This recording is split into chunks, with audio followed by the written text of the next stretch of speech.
I look and see it's not just me. Jeff, why do you insist on doing this dumb internet shit on TV?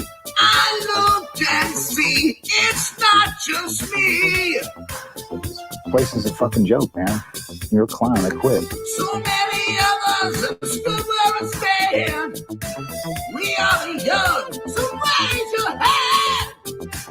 So many of us have stood where we stand. We are the young, so raise your hand. We call this problem child. We spend our lives on trial. We walk an endless mile. We are the youth gone wild. We stand and we won't fall. We're one and one for all. The writing's on the wall. We are the youth gone wild. No. It doesn't make logical sense. But it makes yes, of course. But it makes wrestling booking sense. Of course, this makes no sense. Of course, okay, it makes no sense. However, in pro wrestling booking, which often makes no sense, you would do that. It's about making money. It's not about anything else. Wrestling's always been about making money first and foremost. That's it. Yes! I look and see it's not just me. Last weekend was the greatest weekend in AEW history. This is the greatest week. I look and see it's not just me. Security, my safety, my life was in danger at a wrestling show. So many of us have stood where we stand. We are the young, so raise your hand. So many of us have stood where we stand. We are the young, so raise your hand. We call this problem child. We spend our lives on trial. We walk an endless mile. We are the youth gone wild. We stand and we won't fall. We're one and one for all. The writing's on the wall. We are the youth gone wild. We call this problem child. We spend our lives on trial. We walk an endless mile. We are the youth gone wild. We stand and we won't fall. We're one and one for all. The writing's on the wall. We are the youth gone wild. Wild. Yay! If you're familiar with how we do things often here on these Wednesdays, it's a lot like one of my favorite movies, Time Cop. What? Fuck you. Fuck you. Yeah! Yay! So, hairline. I have Paul London imitating Aubrey Edwards. You want to watch that video? You want to watch that? It sounds funny. Like, I don't know. Those words strung together sound hilarious to me. So, let's get into this and see if it'll pop us or something. I popped us already. We're already popped. Okay, so here on X, formerly known as Twitter, still known as Twitter, to many, we have Paul London imitating Aubrey Edwards. And he's here with James here. I don't know who that is. Rene Dupree, shout him out. And Ace Darling. That's a fucking throwback. Ace Darling. I think he did dark matches for like ECW and WWF back in the day, but never really made it. But shout out all you guys. Shout out Paul London. Here is Paul London imitating Aubrey Edwards. Shout out Cafe du Rene Dupree. Yeah, she was like, "You don't recognize me, do you?" Right. Or something like that. She's like, "I'm only one of the most famous referees in professional wrestling." And he was like, "Oh, I don't really watch WWF anymore. Like, I haven't watched it a long time." She's like, "WWE? Please. I wrestle for I'm a referee for AEW. It's the newest shit. If you don't know it, then you need to go check it out." Oh no! Oh no! Oh no! And oh no! And then he was just like, yeah. She was like, oh my god! London just bodied her, bro. My word. Oh god! Quick little fucking Paul London story. Like fucking, at one of the gathering of the Juggalos, he tagged with Brian Kendrick, and during their entrance, they both smoked a joint to themselves. They both had a joint, You know what I'm saying? And they smoked those daddies all the way down during their entrance. Let me tell you, bro, this was like an 8-minute entrance. You don't smoke a whole joint by yourself. Quick. And like fucking dog, listen. London starts climbing up one of the rafters, and it's like he gets halfway up and just sits there, like Jericho doing the cans. He's up there just smoking the joint and whatnot. Yeah, Paul London's good shit, bro. I can't believe he did the horse. Dude, I can't believe he went that fucking hard, and everyone popped. Oh god. Again, I don't watch Cafe Du Rene, but I watch when like they interviewed Rob Van Dam and certain people. Like I'll pop on, but I don't really actually know what they think of AEW in general. But it's hilarious. He just went that fucking. Well, most of all, Paul London ain't looking for a fucking job. You know, we confirmed. What do we got? Super Dave, Pro Wrestle Clips. Tony Khan has Camille and Megan Baines sitting at home being paid since 2023 for nothing. Come on now. It's not going to be the pod calling some kettle black on that one. Truth is the truth. Becker was more over than Monet. Yes. I'm sorry. I'm reading slow. Vacker was more over than Monet and is going to the big times. Absolutely. And I said that. I think I covered that show. In fact, I know we did. And I pointed out, I'm going to go back and listen to my own comments. But I did make a mental note. And I think I did point out that I thought she looked really good because I had never seen her before. And now that you pointed out, I don't want to say she looked better than Mercedes, but I think the expectation was a little higher for Mercedes, obviously. And, perhaps Stephanie exceeded hers and perhaps Mercedes didn't. What's happening, guys? Welcome to another eclectic edition of PWT Live Show. Yeah. How y'all doing? Yeah. I'm tired. I am tired. But here we are. We're doing the damn thing. It's all in London. They're in Wembley. Paul Nolan was hitting me up. He's like, "Oh, mate, the building's going to look like shite, you know, because it's only like 50,000 people, but only like 50,000, still a lot of people."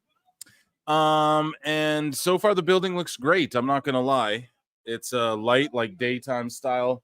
It is early. How are you all doing? It depends where you are. For some people, it's like lunchtime right now. Not for me. Nah. They made an announcement. Fucking Full Gear. Sorry, YouTube. We're swearing already. It's early. Full Gear. One of these things. What was it, guys? You'll tell me. Whatever it was. It's in Australia. Which one was it? Fighter Fest? I can't remember. I'm so sorry, but they're doing it in Australia, I guess. And now here comes Martha Hart, and we might get more than one announcement throughout the night. I got great stuff to bring you guys for the show. We were just here, Tony Khan with Martha. I have some great stuff that I clipped personally for this show. Aubrey Edwards cringe, Tony Khan cringe coming up. Stay tuned. And let's hear what Tony Khan has to say here. Yeah, there's a lot of empty seats there. Show hasn't started quite yet, though, so can't blame them. So they announced Australia. Now let's see what Tony announces here. I'm Phil Marks, of course. And youtube.com/@prowrestletimes. Guys, thank you for like over 1,200 subscribers. Thank you for over 4,200. youtube.com/@prowrestletimes. Appreciate you guys so much. @ProWrestleTimes everywhere on social media. And yeah, you guys already know that. Make sure you hit that like on the way up, on the way in. And yeah, I think I saw Chris Connor in there. If anyone, any of these homies, you guys know who you are. You want to hop in, just let me know. I didn't send an invite out to anybody because I woke up. I literally rolled over and yeah. I'm like, we're getting this thing going. So. And so far on the pre-show here, let me share this. My bookmarks here, yeah. Present, share. Here we go, folks. Really wonderful. Boom, there's the card. We saw Willow Nightingale and Stokely Hathaway just lose or Sorry. I'm so tired. It was Statlander and Willow. It was that feud, that mixed tag. Ishii and Willow won in them.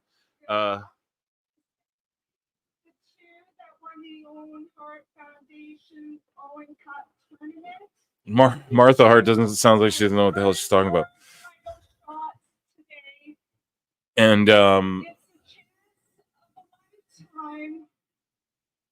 And then there was another pre-show match. What was it? It was like a 16-man tag, like 8 on each side. And it was just like dudes doing flips and stuff, whatever. Wasn't mad at it. Collision was phenomenal as well. A lot of people, oh, come on now, Phil. That's not very fair to start shilling for AEW when they have a hot show. No, but dude, honestly, just the atmosphere, like just because they could light the building up, whatever little building they were in for Dynamite, Rampage, and Collision, pardon me, the crowds were fucking electric.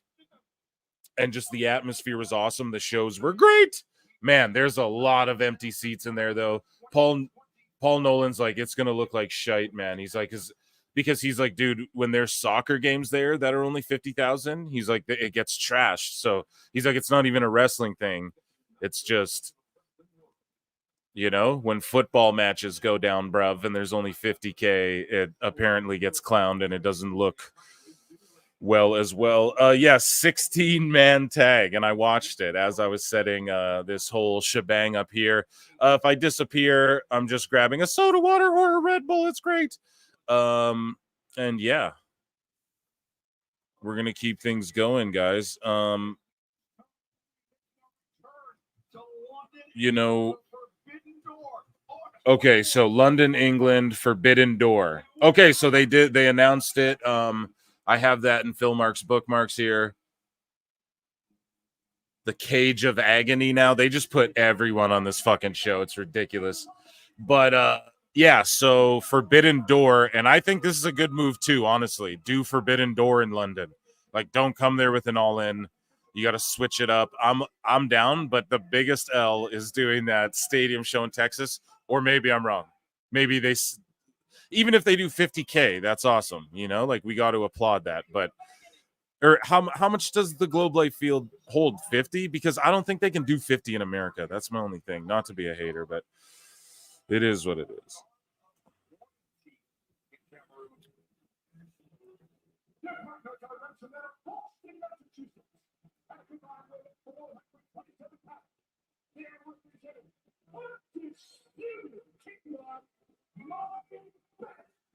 Okay, so the Undisputed Kingdom, Taven and Bennett. And I don't know, do they have these on the... So, like, I think these aren't even... So, like, all these pre-show matches, Tony Khan just whipped them together really quickly, and I just threw them on the show. The best guys, Tony Khan. Because, like, I don't get it. Where are they? Where were these announced on this long-ass card here? Okay, I see one of them. Oh, yeah. No, I see them both. Okay, yeah. So is this the whole thing then? That's not bad. If these are 3, 6, 9, 11, that's not bad for, like, their WrestleMania card. Right? It's good. Usually they do, like, 14, 15 matches, so...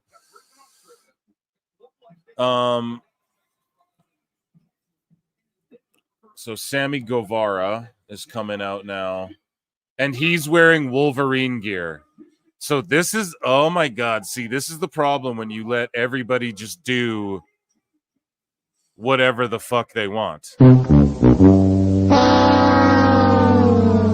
Sammy Guevara's on the other team, and he's wearing Wolverine gear. And then you have Brian Cage on the other team who's wearing Wolverine gear. You what?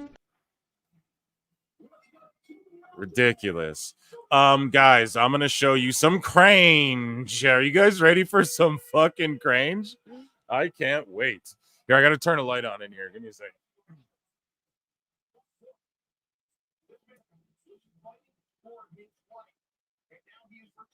You guys ready for some cringe? Because this match, let's be real, we're gonna keep an eye on it, obviously, but I can't wait to show you guys some hilarious stuff.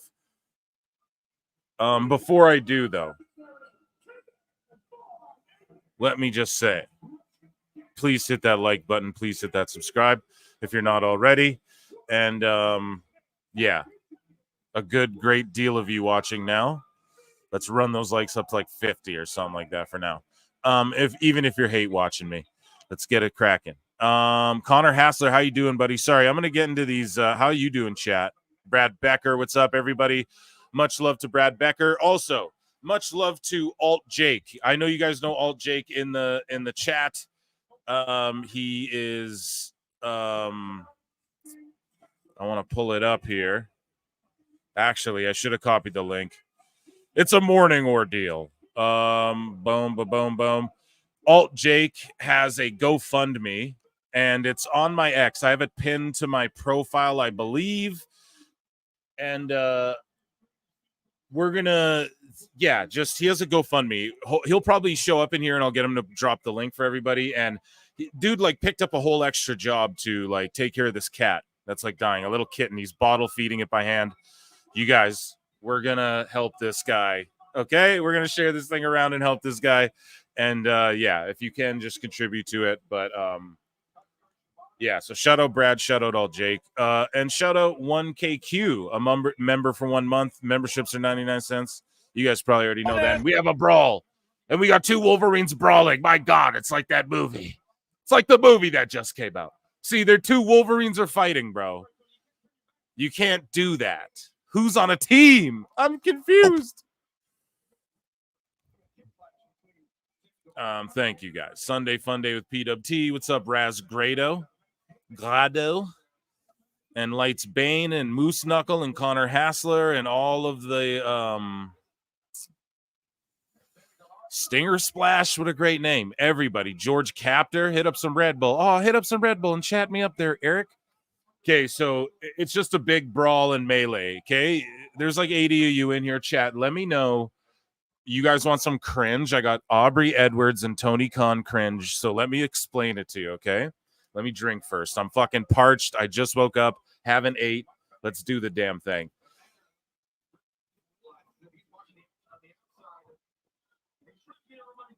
So I'm watching Collision, right? Last night. I have it on some like I have it on some British shit, okay? It's on some other feed, all right? And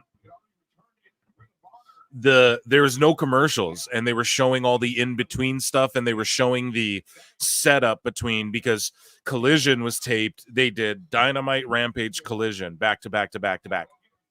And so in between, it was airing all the stuff, like the referees changing, the rings changing, right? The fucking Tony Khan coming out and addressing the crowd. I clipped it all. I saw it, I clipped it, and I went, oh my God, it's unbelievably juicy stuff. And I'm like, I got to bring it to the show. So we're going to do that. I'm going to do that for you guys. Scully Vibes is this for $2. The Multiverse 10-man tag. Who else but Tony Khan? The best guys, Tony Khan. Yeah. And Bishop Khan is in this match too. The best guys, Tony Khan. And yeah, I also have some like Dave Scherer, Jim Cornette. You know, we're always putting Dave Scherer over his roast of Dave Meltzer. Well, I had no idea, like, him and Last and Cornette all have heat with each other. And I don't know. We're going to figure out why. Because I didn't fully look into it. I just saw beefings. I read a couple words. I go, oh, I bookmark it, you know. And I get tagged in some shit. I don't watch it. I bookmark it. I bring it to the show. So thank you so much, Scully Vibes. I'll give you a note just because it was close to my finger. And let's take a look at some cringe. Are you guys ready for this? This is going to be hilarious. And here's the all-in merch, actually. Let's look at the merch first. I'm milking the cringe, guys. I'm milking it. Oh, and I'm going to give away 5 memberships. So get ready for that. That's going to come out of nowhere. And yeah, so make sure you're in the chat watching, or else you're not going to get one. Look at Wolverine versus Wolverine. By God. It's like Deadpool 3 or my favorite movie, Time Cop. Okay. So here's the merch for All In. Let's check it. I mean, trash. Not even hating on it all. That scarf's pretty dope. 30 pounds. So fucking, how much is that in American? How much is that? These all-in shirts or whatever. The foam fingers, like, where's an MJF scarf? Where is Sting masks? Again, I ask this every time. Where's Darby's face stuff? Where's AEW? Okay, a real one, MJF. They do have an MJF scarf. Or is that even an MJF scarf? That looks like it might just be a fucking AEW scarf too. So this is what I mean. Where's the Samoa Joe shirts and the, like, who's fighting on this card? You know, where's the Young Bucks shit? Where's FTR's shirts? It's honestly just egregious. It's egregious. Let's see. Like, are there signed pictures of the wrestlers? This shit ain't popping at all. Like, where's even the Orange Cassidy? Is that one Bruv shirt? I think I see a Bruv shirt. Right? And then, like, get a signed picture with all the signed. It's like, well, what if I don't like the Young Bucks, you know? Where's the Kenny Omega shit? I know he's not there, but who are you pushing? Where's one Swerve piece of Swerve merch? He's your world champion. Terrible, man. Terrible. That's terrible. Lincoln Hawk for $5 says, what's the over under on how long until Sammy is suspended again? I don't know, dude. If I'm Tony Khan and I re-sign Brian Cage for the alleged money he got to stay away from to keep him away from WWE, and then you got Guevara coming in wearing the same shit, I'd have sent his ass home right then and there, dude. It'd have been game over right then and there for me. You know what I mean? No, I think he'll be fine. I think he'll be on his best behavior, but he gets no reaction. Like, I don't get what they don't understand here. No one gives a fuck about Sammy Guevara. They're never going to. When he's booked, he doesn't play babyface good. He doesn't play heel good. He always, whenever he's like being a babyface, he starts trying to be cool and I'm all whatever. And then when he's a heel, he starts trying to be like, and I work the hardest, and I'm the best, and I'm the underrated. And it's like, no, dude, you're doing the opposite of what each character is. He doesn't get it, and no one cares. So, but shout out the Von Erich boys. And shout out the Iron Claw. And shout out Dustin Deadpool Rhodes here. Deadpool Rhodes. I like it. Thank you so much for the super chat, man. I appreciate that. Adrian Pfeiffer became a new member. Everyone, round of applause and welcome, Adrian Pfeiffer.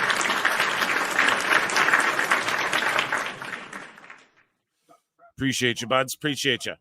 Okay, let's get into some cringe. Bunch of dorks in ring. Nah, let's not hate on the Von Erichs. Let's not hate on Dustin here. Okay, Shibata's a legend too. Legit. I know people kind of laugh at that, but if you ask wrestlers these days, like current wrestlers, who their all-timers are, Shibata's on like everyone's list, and I'm not joking. It's ridiculous. You wouldn't believe.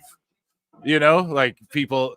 You know, as far as like in-ring technical type shit, you know, he's definitely a master at that. But no, hate on who you want. I'm just being spicy. I'm being sassy today. And then we also saw, I want to say Billington, right? Like Dynamite Kid. So I want Crange. Let's do Crange. I'm Red Bulled up if you guys can't tell. Okay, chat. We've got Aubrey Edwards and we've got Tony Khan. Okay, which do you guys want first? I'm asking chat today. Okay, you guys tell me. Someone convince me. What do we want first, Tony Khan, or do we want Aubrey McEdwards?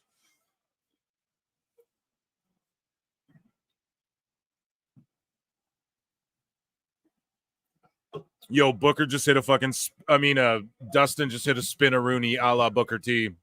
His old tag partner. You guys want Aubrey? All right, let's go. You guys get Aubrey. So I title this Pure Gold. You guys, it's exactly what you guys think it's going to be. Let's go. These two teams is what I say.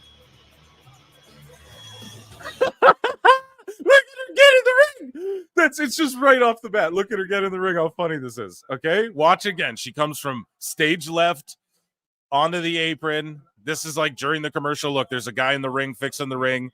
Like, this ain't part of the show, right? Here we go. These two teams, but what she I say? thinks it's part of the show.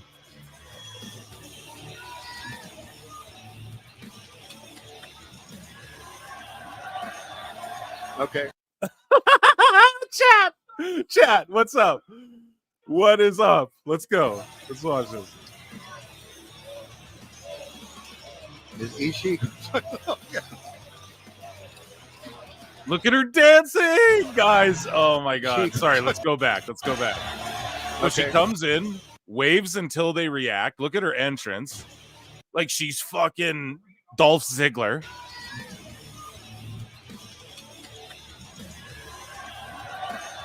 She's waving until they react. They're not even reacting. Then she does a pose. Okay. Is Ishii?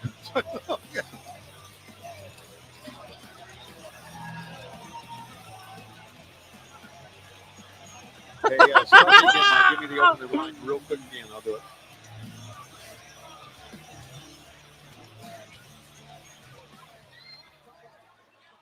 Okay. Chat, is that not gold? Don DeMarco, we're rewind. Funkmaster Flex. Oh my god, we're playing that one more time, front to back. I won't pause it, guys. There's too much good bits in there. Like we could dissect it frame for frame. The whole dancing with the announcer when like she's like twerking for the crowd. Oh, so much juice. I can't wait till the remix of the remix where we include this footage of Youth Gone Wild. These okay. God, she just round of applause, ladies and gentlemen, for Aubrey Edwards.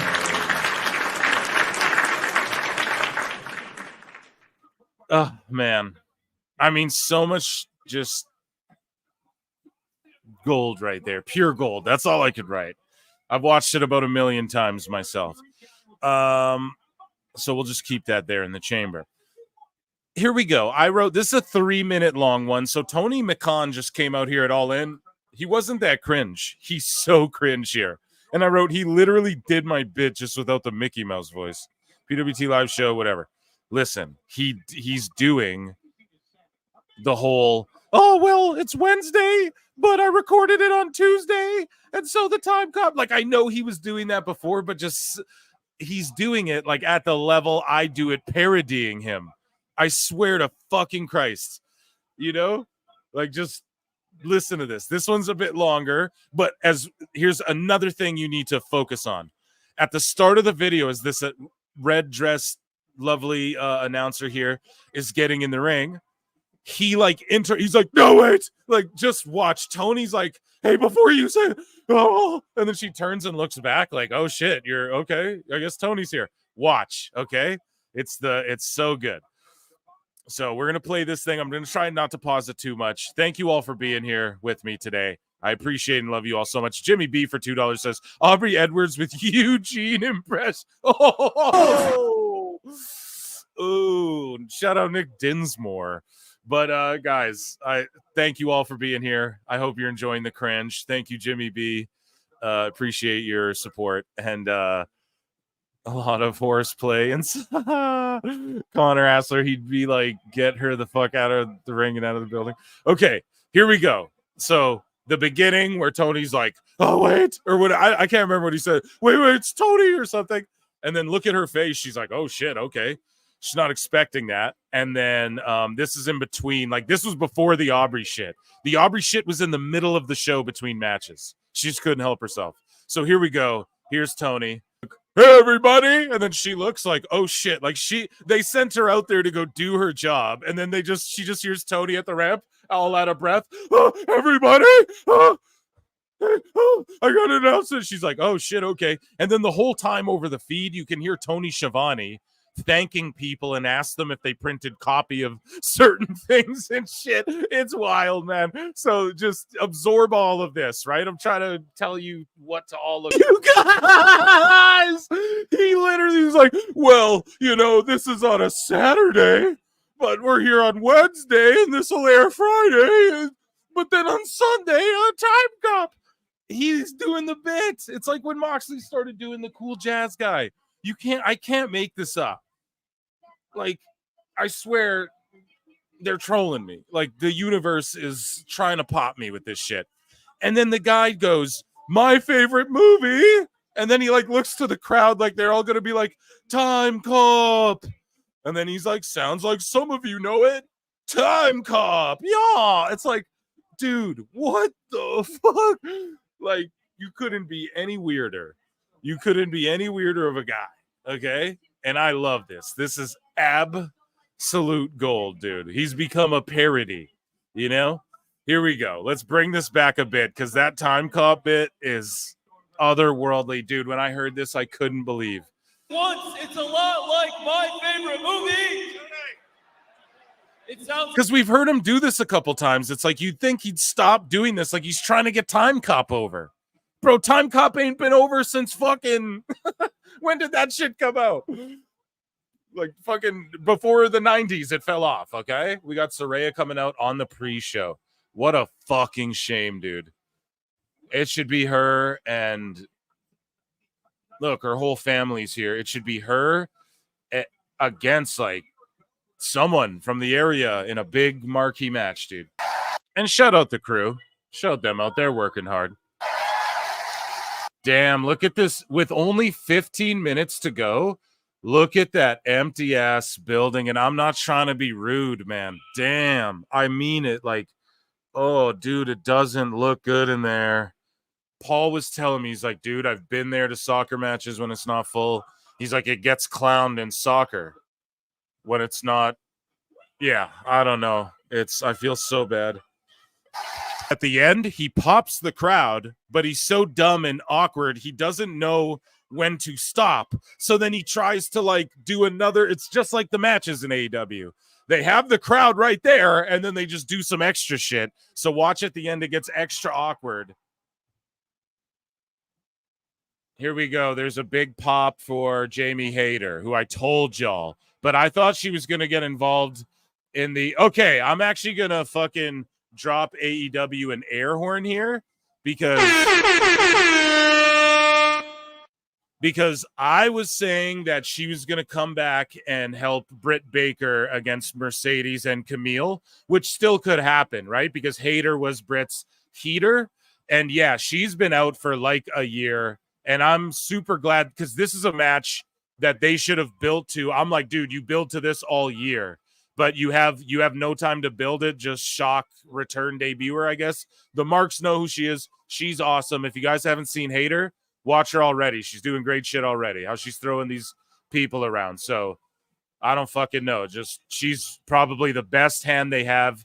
If they're going to do homegrown talent, this is a woman you invest in right here. And it's her and Saraya throwing down. I'm down. I'm down with all this. Is it an official match? I guess not. Or is it? I don't know. But either way, I'm down. Oh, and here comes like Saraya's mother in the ring.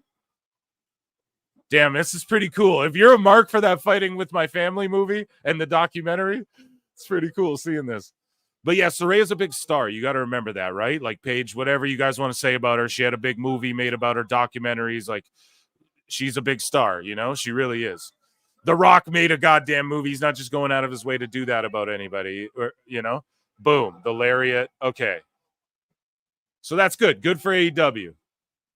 But yeah, that building is just noticeably red.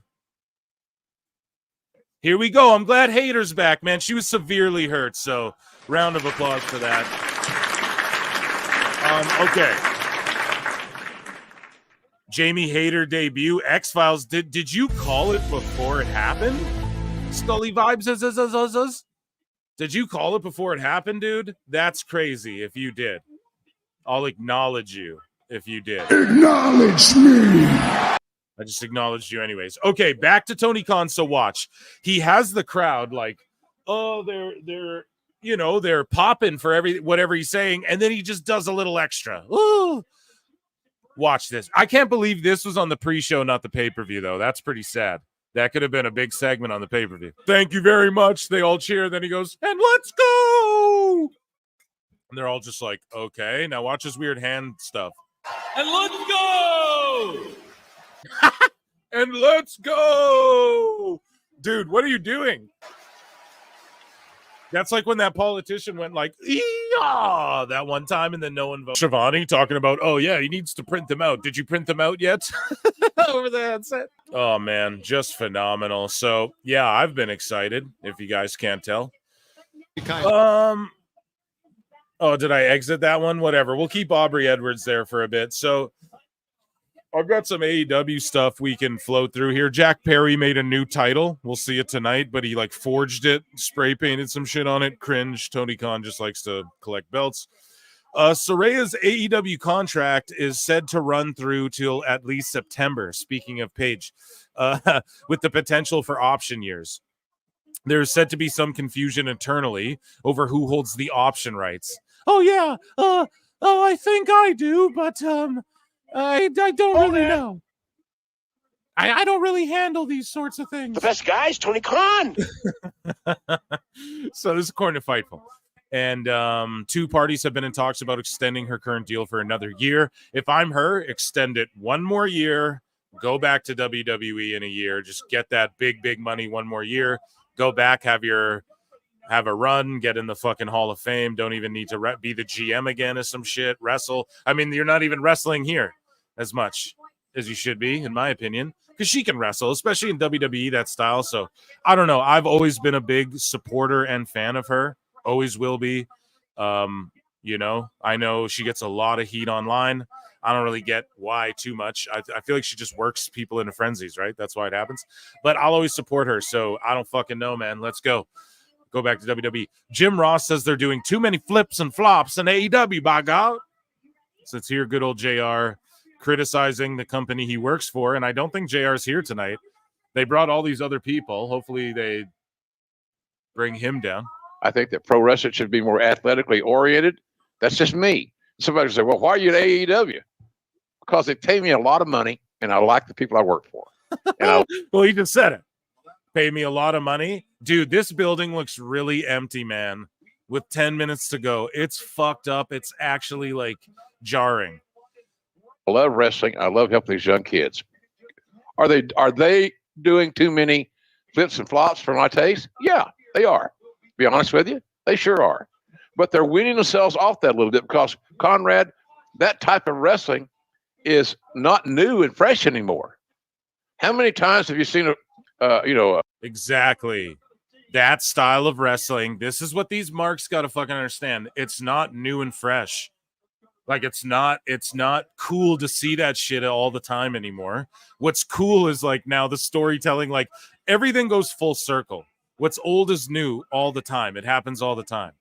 Right. And so like, we're not saying the flips and shit can't be cool, but you got to do it selectively and sparingly, not even sparingly, just wisely.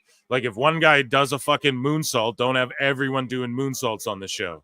You know, if your women's champions finish as a DDT, let's say, don't have everyone DDTing everyone. It makes perfect logical sense. I mean, a 450, a 620, or blah blah blah blah blah.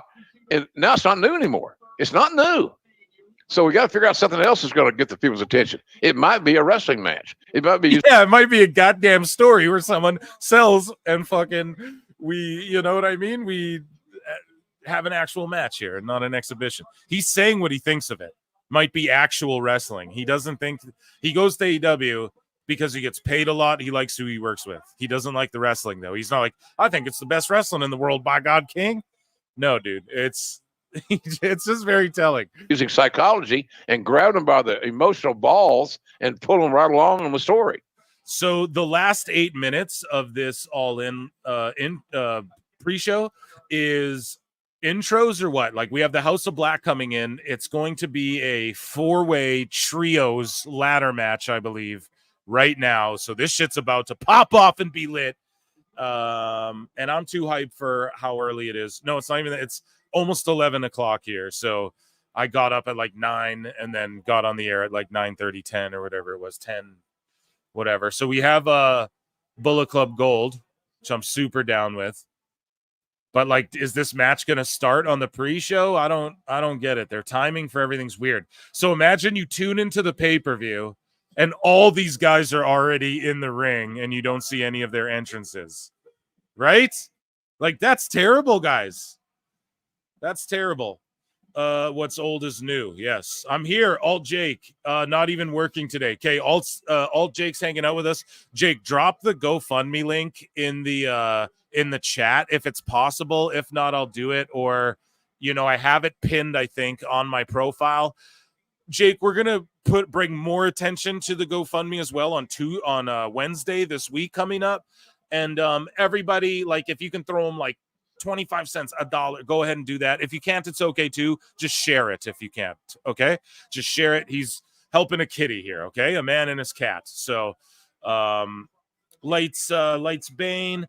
AEW needs Austin Aries to come in and save and teach everyone veganism. By God. Good guy, Phil. Thanks, man. Thank you. Yeah. Hey, no, man. Listen, it's not. Listen. I care about things like this. Okay, it's important to me. You guys are important to me. So, yeah, it's important to Jake, guys. We just share it around. Even if you can't help support, we're gonna share it around. And yeah, on Wednesday, Jake, I got you. We're gonna contribute. We're gonna make it a big thing for the show. Okay. Become a member today, chat. Phil's giving away memberships today in First Survivor Series. We have something big planned. Yeah, George has something big planned. Thank you so much for the super chat as well. Let me drop you an air horn. Yeah, just giveaways, guys.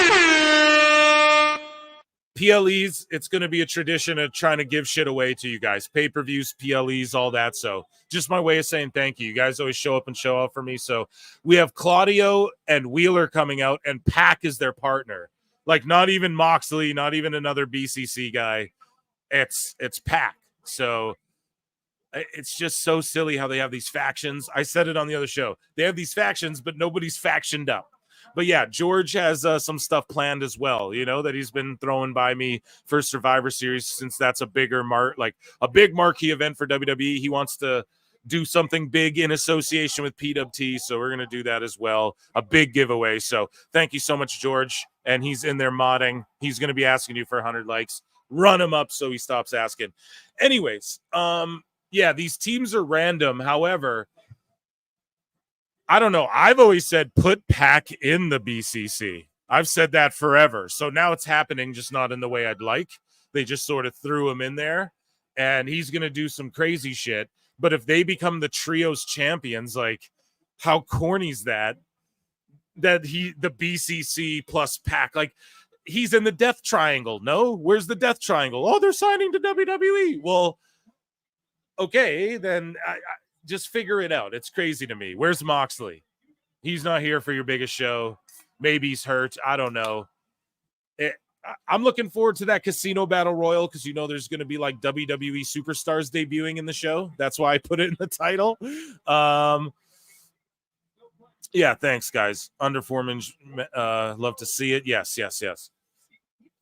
Chat's goated. And yeah, I got flutes, man. We got stuff planned for throughout this as well, although this will be very action-packed, wrestling-oriented. So yeah, imagine you buy this pay-per-view. You turn it on. Everyone's already in the ring. I don't get to see this big pop for Pac. I don't get to see that moment between Saraya and Hayter. Oh, but you did for free on the pre-show.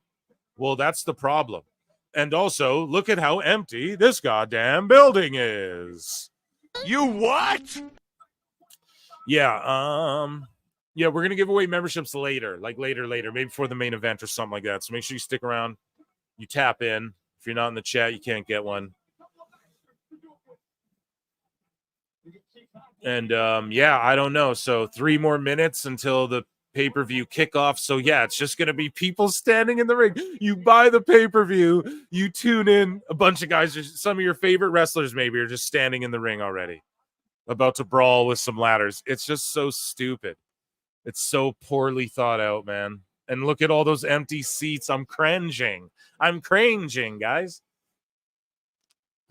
I hope Christian doesn't do anything silly either. For $2, LC Killer says it's too early, man. It's too early, dude. I know. That's why I just chugged a Red Bull and a soda water. Sparkling raspberry flavor. It's great. Here, let's get the card back on the screen so you guys can look at this as we go through some more news. We're going to be locked into this ladder match, okay, guys? So we'll go through some more AEW headlines. I've got some Jim Cornette. I dug it. Trust me, I got the whole battle laid out. And I hope you guys like the intro videos. I'm sort of accumulating and adding more. If any of you guys do like an edit of like stuff of AEW stuff or an edit of me talking and or something like that, and send it, hey, it'll be included on the intro. If you guys send me stuff or whatever, you know, if it's original, that's better. You know, if it's like, I don't know if any of you guys are editors out there, but hey, and I'm always looking for people who do edits and stuff to maybe start working with a brother. So yeah, just show me what you got, I guess. And they can be added to the intro. I'm always looking for funny stuff, just memes and that sort of thing.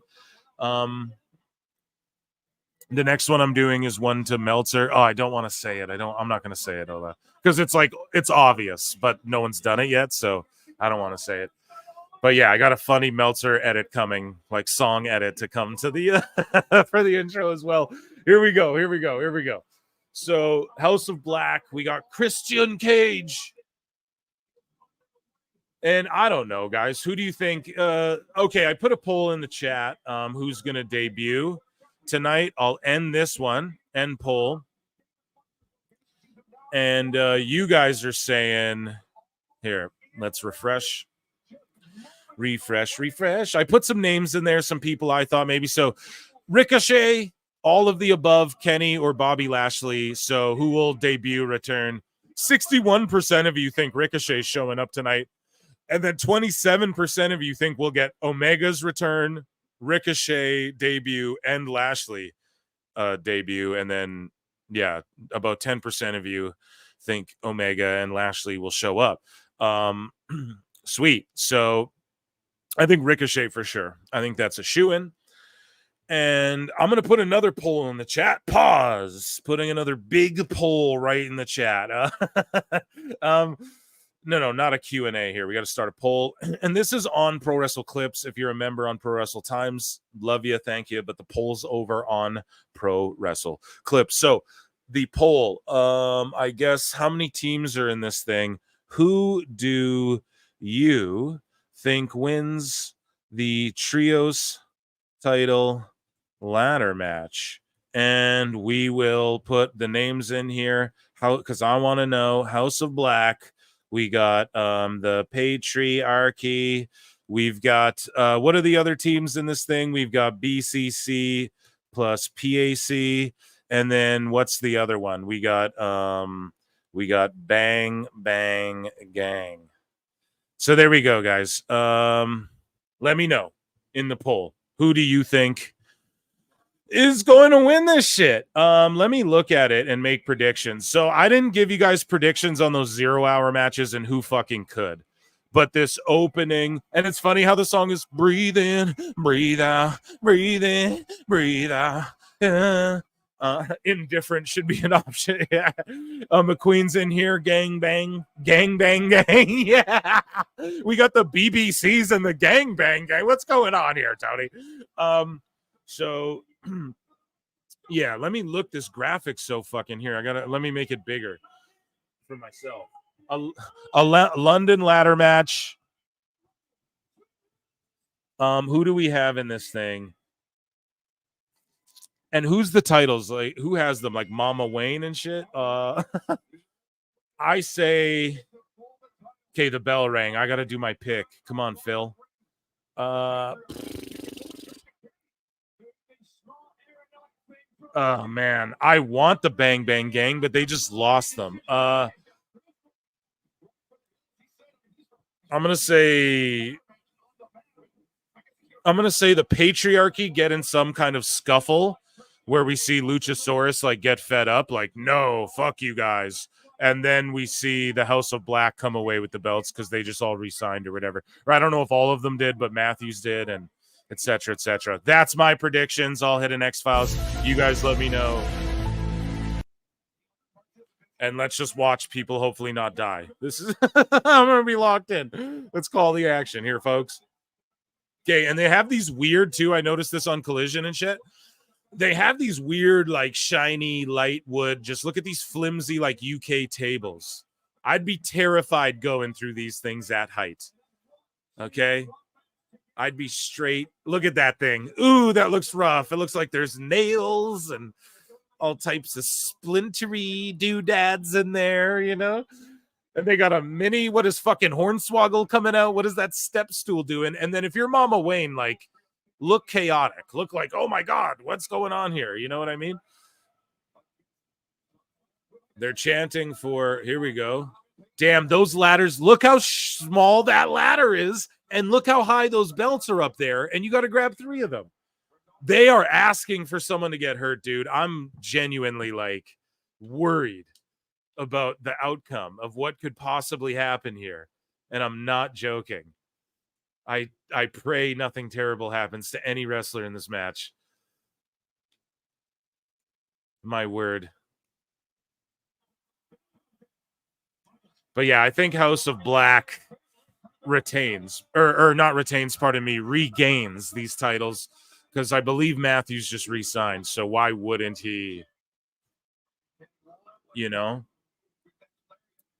Mama Wayne gonna join the gangbang gang? Well, I hope so. No, I'm just kidding. Guys, not Thirstcast today, okay? We're not House of Whack. I see in the chat the whitest rabbit. Yeah, are they whack? I don't know. House of Black could be the Hot Topic NWO. They just need Darby. Is Don't Care an option? I don't know, Edwin Escobar. But thank you for being here with me. So I'm glad you care enough to come rock with me today. But here, guys, there's some dope shit's gonna happen. Malachi. Moonsault Triangulo. Okay, Yuta. I'm not selling. Look at Claudio. See? Claudio doesn't sell these fucking guys, man. Now, I know that's his partner, but it's like he you notice on Collision too, they have him selling for like Darius Martin or whatever, and he's just like, nope. Like, you can just tell he's like, nope, not doing that. Like, I don't know. I like Claudio, man. I just, you know, here's Pac with some crazy shit. Boom.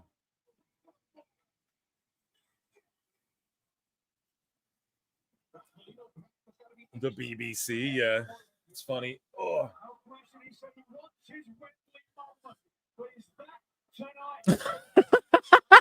Someone comes in the chat and goes,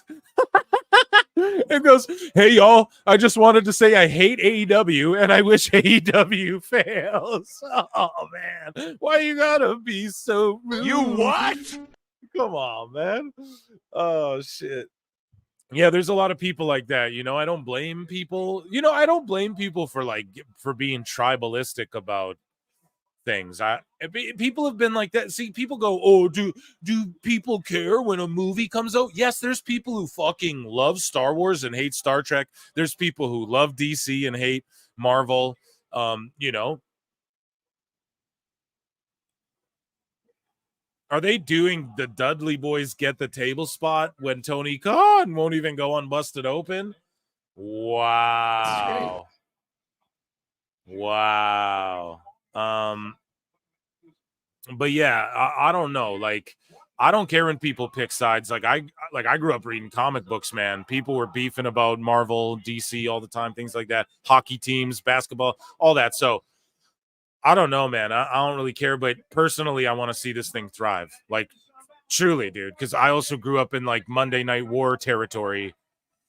Okay, so now Christian runs out like a weasel. I didn't even realize he didn't come out at the beginning. It's just so many bodies out there. You know what I mean? It's like I didn't even see that he wasn't out there. So yeah, he's just gonna come. But look at how small these little baby ladders are, dude. They went and shopped at the fucking. Look at that, dude. I'm not climbing. Christian's gonna have to stand fully on that thing, dude. Look at to reach those belts, and look at how these flimsy ladders. They're like made out of plastic. They're like not staying up. They're like wobbly and not balanced. Oh, please, Christian, don't die. You guys see what I'm saying? This is sketchy, man. This is scary.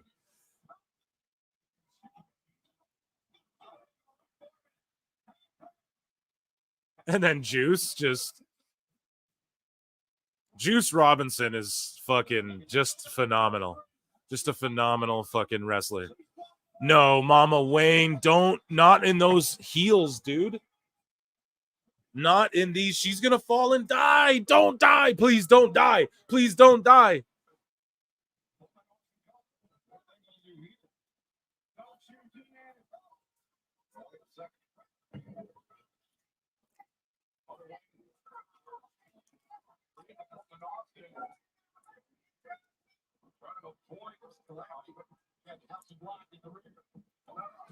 Double choke slam.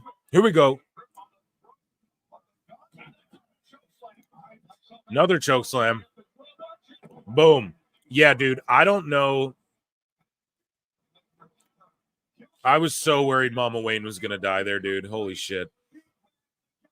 They better have a taller ladder. Like, who, unless it's Luchasaurus grabbing those belts, who the fuck is tall enough to climb and stand on those wobbly, flimsy ass ladders to grab those 3 belts you got to pull down, guys?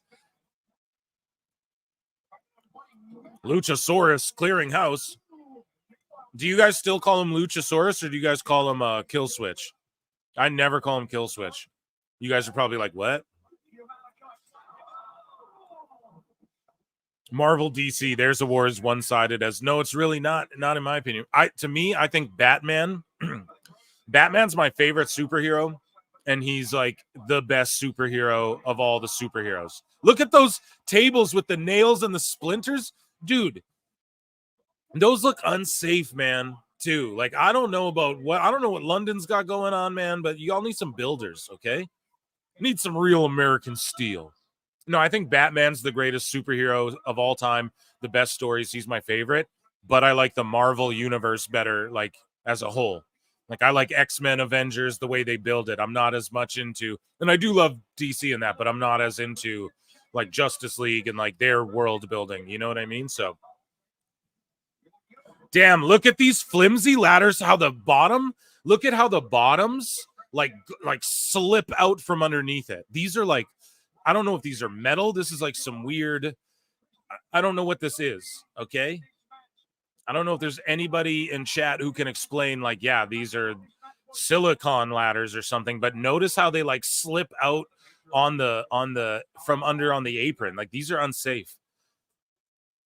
And if Brody King climbs up one of those, don't be surprised if this shit, you know what I mean? Collapses here, okay? For the sickos. I call him Dino Douche, yeah. Oh, the movies. Yeah, the movies. Yes. DC animated universe is goated, though. Yes, over Marvel's animated universe for sure. Tony got them at a discount shop. Yeah, didn't they have an issue with breaking ladders recently? Yeah, just overall. Yeah, just overall. Here we go. Brody King. I love him. I don't know. I like all these guys, really, other than Wheeler Yuta. So there we go.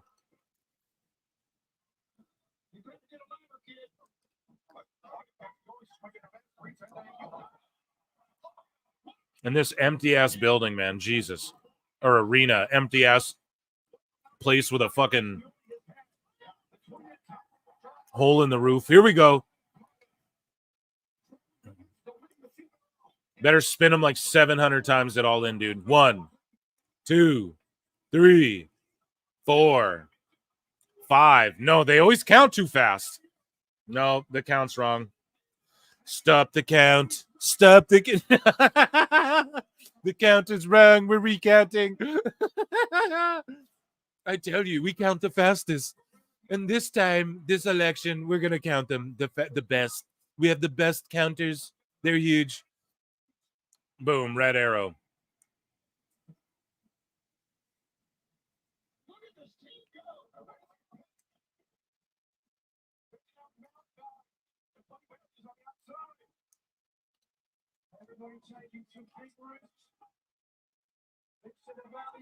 My girlfriend brought me a fucking fresh cinnamon bun. That was ballin'. That's delicious. Dude, this wobbly ass ladder is for fucking terrifying me. Dude, Brody chopped Claudio and the ladder wobbled. That's so scary, man. I hope no one breaks a leg like fucking Sid style falling off that thing. You know what I mean? This is the violent cast. We're being very descriptive here.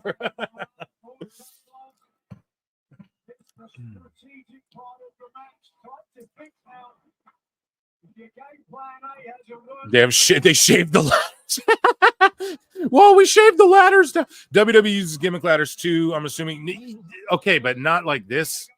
Like, look at how tall. Like, these are little baby 5-foot ladders, man.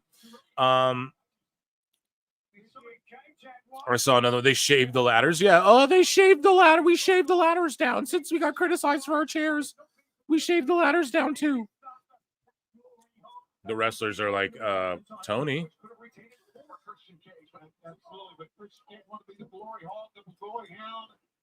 WLC. It's the WLC. No. Listen, you guys can curse a bit. It just can't be like spamming the curses. You know what I'm saying, George? Like, just if it's like if it's just like someone's in here, just like bang bang, like bang bang bang bang bang. Yeah, then we got to worry about it. But if you guys drop a fuck or a shit or a balls or tits or something, you guys should be good. You know what I mean? Just don't be all flagrant and. Oh my God, those tables look uncomfortable. Then the ladder topples over immediately. Dude, WWE ladders don't do that. I'm telling you, dude. That shit just toppled like that, like after from the bounce of their. Now look, someone will pull up an instance. Oh, come on now, Phil. That's not very fair. Here's an example of Rob Van Dam versus Jeff Hardy for the hardcore title where the ladder falls when he falls off the. But just look at it bouncing around and how it's like it's light, like it has no weight to it. Like it looks like a toy. It's made out of that shit. You're the action figures. It's just not right. See, it like even the way it clanks together, it's just something's wrong with it. Maybe I'm wrong too. Maybe they're like, no dipshit, it's just spray painted black. Something's wrong with it. To me. Wayne's World. Party time. Excellent butthole. Yeah. So you can say it. Don't worry. There can be a cuss.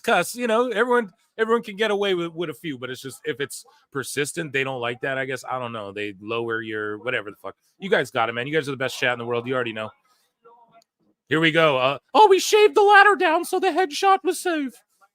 Yeah, Mama Wayne, check on your son. Like she's just standing there watching. She's not a very good ringside. See, look at.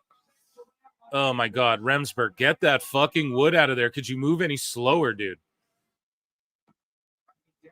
Oh my God.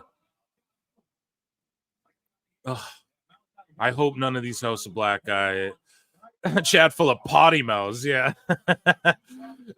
Is this first London step ladder match? Is this the first London step ladder match? It is a step ladder, dude. They're all step ladders. I can't believe this. There's not even like one big Jeff Hardy style one. Okay, did you guys just see what Nick Wayne did? Dove to the outside, caught him in a Canadian destroyer into a table on the outside of the ring. Come on, are we really? Did you guys fuck with that spot or no? You guys like that? That destroyer move's been just bastardized. Oh, actually, Phil, it was a sunset flip power bomb. Either way. Okay, guys? We're talking about the same thing here, more or less.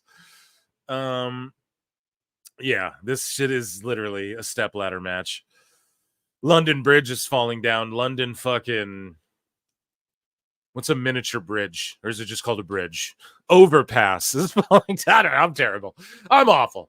This is a terrible jokes today. But yeah, I don't know. You guys messing with that spot or what?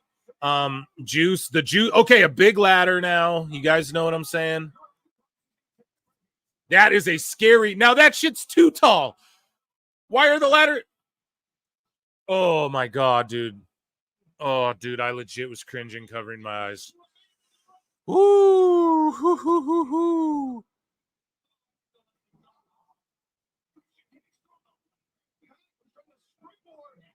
Oh my God, he's gonna unprettier him on the chair. Guys, that tall ladder scared the shit out of me because it's all too flimsy. You know what I mean?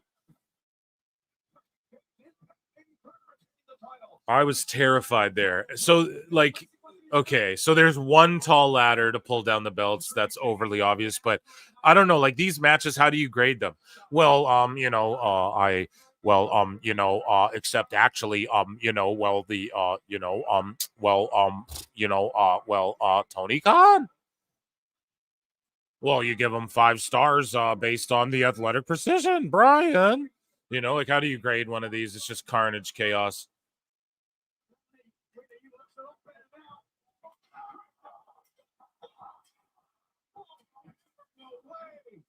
Jesus. Christian's just tumbling all over stuff. We're lulling here. We're lulling, guys. This isn't me. This is them. Okay. Shaggy Filth for $5. Oh my goodness. Thank you. The best guy is Tony Khan. I don't know about step ladder match, but I'd like to be Nick Wayne's stepdaddy. You what? Yeah, I mean, Juice Robinson bangs Tony Storm, so why would Mama Wayne? I mean, no, she's a looker though. I'm not hating. Oh, he just maced her, pepper sprayed her, hair sprayed her, whatever that is. No, is he gonna put her through a table? EC Dub, don't hurt this poor woman, for the love of God. Dude, Juice would have been like infamous if he did that though. If he had got her through the table, that would have been like infamous. Oh, terrible. Look at these. Do you guys see like the nails and the screws sticking out of those fucking tables? I'm telling y'all. I'm telling you guys, man. It's not. Ooh, this match. It's sketchy. This was sketch, and I'm just so happy everyone's getting through it. Like unscathed, you know. Shaggy Phil, thank you so much. You already know. Let me acknowledge you. You already know, bro. You already know. Acknowledge me. And yeah, I would too.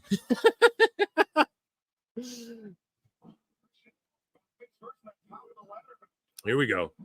Yeah, see, what did I tell you guys? It's going to be Lucha doing whatever, and then it's going to be the House of Black pulling it off. Or maybe I'm wrong and Christian gets it, but look at this baby ladder.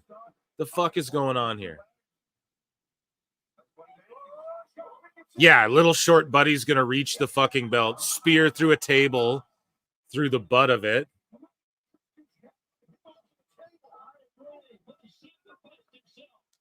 Here we go.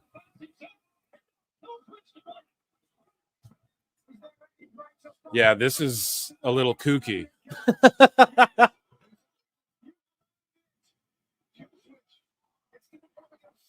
They're chanting Luchasaurus or what? Damn, so he's just going to help Christian grab it. Okay, no, see? Pac trips. If Pac and BCC win, like, fuck you, you know? It's just a thrown together last minute faction. And then you have Nick Wayne taunting on the outside of the ring. Yeah, that's, man, you guys. See, this is why people can't fuck with this. There's no, like, okay, so now is Pac in the BCC. I get it. It's a great moment for them. But this team was thrown together like a week or two ago, man. About a week ago. You can't expect people to be like, oh, the right person won or whatever. It's just, I don't know. To me, I'm not like mad at that finish or anything. And like, I'm not trying to shit on Pac's moment or anything, but where's the fucking, where's like Death Triangle? Like Lucha Bros are going to WWE. I guess that's why they were supposed to be in this match with Pac, is what they were saying. So maybe that's why it happened, but I don't know, man.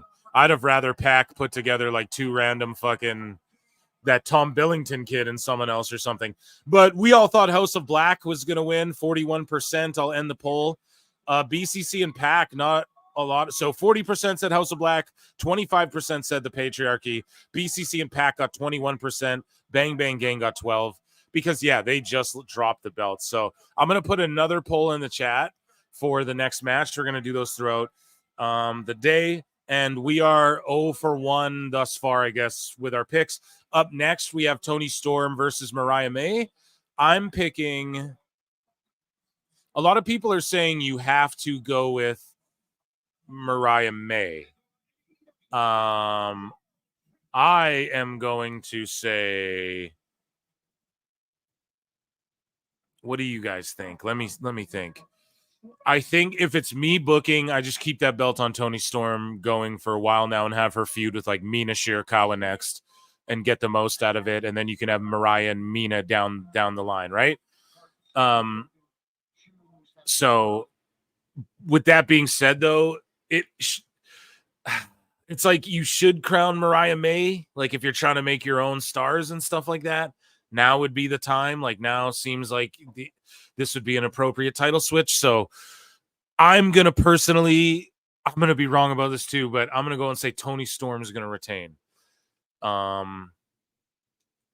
Just because you gotta have Mina come out, and then somehow like you have Mariah and Mina going at it after Mina works with Tony a bit, because you didn't really do, because there's juice to squeeze there between Mina and Tony as well, right? So that's my bold prediction, I guess, but watch me be wrong, which is no big deal. Guys, 150 of you watching, let's run those likes up to 100, please, if you don't mind. And I'm going to put a poll in the chat here because it is about to be Thirstcast time. Start a poll. Who do you think wins the AEW Women's Championship match?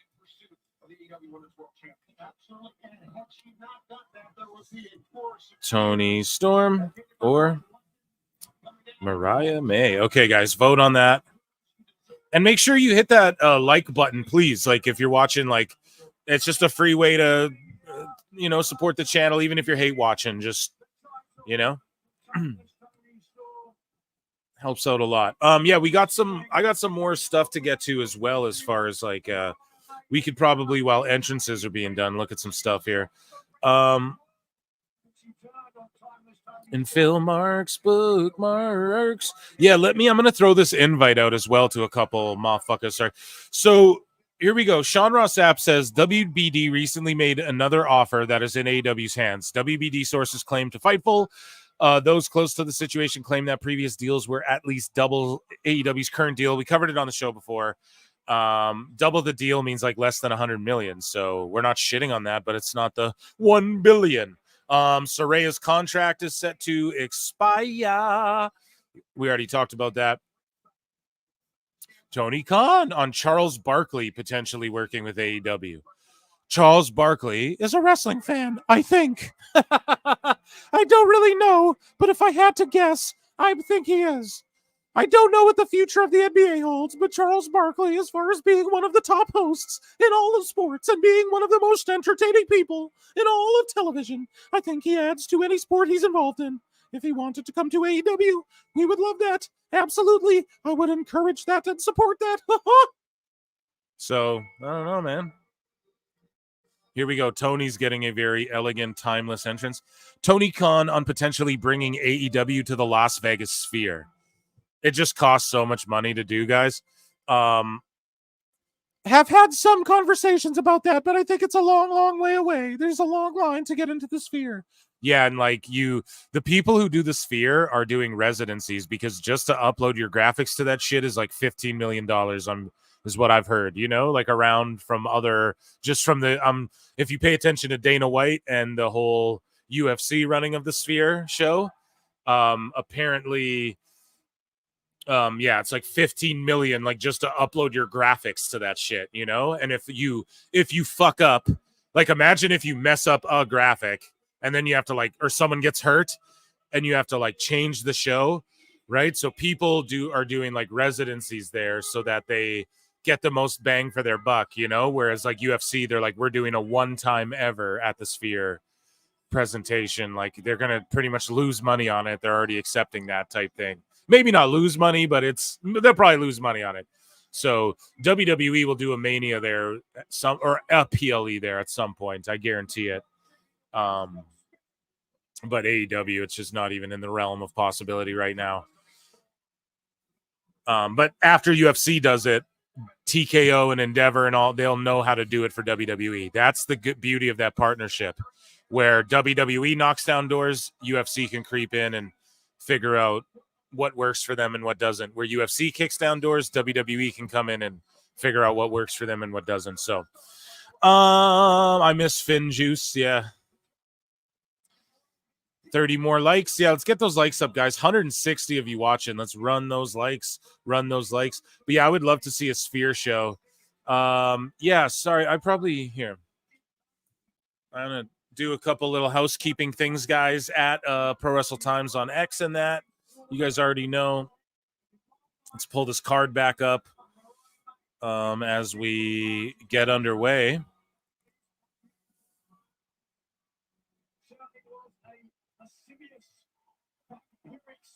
A lascivious vampiric sight.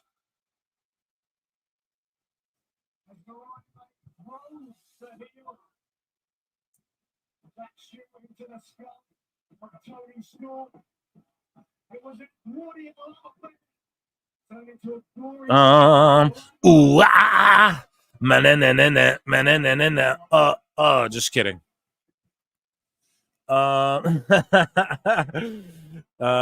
Here we go, a face to face. I like it. I like it. I like it. I like it. This will be good stuff. Yeah, and shout out George as well for tagging me, linking me up with Raj Giri as well. We were DMing, so hopefully he comes on the show. And shout out Matt Morgan and Gigantic Pop. Gilgamesh, a member for 5 months. Thank you for everything you do, Phil. When is PWT merch coming? Yeah, so about that. Cornette. Yeah, I don't know. I don't even know where to start with sort of everything. One day you guys will know everything, but I don't know what's going on with it all. Yeah, I was kind of being helped with it, and then it kind of just not anymore, and I don't know why. I really whatever. But yeah, so I'm gonna figure it out, and it's gonna happen on my time, and my time is now time. You know what I mean? I get shit done. So here we go. And it's coming soon. I promise you guys, and I'm gonna bring you guys a quality fucking merch, like legit stuff, and everything's gonna be. They'll just be like straight up PWT stuff. You can. Oh, look, Mina's in the audience here, sitting next to, I believe, Rachel Ellering. So she's not going to do a run-in. So there you go. But yeah, I'm going to make some shirts, some quality shit. I'm just going to do limited runs on stuff. Because again, I'm an aesthetic mark. You guys know that. So everything will just be like limited, and they'll just be like some standard, like 2 standard things you can just get all the time, just like straight up like a black P-Dub t-shirt or whatever. But yeah, they're coming. They're coming, you guys. Ooh, dude, a double chop. Cheeks are cheeking in this matchup, ladies and gentlemen. It is Thirst Cast. We're getting thirsty. No, not really. Here we go. Actually, no, maybe you are, though. Cheeks can be cheeking. Let me see. But yeah, I got podcasts with Duke and Marie Shadows coming. I got podcast with Crossman Wrestling is going to come back on. Raj Giri possibly is going to hop on. I'm not sure. And I'm working on some other cool shit. And I really want to get involved with Maple Leaf Pro. So Scott Demore started his own thing called Maple Leaf Pro. And yeah, make sure you guys are checking that out because yeah, I'm going to be promoting the shit out of it because yeah, I love them. So, and yeah, you guys remember that AIR Gold dude? He was like begging me to do a Twitter Spaces with him on Friday, and he's like, and if you don't show up, you're ducked out. And then he ducked out. He never invited me. I'm gonna send you the invite, Toodles. Like he's just, and I was like, I'm never fucking talking to this guy. Fuck this guy. He's talking all this shit to me in DM. Never invited me to the Spaces. Trying to tell me I was going to duck out in DMs. Yeah, fuck you, bud. I would have pulled up right there. He's like, pull up. I was like, dude, I'll smack the shit out of you. Don't tell me that. And then he's like, fucking, and then he's like, oh, well, here, I mean, like, let's talk on Twitter Space. I'm like, okay, like, what's our time difference? You know, like, where are you at? Like, I got fucking, he's like, tomorrow, okay, and then I'll come do your show. And I'm like, no, but like, okay, when's this? Never invited me to the Twitter Spaces. All right, so you ducked. Never fucking, fuck that guy. You know what I mean? Did Tony hire Kevin Dunn? Yeah, it's just so much camera cuts and zoom ins and outs. It is. I've noticed that a lot too. They're always playing catch up. AEW's always doing old WWE. That's the problem. Like they could have been the ones to innovate with drones. They could have been the ones to innovate with the long shots. Why the fuck don't they have a drone in this building? Because when they pan across the big crowd, like look at all that red and emptiness. That's terrible.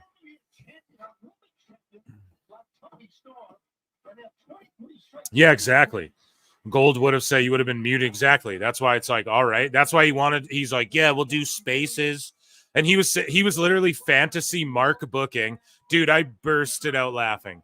He was fantasy Mark booking the debate. He's like, this is literally, he's like, I bet when we talk, I'll be cool and calm and collected, and then you'll start getting upset and yelling, and I'll remain the same volume of voice. And I literally was like, bro, are you fantasy Mark booking our fucking a conversation between us?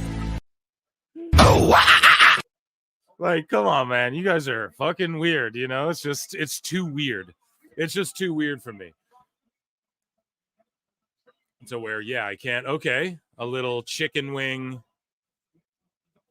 the double underhook front lock, body scissors, chicken wing here. Always have your original logo available for shirts. Yeah, I will. Don't worry. I know what to do. I'm going to have just my normal logo and then a fucking black and white normal shirt that you guys can always get. Like, and then those two will be always available. And then everything else I do will be like, just, hey, here's what I'm making. Fucking, you know what I mean? Let me know who wants them and I'll get it, like to order type thing almost. Like, I'll always have a couple extra in stock of everything, but it's just, yeah, I have a whole plan and it's coming soon. Hopefully before Christmas. That'd be sick, actually, if I got everything launched, you know? And then I'll send everyone some goodies, like with every order too, like a little, just some extra little things, you know? Knickknacks and doodads and Saito suplex. Let's look at the poll so far. We'll leave it in here, but 65% of you, we'll end the poll. We'll end it right now because, I don't know, the end of the match is coming soon. I am supposing it'll probably go for a while. But 65% of you guys, and myself think that Mariah May is going to win. I said Toni Storm. Let's see. Cheeks are cheeking. Knees are kneeing. Mariah May just kissed Nigel McGuinness, I must say. Luther just gets drop kicked and goes fucking running 12 feet and crashes into the guardrail. It's funny.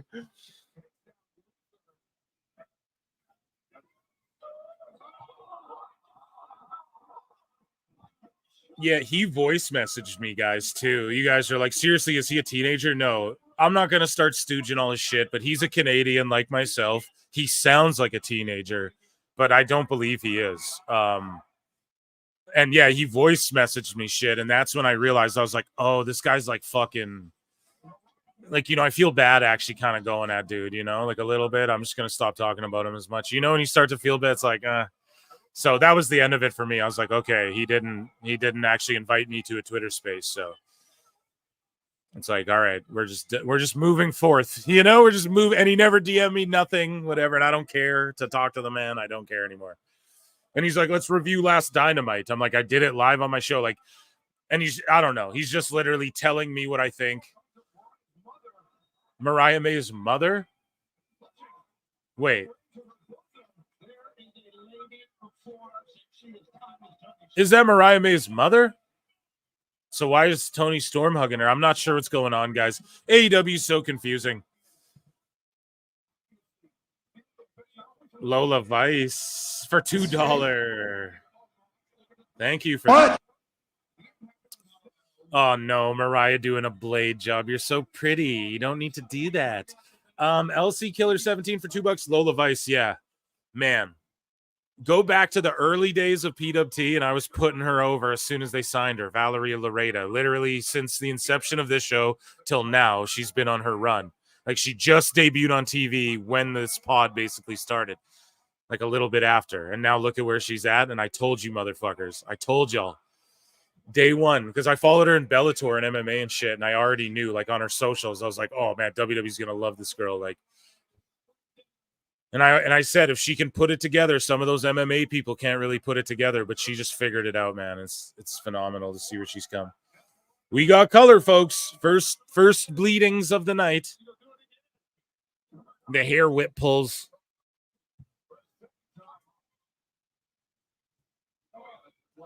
And we got Aubrey.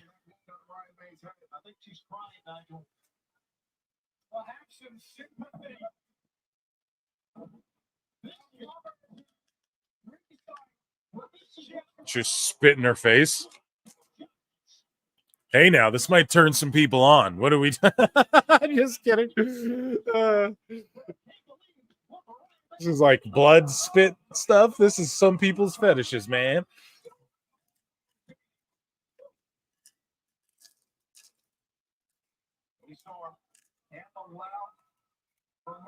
Are they both bleeding? Yeah, double blade jaw.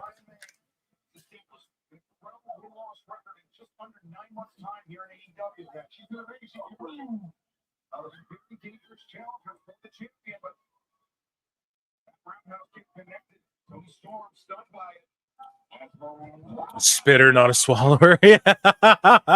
I'm into this match too. Tony's amazing. Fucking Mariah's amazing. I've been into it this whole time. Don't kink shame us, Phil. Oh, come on now, Phil. That's not very fair to kink shame 50% of the nation. Joining me now on the show, ladies and gentlemen, from Last Call Podcast, Chris Connor. Round of applause.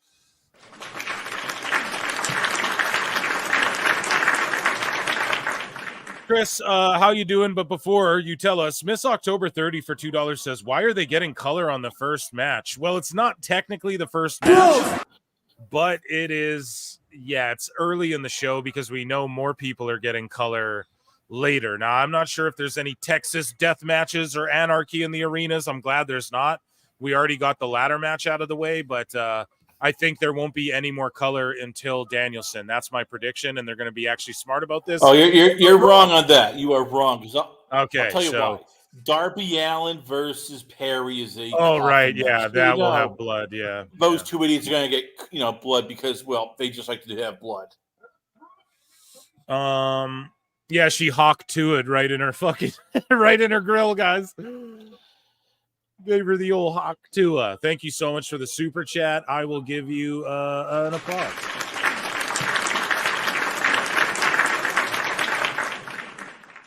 So, Chris, how you doing today, man? You've been watching this thing or what? I have. I've been, because this is how many I like you, Phil, because I am actually watching this from the full pay-per-view and trying hard not to go, I can watch NFL football preseason instead. I'm gonna sit through this. I'm gonna try to just watch this and not go. I'm getting stupid. Because this is just indie-rific at times. Not this match so far. This match has been solid. The ladder match was solid. Pretty, it's just. Here's the thing: the pre-show was a bunch of bullshit, and then not to shit on anyone, but it was just like, okay, whatever, pre-show bullshit. Dude, they're just cunt punting each other. They're just cunt. That's actually funny though, dude, because she kicks her in the thing, and it's like, yeah, like it's not gonna destroy you. You're not gonna be like dropped to the floor. You don't have nuts. I know, but when she does it back, and then they double headbutt, both drop. I'm okay with that. I don't know. It wouldn't be a girl's instinct though to do that to another girl. I don't think. But now Audrey Edwards is getting involved, of course. I'm a little bit behind. When you watch like TNA, when they had like Tessa Blanchard, Gail Kim, when you watch WWE, hell, when you watch even like AAA and you watch the ladies, you can go, you know what? It's actually like real wrestling. They go through moves. It's not silly. I'm not looking here going, oh crap, this is just stupid. It's like you should like hear like the Benny Hill theme going. Dun, dun, dun, dun, dun, dun, dun, dun, dun, dun, dun, dun, dun, dun. I see that when I see AEW. It's like, oh crap. Tony Khan wants to like bring out Benny Hill and go, whee! Scully Vibes for $5 says, so this match should have been later, but this is a good match. I feel it makes sense for color. What's up, Chris? What's up, Chris? How you doing, man? Yeah, I agree with Scully on this one. I like it. And the pay-per-view, it started a crazy ladder match and then this match. And so that's good pacing. The pre-show is like whatever. Like I could get if you watch that and then came into the pay-per-view and we're like, what the fuck? But as far as this is concerned, I like so far what they're doing, and they didn't overload it with matches. Like, and even JR's like they're doing less of the bullshit. So I don't know, man. Hopefully they like so far the show's been good. Now the worst part for me, Chris, is looking around that building and seeing all those empty seats. Like it is really obvious this year. The last year's show, it wasn't that obvious, but this year it's like damn, it's really obvious, you know? Because they didn't need to do it. I mean, they just did not need to book. I mean, everybody who, even, I don't care where you are, whether it's TNA, WWE, even UFC, they always let something breathe before going back again and again and again. And Tony is just Mariah May. She did it. Yeah, I'm 0 for 2 good. tonight. I'm 0 for 2. Acknowledge me. Thank you, Scully Vibes, for that. Appreciate you, buddy. I'm 0 and 2. Yeah, Mariah. This is the smart thing to do. This is the smart thing to do. Mariah May is a star. Mariah May is the one person you look at the AEW female roster and go, all right, they could. Yeah, and Jamie Hayter came back tonight as well. Saw on that, the pre-show. So that's good too, because she's another one where you could really build around these girls, and this was the right thing to do. You crown Mariah May here, and then and then like she can fight Mina. Then you can still get Tony and Mina fighting and all of that. I just felt like there was more juice to squeeze with Tony, but it's not like she can't go up against like Monet for the TBS title and all of that sort of stuff. So yeah, so far the show's actually all in's been cooking, Chad. All right, here's a side note. When is Mina going to go to WWE? Because you know that Kairi Sane and Asuka and all those people hey, come over. Better pay. You don't know hot lesbian action. You can actually be in crowds where there's actually like full crowds and not come over to AEW and it's like half crowds and nobody knows who you are. Come, please join us. Because you know they're doing that. You know when you saw those pictures of her and Kairi Sane, Kairi's going, hey, Mina, love to have you. So what's going to happen with Tony here?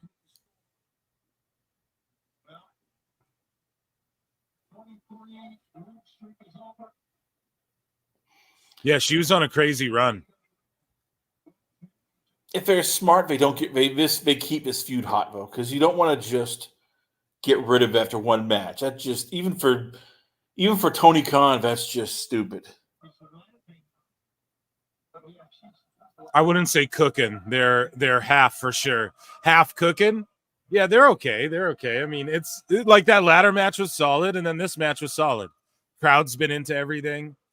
Because like the ladder match, like how do you grade it? Again, it's just a bunch of crazy spots. Well, they did that, and I was on the edge of my seat hoping no one would die the whole time.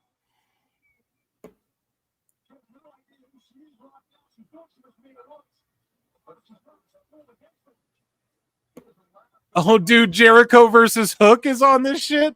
Oh my God. Okay, let's start it. Poll in the chat. Poll in the chat. Here we go. They're simmering. Yeah, I like that. I like that. They're simmering. Start a poll. Hi guys. That's why I do that. Hey guys. Hi guys. Who do you think will win the FTW championship match? I'm going Jericho. And we will go Chris Jericho. And we are going to go Challenger Hook. Okay, guys, polls in the chat there at Pro Wrestle Clips. Miss October 30 says, it said that Tony and Mariah's storyline is much better built than MJF, Ospreay, Daniel Bryan, and Swerve. No, absolutely. I don't know if it's sad. Like, we can't, and thank you so much. Acknowledge me. I don't want to say it's sad because, like, it's good for them. You know, I'm happy they put together a good storyline. Oh, Fozzie's playing, guys. This is going to be so awesome. But that being said, like, yeah, there should have been way more time put into Swerve Danielson, way more time put into MJF Ospreay instead of last minute shit. They really tried with MJF Ospreay and shit, but yeah, and Big Bill on Collision, they were fucking cheering him like over like the got people he was the baby faces he was wrestling and shit. So here, let's see what they Scully vibes for $2. No, my ears. Bye, guys.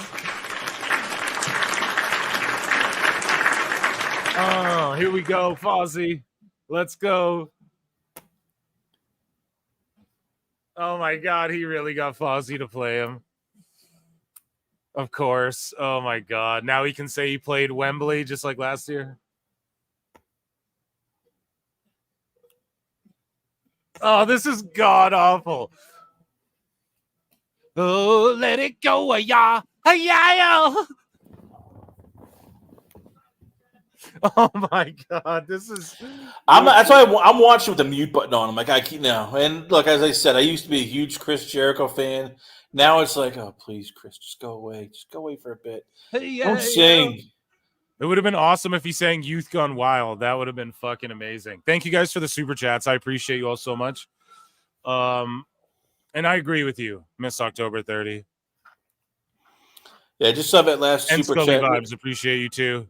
Sorry, Chris, what were we saying? I was going to say that last super chat, not the last one, but one before that. There's a reason why, because Tony's not involved in a Mariah May versus Tony Storm bill. That's all RJ City. It's RJ City and Mariah and Tony. Like Tony Storm, not Tony Khan. Khan? His mic cut out. This Sasha. Yeah, we are the youth go wow. And I go wow. Yeah. And then Aubrey's in this one again too, doing double duty, 2 matches in a row. That's super unprofesh, dude. That's super unprofesh. You do name a sport where the ref fucking goes, or I mean, like a combat, like in UFC, the ref doesn't do 2 fights in a row. No, but because it's Jericho, he's got a fucking Jericho dressed like an aging carrot. Oh, look, he's coming out to Taz's heartbeat. The heartbeat. Dun, dun, dun. Let's see if they do the dun, dun, dun. Miss October 30, what happened to Jericho? I was a fan too, Chris. Yeah, see, they have the...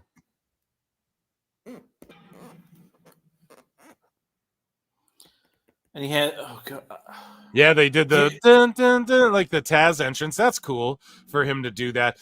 Dude, I don't know what happened to him either. Jericho, he definitely fell off. He's one of the GOATs, but like if you rank him, he's like he's got to be in people's like top 20s for the most part, right? But he's just Jera Hogan now. If he wins here, he's Hulk Hogan.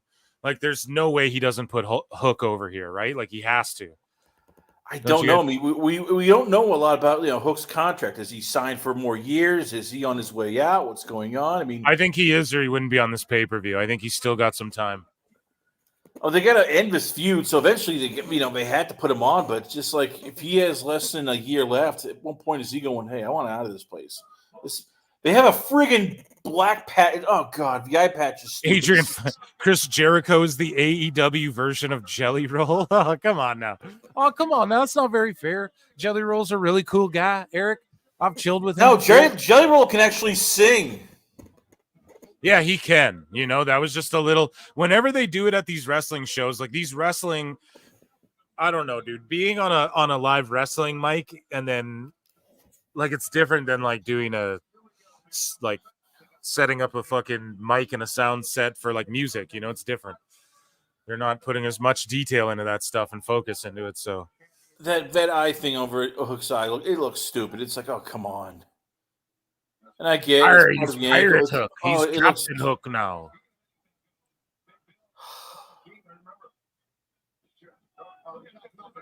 Okay, someone's gonna hit the ring. We're gonna hear like RVD's music hit or something crazy.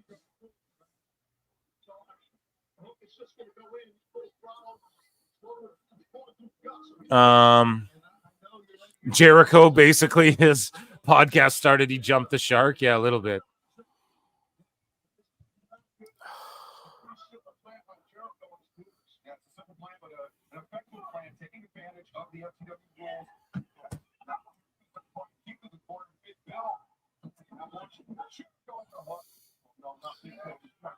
So, like, who's going to come out and save Hook, I wonder?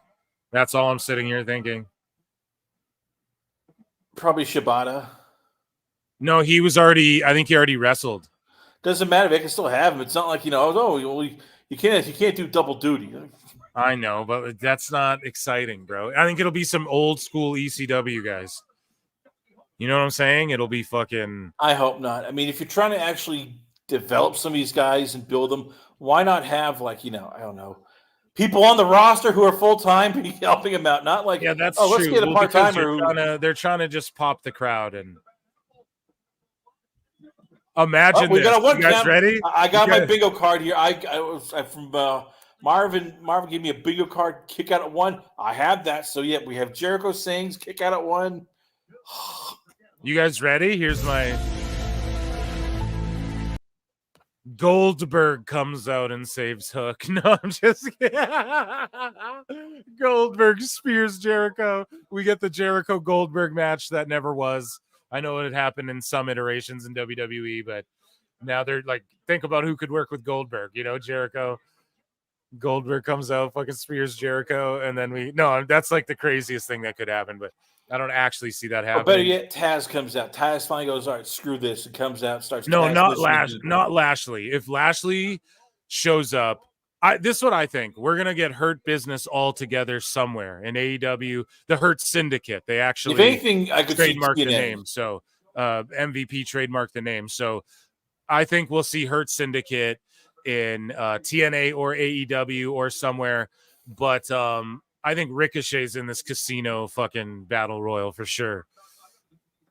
We're stuck at 80 likes. There's 135 in here, 20 more. Yeah, guys, hit that like, please, and sneeze and spanks. Hit that like, please. It's the free way to support. A bunch of apples. We get thumbtacks now, whatever. Oh god, this. Oh, are those like botch? Those aren't apples? Sorry, I thought apples for like a teacher, right? No, it's No, those are apples. Are they apples or bocce balls? What is that? No, they're they're bocce pool balls. They're fucking no, because he's got a pool cue there, right? Cricket balls. That's what it is. Taz just said it. Taz is on commentary, so he's not coming down. Maybe he'll get involved, but I don't know.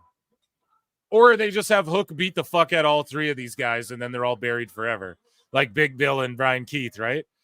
Like that's all I'm saying. That could happen too, dude.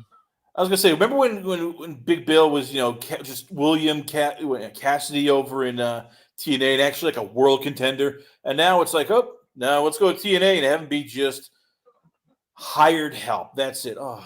All Jake, I don't know if you're around, but Shaggy Filth's asking for the GoFundMe link. I might have it here for you guys. And so let me see. Boo, boo, boo, boo, boo, boo, boo. Where's all Jake? I might have it here if he doesn't have it, and I will get it to you. Just give me a second, guys. A cricket T-ball. Where the fuck is the link here to it? Here.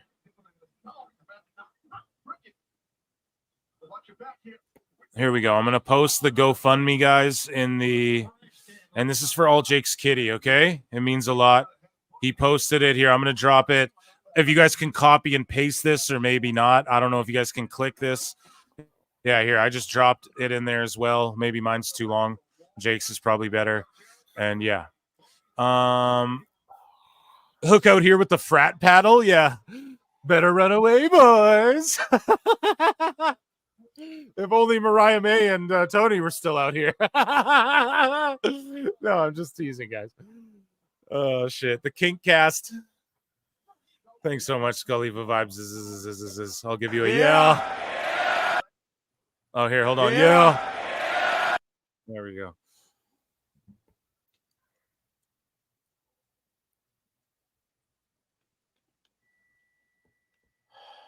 Yeah, my shit froze up too. Someone was saying that before, and it didn't happen to me. Now it just happens. So that's crazy.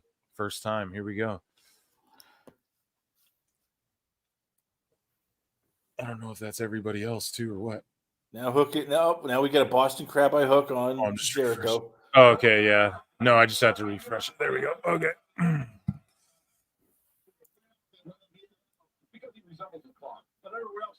Want to make sure my dono. Yeah, thank you so much, guys. Thank you, guys.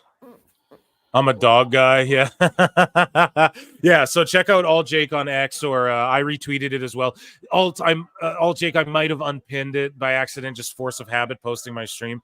Sorry, I wasn't thinking, but yes, it is there. If you just look down like two of my tweets, it'll be up there as well. And I'll post it and pin it again.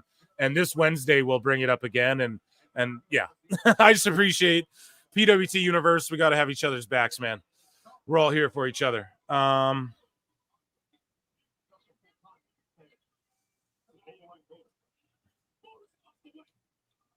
Here we go. I mean, I hate. Oh, dude, barbed wire. Fucking sorry, Chris. What were you saying? They got barbed wire tables and shit now, or a barbed wire board. Let's go. When you watch, like, you know, the Bloodline rules match, and you compare it to this, it's just night and day. Like, one actually looks, I don't know, that's what I'm looking for, realistic. The other one is like, okay, we're gonna have super hook. He's gonna beat up all three guys. He's gonna find a way to overcome, you know, a man twice his size and two other guys who are probably twice his weight. Come on. Yeah, we're getting into silly fucking territory here.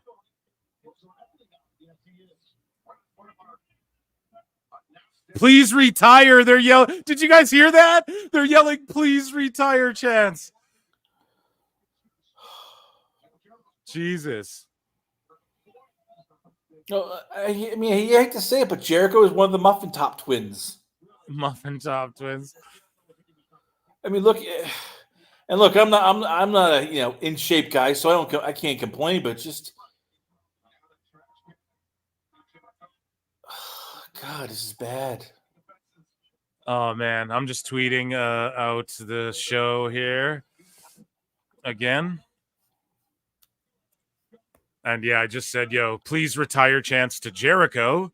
We're getting into silly territory here. Fucking Mark! Muffin Top. Yeah, that's what he called.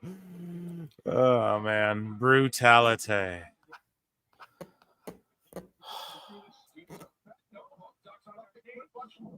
Ducks under. Here we go. Boom. Yeah, it is silly territory, though, for real. Let's see. Who knows? Who knows who goes through that fucking... Oh, he took the patch off? So he's tricking everyone like Sandman? Oh, the Sandman spot. It'll be great.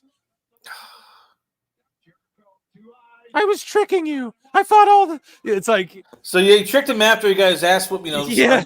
Yeah. You fought three guys that all trick you with one eye. What a fucking that's dumb, you know? It makes sense. Holy shit. I def care more about Jake's cat than this match. Oh shit. Emotional damage. Oh, he hit Big Bill with the pool cue. Big Bill goes through the barbed wire.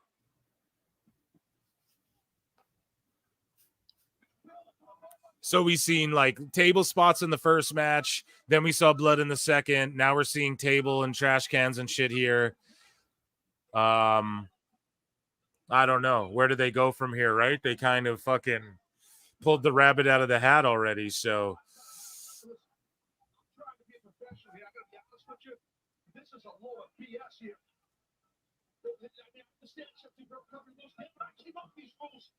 it's a gimmick eye. It's a gimmick eye. Oh my god. This is the fucking best. Oh, here we go. Taz is getting in here. Chris Connors called it. Here we go. Yeah, Taz mission on Brian Keith. The Cosmohamate. Double Taz missions. Tap out. There you go. Let's go. I'm down. That's the right finish. That's the right finish to do. Nothing too convoluted, but the match was convoluted, but the finish was okay. Taz's Taz mission is one of the worst Taz missions I've seen now. This is... It makes no sense, dude. Oh my god. Once you get around the neck, it's just like, you know, oh, here's this. Oh, I can't get around. No, where else? Oh. So we ended the poll too late. I hope there was no cheaters in there. And 63% of y'all thought Hook. So good job. We'll start another poll for the next match. I'll just put... Maybe I'll start like a Q&A instead because we don't know. Like, it'll just be random who's going to win the Casino Battle Royal. Like, we don't even know who's going to be in this thing. So you guys will just submit to the Q&A maybe for the Battle Royal if that's what's up next. Guys, run those fucking likes up. 165 of us watching. I think I saw us hit 170. We're at 85 likes. 15 of you hate watchers. Click that like. Please, and then I'll stop asking. Once we hit 100, Phil stops asking. So does George. Okay. Legit question. Yep. has Hook grown as a wrestler? Like when you've seen him from the first time he got into AEW to now, I mean, has he grown at all? I mean, it's almost like it's like, all right, well, you put him in there, he's the same character, same cat. I mean, you compare Hook. I mean, you compare him to Dominic Mysterio, and it's like, holy crap! One guy is actually like grown and become a top performer. The other one is still the same guy you saw like when he first got into AEW. You need WWE, man. It's that simple. It's that simple. I'm sorry, guys. That's what you need. These young guys. Okay, I'm starting a new poll. Who do you guys think is going to win the AEW Tag Team Championship match? The champions, Young Bucks, FTR, or the Acclaimed? What a lousy match, Chris Connors, that we're getting this again. I think the Acclaimed walk away with these belts, right? Because, I mean, who else is going to take it? FTR won them last year. The Bucks can't walk out with them, or it's going to be nuclear heat unless they want their win. Unless they want their win at Wembley that they didn't get last year. Oh yes, they want their win at Wembley. Yeah, they're winning these titles. Fall off this shit. The Bucks don't care. The Bucks don't care. You can boo them all they want. They're just going. But the Acclaim, though, it would be like if you're smart. Again, you like this is a team you want to get behind and build. You fucking put it on the Acclaimed at this big stage. You know what I mean? But how shitty is it? We just get this same match from last year, but add the Acclaimed, like with no story. They couldn't have thought of anything. It's pretty bad.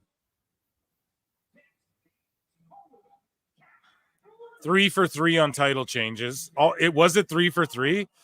Savage Wrestling Podcast becoming a member here. Thank you, buddy. Derek H saying, what was before the Jericho match? Mariah May versus Tony Storm, and then you had the ladder match before that. So we had the ladder match that you can see on the bottom left of your screen if you're looking at your screen, and then we had the Mariah May Tony match, and then we had Jericho Hook. Yeah, make sure all the new people just tuning in, make sure you hit that like, please, and thank you.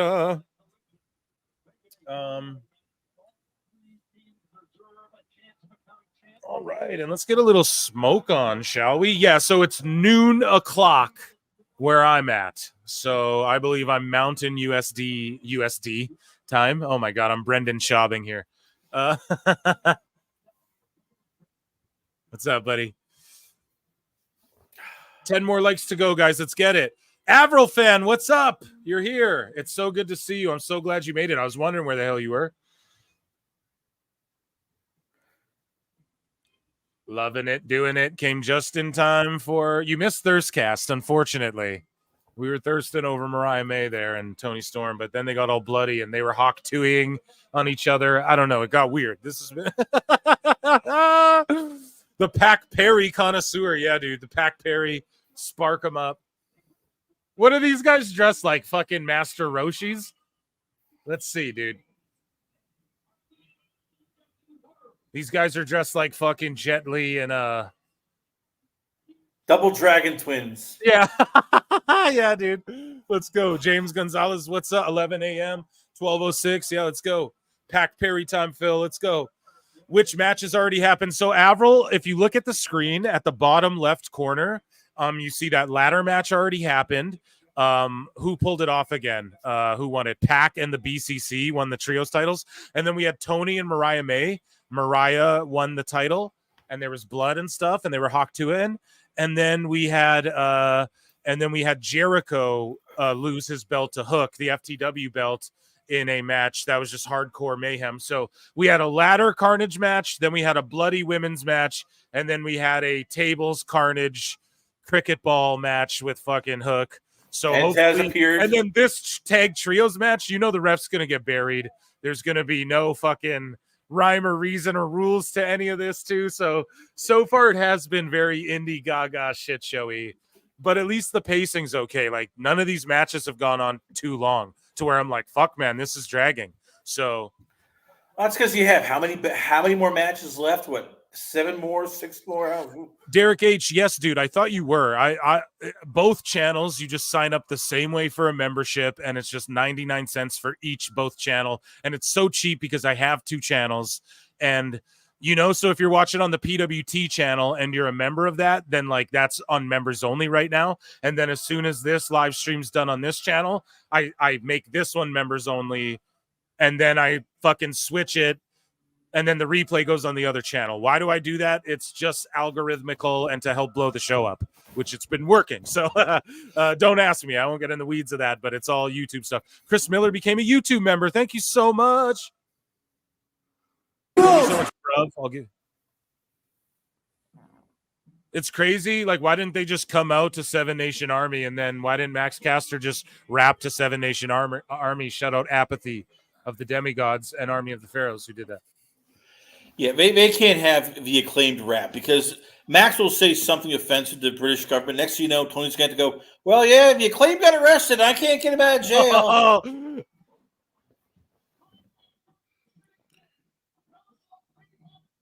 He's going to say something stupid, isn't he?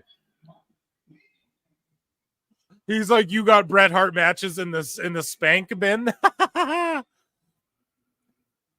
If you go into the description of this video, go below Derek H, and you'll find it. There's a link here. I'll fucking post it in here. If you guys want to become a member, I'll post the link right here. And Derek, we also have a GoFundMe for Alt Jake's cat, who's dying, and just consider sharing it around or something if you can't contribute. But we're also trying to raise awareness for that as well. He had to pick up a whole extra job to try and keep this kitty alive. So there's also a link to a GoFundMe. Here's the link for if anyone wants to become a member. Thank you guys. You guys are fucking brilliant. Like, thank you for being here. You guys could be doing anything else. You chose to be here with the PWT universe, and I know why, man. It's the best motherfucking live show in the world. Thank you, Chris Connor, for coming through too, buddy. I appreciate you so much, man. You don't even know, and I have a blast doing your show. And thanks for sending that email for me too, buddy. I do appreciate that as well. Well, let's see if it works. By the way, I'm working on another pro wrestler to hopefully get on the show. I'm trying. We'll see how it goes. Yeah, absolutely, man. I'm sorry. The Acclaim they are cringe. I mean, there's you're just shitting on the Acclaim still. New members, October 30. Thank you, all the new members. Round of applause. Sorry, Chris. They want to be rappers. They're not. I mean, it's basically like John Cena. If John Cena was a 13-year-old. Apparently Cena texts fucking Max Caster, and then another new member, Pete in Texas. Pete, it's good to see you here too, buddy. I see you in the chat all the time now, and it's you're a very valued member. So are you, Miss October 30. Appreciate you all so much. And just even if you're just here hanging out, you don't got to be a member to for me to love you. Kisses all around. Okay, so we got the Acclaimed and FTR kicking things off. So it's not a three-way, right? Because you never know with these matches, like, oh, is it a three-way, like a triple threat, or is it just two guys and then you can tag any team? I hate it when it's like this, two guys and then like I can go tag an opponent, an opposing team. I hate that shit. But I'd prefer if it was triple threat style, but who knows? Hopefully they follow actual tag rules here in this match to some degree. I was watching Collision, or actually, the pre-show to this, and they had like a 16-man tag, and the ref could not have been more buried. And yeah, you couldn't have made them look any dumber. 16-man tag. Oh god, 16-man tag. Can I get the best guys, Tony Khan? You can. You can. On the show. The best guys, Tony Khan. There you go, buddy. Sorry about that, Chris. Go ahead. I was going to say 16-man tags. Like, well, we need to get everybody on. I was going to complain. So hey, let's just throw them together for a 16-man tag. No logic, just a 16-man tag. Like, oh. It's every time I watch Tony Khan, I feel myself getting dumber. Dude, you missed earlier in the show. I played a clip of him from Collision. So I was watching Collision with a feed where it was showing like in between like the tapings, and he came out and talked to the crowd. It was so cringe. And Aubrey Edwards too. Like this feed was feeding stuff that like wasn't supposed to be on TV. You know what I mean? And yeah, I got Tony Khan's whole cringe thing. I played it earlier on the show. And Aubrey Edwards as well, like dancing and shit, like as she made her way. It was so unbearably cringe. And yeah, just go back and watch it, or I'll play it again for everyone on the show today or something. But I'm surprised Aubrey Edwards hasn't wrestled yet. Like you could tell she wants to. Who? Aubrey She Edwards. did. Yes, she did. She won a match. She did. She fought God. Karen Jarrett in a mixed match on like Rampage. It was like her and Mark Briscoe against Jeff Jarrett and Karen Jarrett on like a Rampage or Collision, dude. That happened. Oh God. She's undefeated, dude. Yeah, that's a real thing. Here we go. So like, where's this Rick Knox? 3. Like, look at his slow count, and he winds his arms around like you're a goof. Don't even count. It's already buried. What's it supposed to be? Look, now he just stopped. So he's at 4. Now he's just not counting. So he counted really fast to 4. Like, this is why you're a bad ref. At least just count to 4 over really slow period of time, or just say in a trios or in AEW in tag matches, you have 10 to 15 seconds at the referee's discretion in the ring. So now they've been doing this, like, right? So the guy starts counting 1, 2, 3, 4, and then he just stops counting for 7 seconds. And look at what Nick's doing on the fucking ropes. You can't do that in a tag match. Ref, tell him to get the fuck down. Like, it's silliness, man. They bury themselves with this nonsensical fucking, it's silly. God, Matt Jackson sucks. I'm glad I can watch PWT stream and watch AEW before I head to watch later. Yes, sir. If Dax would shut his mouth, it'd be all good. Here we go. And guys, I'm going to give away 5 memberships in a bit too. We'll do it maybe before the main event, so make sure you're hanging out in the chat. Maybe you get gifted a membership.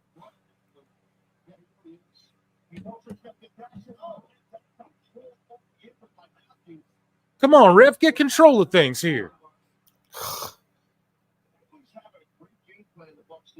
So the Bucks are just hitting their usual moves. Basically, they're being the Bucks are being Bucks. That's fucking silliness.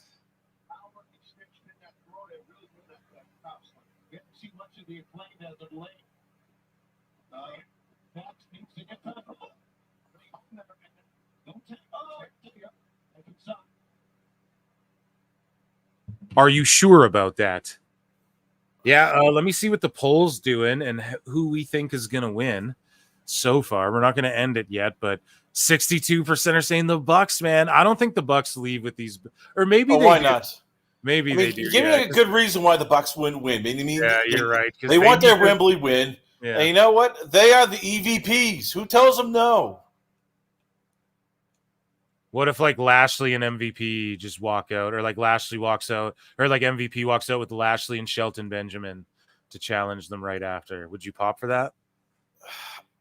I guess, but we already know Lashley's getting ready for a boxing match, so I doubt he's going to show up anytime soon. And yeah, hey, MVP and Jericho hate each other. Those two hate each other. So what? MVP is going to go? Yeah, let me go to AEW and have to deal with Jericho on a nightly basis.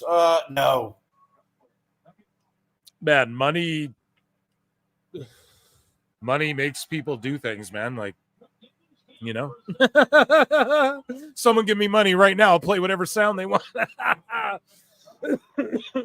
For real though, like money will make MVP squash that shit with Jericho. Perry Pack.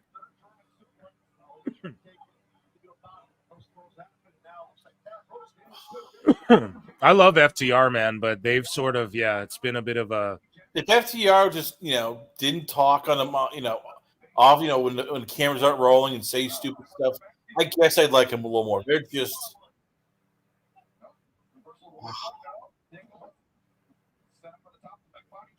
Yeah, Dax blocked me for dissing AEW, I guess. I've never talked shit about him. I know.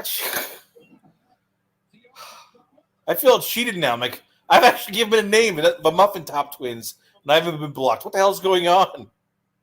We're getting. Oh God, this is. It's just this match I don't give a fuck about now. It's crazy to even say that. The crowd doesn't either. Listen how dead the fucking crowd is.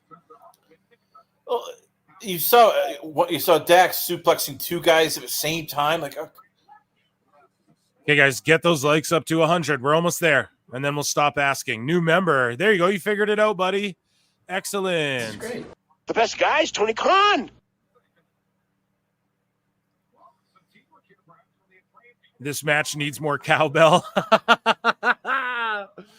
No mas cowbell.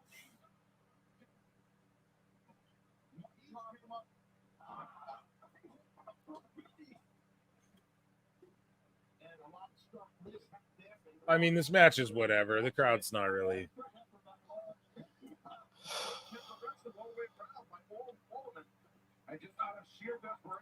Dax did block me, then unblock me. Yeah, who knows? Yeah, he fucking blocked me, dude. I don't know what's up. There's zero psychology in this match. It's just basically everybody's got to get their high spots.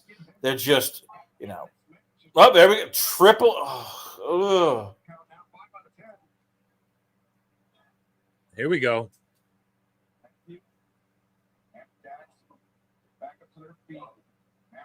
Damn, it's just this match. It's been a great show. I'd say decent enough. Like none of it, even though there was all the blood and carnage, the Jericho shit got silly, and then the finish was okay. And then now this is just like, who cares? They're just doing the same old shit. And it's just, I'm just not invested in FTR. If you guys heard me at last year's All-In review, I was marking out over FTR.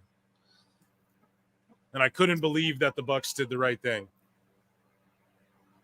I wonder how much of that was because, CM Punk had basically, lost his mind, and they're like, okay, if we don't do something, we're literally, there might be a riot within the back, the locker room.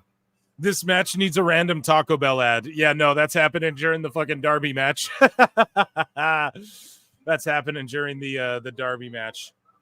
Okay, folks, since this is like kind of boring, am I talking at him? I don't mean to be rude, but let's just read a couple headlines here. Billy Gunn needs a super kick. I'm keeping my eyes on the matches, but I've also got my news here. WBD sources have claimed that WBD recently made another offer that is in AEW's hands. Oh, yeah, we read that one earlier in the show. Mercedes Moné says that she had planned to return to WWE for WrestleMania 39 in LA until Tony Khan gave an invite to attend AEW All In that year. So there you go. She was going to come back to WWE and then decided not to because she got offered that biz egg. More on Sean Ross Sapp reporting that the AEW have been offered at least double their current deal. So what does this mean? Here's John Skipper, former ESPN president, and David Sampson, Miami Marlins president, explaining how TV rights increases are structured and calculated. So I'll play this as we watch this match. Find us what you paid for the NBA deal. What was the deal that you signed that's now up for expiration? The NBA deal was 9 years for ESPN. I think it was an average annual of about $1.36 billion. Okay, I don't even want to hear this because instantly he's talking about fucking NBA. So it's like, you know what I mean? It's not 1.63 billion over 6 or 9 years or whatever. Yeah, that's NBA, bro. It doesn't even compare to this shit. Like, sorry, go ahead.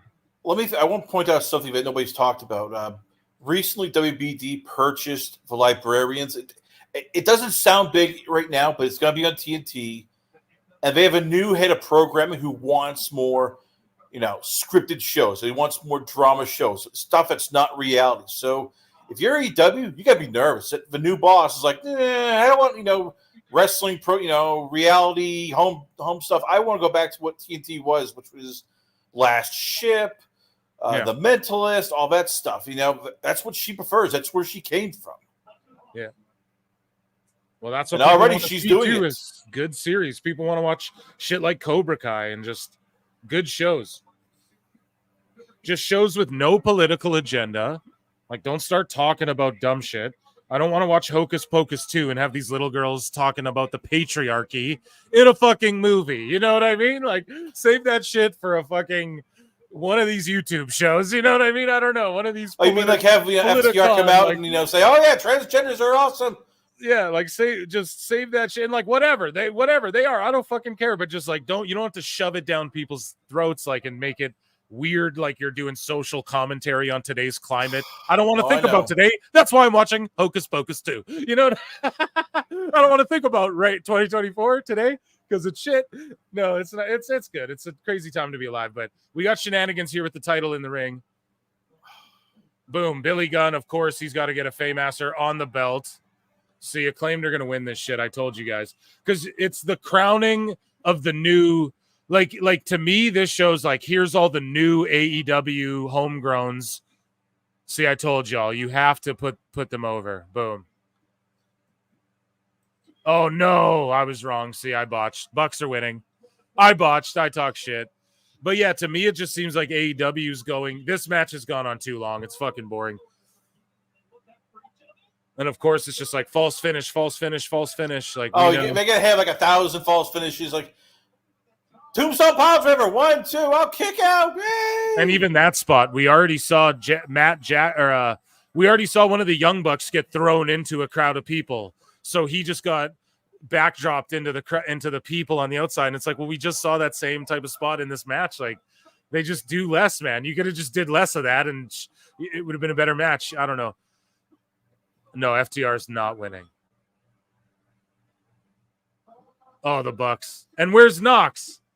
How did Knox see that? The worst referee in the fucking history, man. The Bucks pulled it off. Wow. And the Bucks are AEW homegrown, so let's get it. Well, they were grown elsewhere, but they're basically they're the EVPs. That's what it is in their contract. Listen, they're AEW OGs, like not homegrown. Yeah, I misspoke there, but they're OGs is what I meant. Like they are original AEW, like they're associated with AEW, you know, like the way Sting was with WCW. Like it's, to me, Bucks and Kenny and them always will be AEW guys. So it's it's definitely, here we go. Who's this? New what are these? The Grizzled Young Veterans. So these guys were in NXT, folks. So they came back to AEW after so Tony's they debuted on like Collision like a month ago, I think, and then just like as a one-off, they've been working the indies. The Grizzled Young Vets are here to challenge the Bucks next, which is cool. I mean, this is kind of what like AEW was at the beginning, a bit, where this sort of thing would happen and we'd go, sweet. But it looks like they're heels too, so we get heels. So are they going to fight the Bucks and we get heels versus heels? That's dumb. But Grizzled Young Vets versus FTR, that's a saucy. So if you guys are unfamiliar with them, it's just, they're just a good one of these NXT teams, you know, that got released in the Vince era. Or no, actually, I think they kind of let their deals run out, actually. Yeah, they let their deals run out. Then they went to TNA. Not misused. See, I'm using wrong words here. As Brad Shepard would say, I'm mischaracterizing things. They weren't misused. They just weren't like really being used, you know? They were. Well, they got stuck with Ava Raine. Yeah, exactly. So there we go. No, I'm not mad at the Bucks winning. Like, oh, I am. I am just pissed. Because it's just, once again, it's, you know, everything AEW likes to say, oh, well, you know, we give young talent a chance, blah, blah, blah. The Young Bucks buried 2 more teams. Whatever. Guys, we're at 100 likes. Thank you so much. Now keep running them up, you fucks. But I still appreciate you guys. I won't ask anymore, but hey, 150, and let's ratio ourselves maybe. Hey, let's get it up there. But yeah, in the poll, 61% of y'all said the Bucks. I see that number getting higher after the match is done. You fucking cheaters. Just kidding. Yeah, 60% said the Bucks, 21 said Acclaim, 18 said FTR. And I'm starting a so I think Ricochet debuts here. I've been wrong about everything so far on this card, so don't trust anything I'm saying. But I'm gonna say Ricochet debuts here, and we also get a big return of someone like Moxley, maybe not Mox or Kenny, but just I don't know who hasn't been here, but and they have Sting. Listen, they have Sting in this advertisement for Forbidden Door in London next year. So don't be shocked if we see Sting back in AEW next year. But I don't know. We see I don't think Edge could return yet, could he, with a broken tibia? So I'll tell you who's going to return. Keith Lee to no reaction. That's it right there. We get and then we get Keith Lee and Ricochet do a square off, and everyone will go, holy shit. And then they'll do like a cruiserweight spot, and everyone will be like, holy shit. But then WWE fans will be like, oh, these are WWE guys, though. So why do you... Here, I'm starting a Q&A, and I'm not going to answer any of the Qs. What I'm doing is you guys just tell me who you think is going to win this casino Battle Royal. And is this Orange Cassidy? This is fucking cringe. Yeah, Like Orange Mr. Cassidy. Bean. Does he have He's his doing hands the in his Mr. pocket? Bean? Does he have his hands in his pockets? That's all I need to know.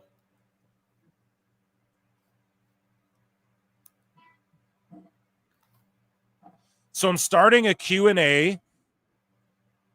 I don't know how this works because I've never done one. I'm not going to A anybody's Q, okay? What you guys are going to do is just put your Qs in there, and your Qs are who the fuck you think is going to win this Casino Battle Royal. Can be anyone on the roster. I'm saying Hangman Adam Page wins it, or, yeah, Hangman Page. But I do think Keith Lee and fucking Ricochet show up. So I don't know how this Q&A works, guys. Let me know. If it's botch in the chat, let me know.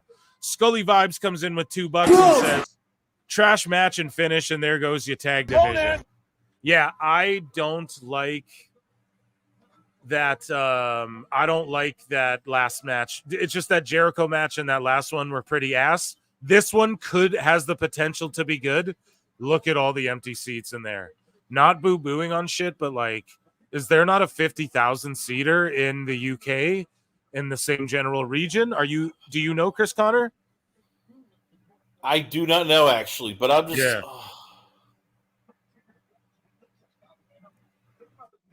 Thank you for the super chat, my guy. Adam Cole could return. That's another good one. Let me see here. So I see Adam Page, the Yeti. Oh, Okada's in this thing. Oh, yeah. Gotta have him. I mean, you paid a lot of money for him. Orange Cassidy, Adam Cole, Ricochet, or Hangman. Okay, Anthony Rivera, pick one. Stand on some shit, bro. Stand on some business. Pick one and stick with it. Come on, guys. More of you guys in that chat, if you don't mind. I want to see your answers. It's important to me. You know what? I could see Grotto being in this match. Okay, just because. Yeah, no, and he's been doing like more serious work too, like actually wrestling, like not all just comedically and shit. 181 of you in here. Wow, man. Fuck, you guys are the best. Let's go. We're getting a big... I put Ricochet on the thumbnail. I'm pretty confident he's going to show up. Man, they have botched Okada. I mean, this guy should be a main event guy, not somebody who is just like... He feels there. Like, that's what he is. He feels like, oh, yeah, he's part of the elite. Well, he's just there. And maybe it's because he still can't really speak English or doesn't try to speak English in promo, so you're limited. But it's just, man, he just feels now so mid. I told you, Phil, you'd have a great time. Yeah, buddy, don't fucking. Chris Benoit, yeah, where's he been at? Do you know? You know what, guys? In IRL, different people have that gimmick. Okay, so I'll just throw that out there. Chris Benoit might pop up, and it might not be the OG Chris. You never know. He's like a Doom bot. So, and that's happened in the past. Like, Crispin's not always the same dude. So, but yeah, just I've not had a Crispin in a while. So that's been it. But I got George, and I got a Jake, and I got Denisha in there, and I got all my people. So we're good too. But yeah, Chris Benoit is like just like a funny joke, like inside joke with me and some of my friends. Look at Okada and Orange. So the story here between the beginning of this is they're both in this the Chaos faction or whatever it's called. Joe Hendry, because I believe, wait a minute, say his name and he appears. Yeah, not in AEW. Even Joe By the way, Hendry. I believe in Joe Hendry. Is he here, chat? No, Is he's Joe not here in the chat? Is he here, Chris? Is he at your place? God damn it. One of these days, he's going to be here.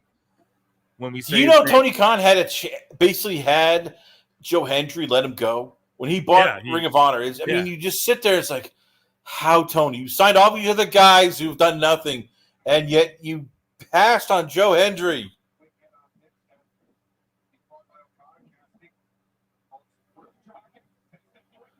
Wait a minute. We get the pockets again. Yeah. Yeah, Lasai.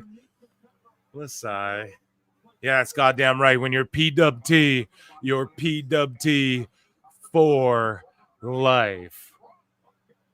because the big Mang and the medium-sized Mang and our special friend guest guy. Oh shit, that's my favorite promo, dude. One of my favorite promos. Fucking R.I.P. Scott Hall. Here we go. Who's coming out? I like this. This is good. Boom. Ricochet bet. Crowd erupts. Nigel McGuinness. Wow. Wow, this is the way to do it. I've always said he's got to have a return match here, and he's going to do it at some point. Dude, the pop for fucking McGuinness. Oh, my God. I like this.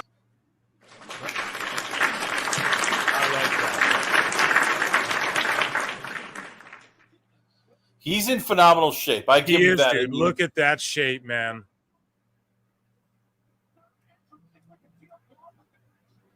But again, it's another guy they're going to do nothing with. So it's so frustrating watching AEW, and you just, I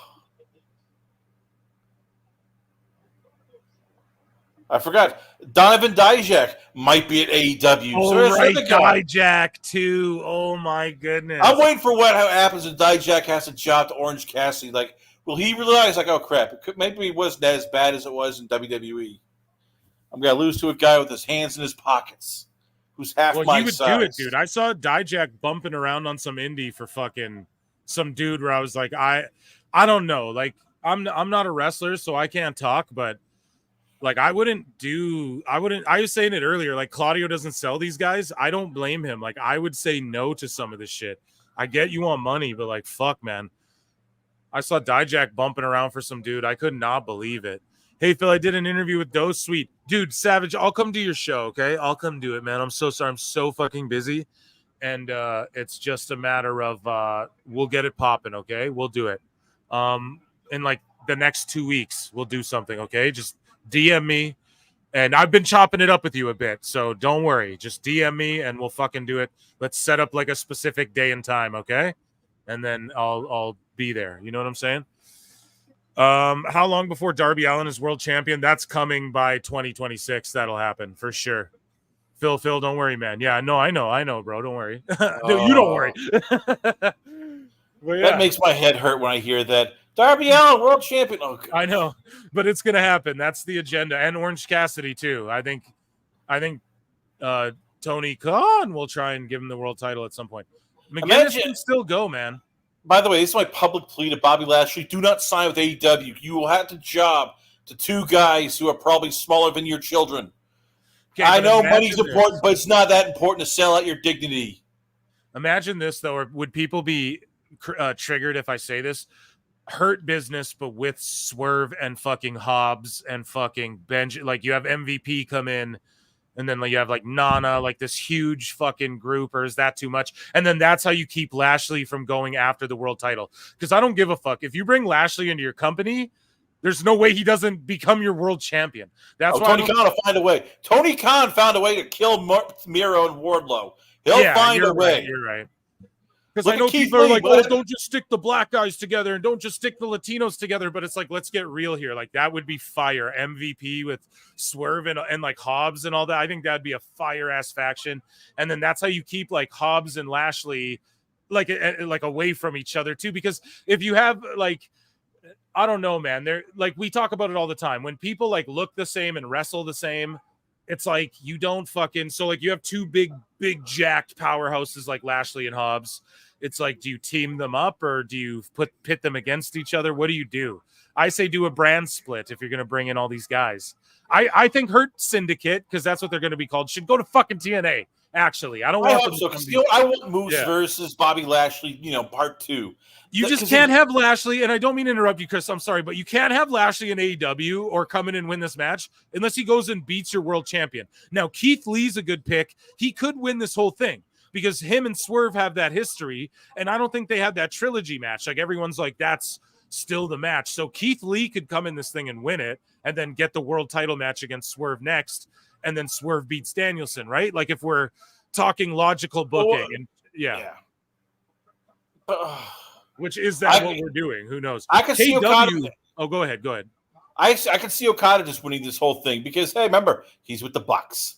and they signed him for big money. So might as well get something out of it. On the topic of what we're talking about, KW for $5 says, do you think Bobby Lashley or MVP shows up? I'm sure Ricochet will show up. I don't think all of that. And thank you so much. Acknowledge me. One's up for K-Dub in the chat. I don't think fucking they all show up. Not all of them. I think it'll be what we said, like one big return and then like one Ricochet, you know, or like a Lashley and an Adam Cole or a fucking well, a Miro and a Ricochet or something, you know. Well, Lashley's big pops for a for boxing match. Zack So I doubt Sabre he's Jr. Lashley's getting ready for a boxing match, so I doubt he's going to just all of a sudden show up and just do this. But we could see Miro, we could see Keith. Yeah, Lee. like a Miro and a fucking you know, something like that, an Adam Cole or something like that. There'll be a couple. There's already been big pops here. Nigel, and then you have SZJ or ZSJ. Pardon me, SZJ, ZSJ. And so I don't know. That's cool. Nobody knew he was going to be here, so I don't know. But thank you so much for the super chat. I'll give you a bruv. Thank you so much, K-Dub, for being here. And then Scully Vibes with another $2 says it's going to be cheap pops until Adam Page wins. Yeah. Let's look at what you guys were saying here in this Q&A. I can't even see. It doesn't show me, so I'll just end the Q&A. So so note to self, no more Q&As. How about that? Because those suck. We'll just do polls, guys. Almost 200 of you watching, man. Incredible. And just run those likes up. Let's get it up to 150 if we can then. You know what I mean? The Shockmaster. Yeah. Here we go. This is pretty dope, dude. Nigel and Zach. I'm so down. Here we go.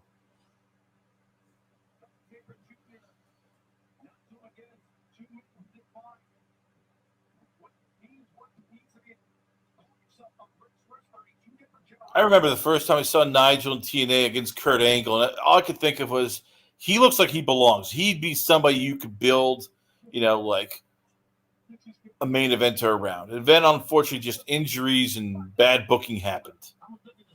Yeah, dude. Big time.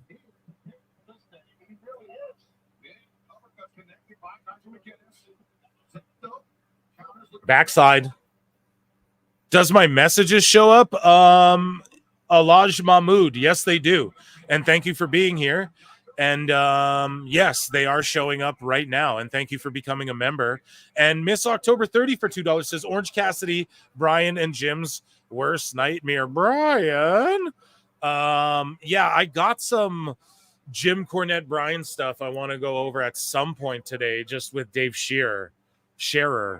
So we will do that at some point here. Maybe when they're playing a package, we can, or maybe when the whole show's done. I'm not sure.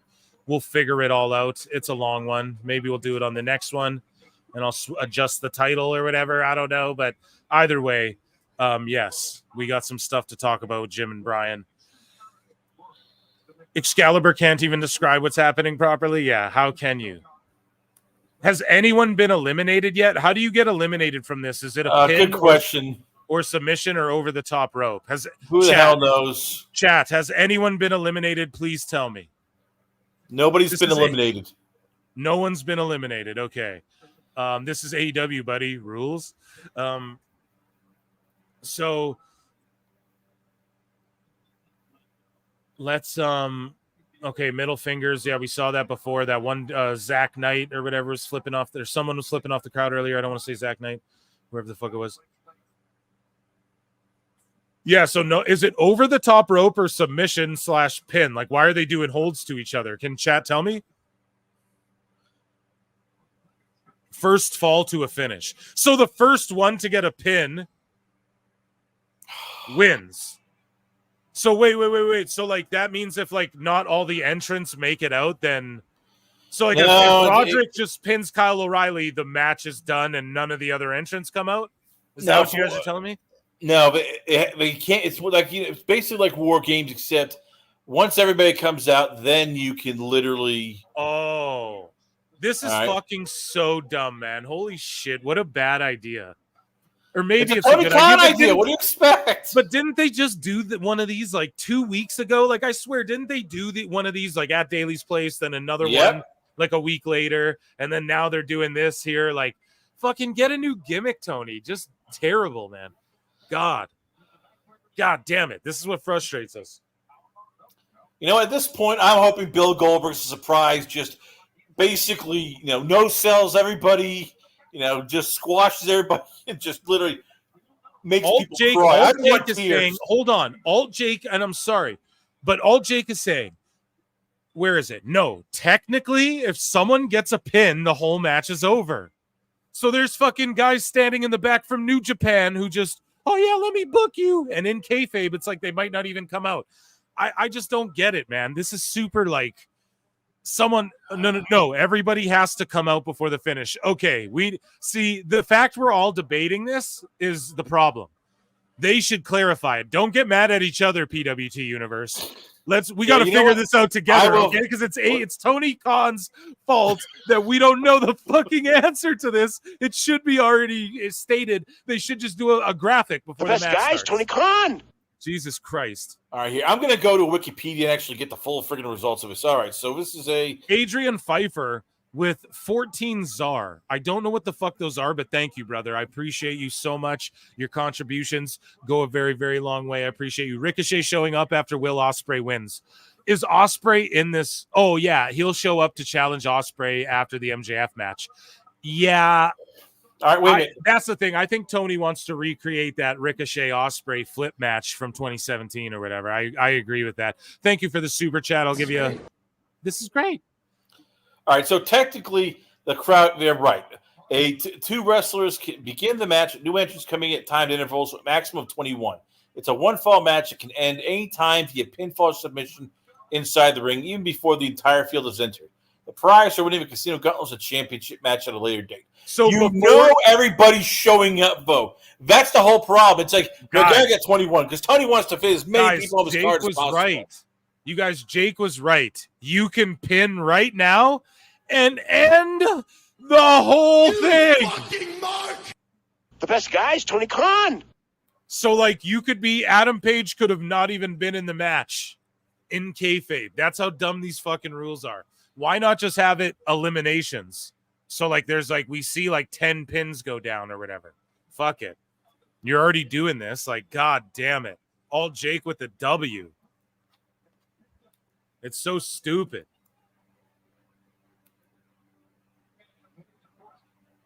And now, if you guys don't know, Orange Cassidy, Briscoe, and Kyle O'Reilly and Ishii are in a fucking faction called the Conglomeration together. That's a fact. In this on AEW programming. That's a faction. Like, who the fuck? You couldn't have a more fucking 2K mode, universe mode faction. That's what you do when you sim universe mode for 3 years and then you just see what it does. That's what happens. You get a faction like that. Fucking stupid. I downloaded a Create a Wrestler Orange Cassidy and I was like, what the fuck am I doing? I deleted them and I downloaded Jushin Thunder Liger instead. I was like, what the fuck am I doing downloading Orange? You know, I was just thinking of wrestlers like off the top of my head.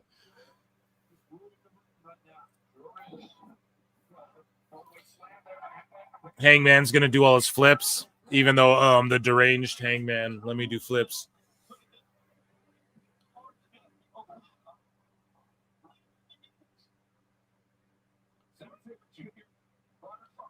So we've got 8 men so far. That means we have 13 left until this thing probably ends because, hey, we're going to have 13 more people.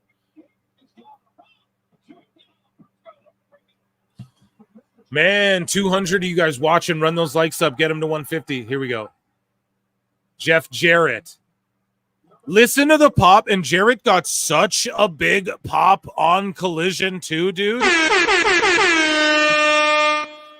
See, they want him to win. Tony Khan's a fucking coward by not booking Jarrett versus Hangman Page. I don't know who it was in here that said Hangman constantly looks like he's staring at his mustache. Still makes me pop. Oh, man. If in a fraction, why not submit to a stablemate so your team gets the title shot? Exactly. Exactly, man. There's no reason, dude. Oh, You are using logic. Stop using logic, you can't Phil. use. This is Tony Khan. This is a guy who likes time cop. There is no logic. Oh yeah, time cop. He did that. He did the time cop bit. He did like me, because everyone does the time cop bit, obviously. Like we all know he says it, so that's not like but what it is how I fucking like I started doing with my show, like, oh, I'm recording it here. Well, no, Tony did do it, but he didn't do it as rank as this show. Before on the Collision, he's like, we're filming Dynamite for Wednesday, but really it's Saturday. But Rampage is on Friday, but on Sunday, it's like Time Cop. Like, he literally did the joke I do, and it's insane. You can't make it up. Same with Moxley when he started being the cool jazz guy. Like, at Last All In, he literally came to the ring, and they were all dressed like a fucking jazz band, and I couldn't believe it. They're all wearing cool guy shades. I'm Moxley. I'm real cool. Scooby-Doo-wah-wah. Time Cop. Mark A. Hicks, what it do? Mark A. Hicks, number 2. What it do? 3, 4. We got Jarrett putting in work.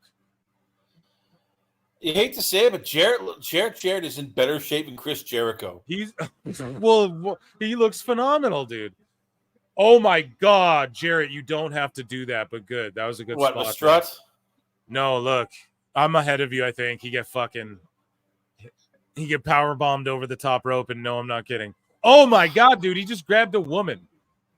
What are we doing here, B?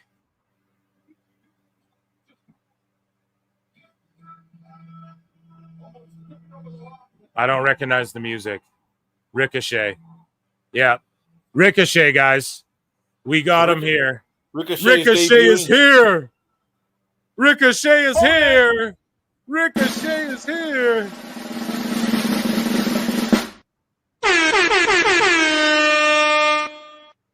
Ricochet is here.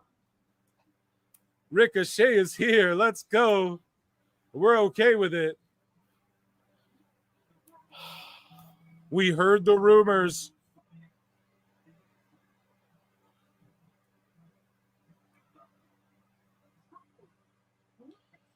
I'm happy for Ricochet because he's getting a paycheck. It's just, if you're AEW, it's another guy who, once again, is just like most of the roster. What is? Oh God, this is. Oh, this promotion. Finally, your boy Phil is right about some shit on this card.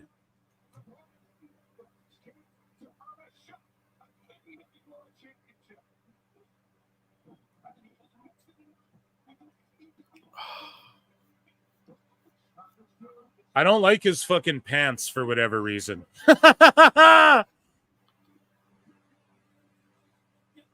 So we now have 10 men out of a 21 that are supposed to be in this. All right, so that means we got 11 more of these little bastards that come in. Here's a better question: do the Motor City Machine Guns debut here? No, they're going to WWE. With Ricochet, it's really fucking cool seeing him in AEW right now because we just saw him. Like, I feel like we just saw his ass on Raw. But, like, what do they do with him, though? Does he, like, this is the problem. Yeah, I just hope he doesn't flounder.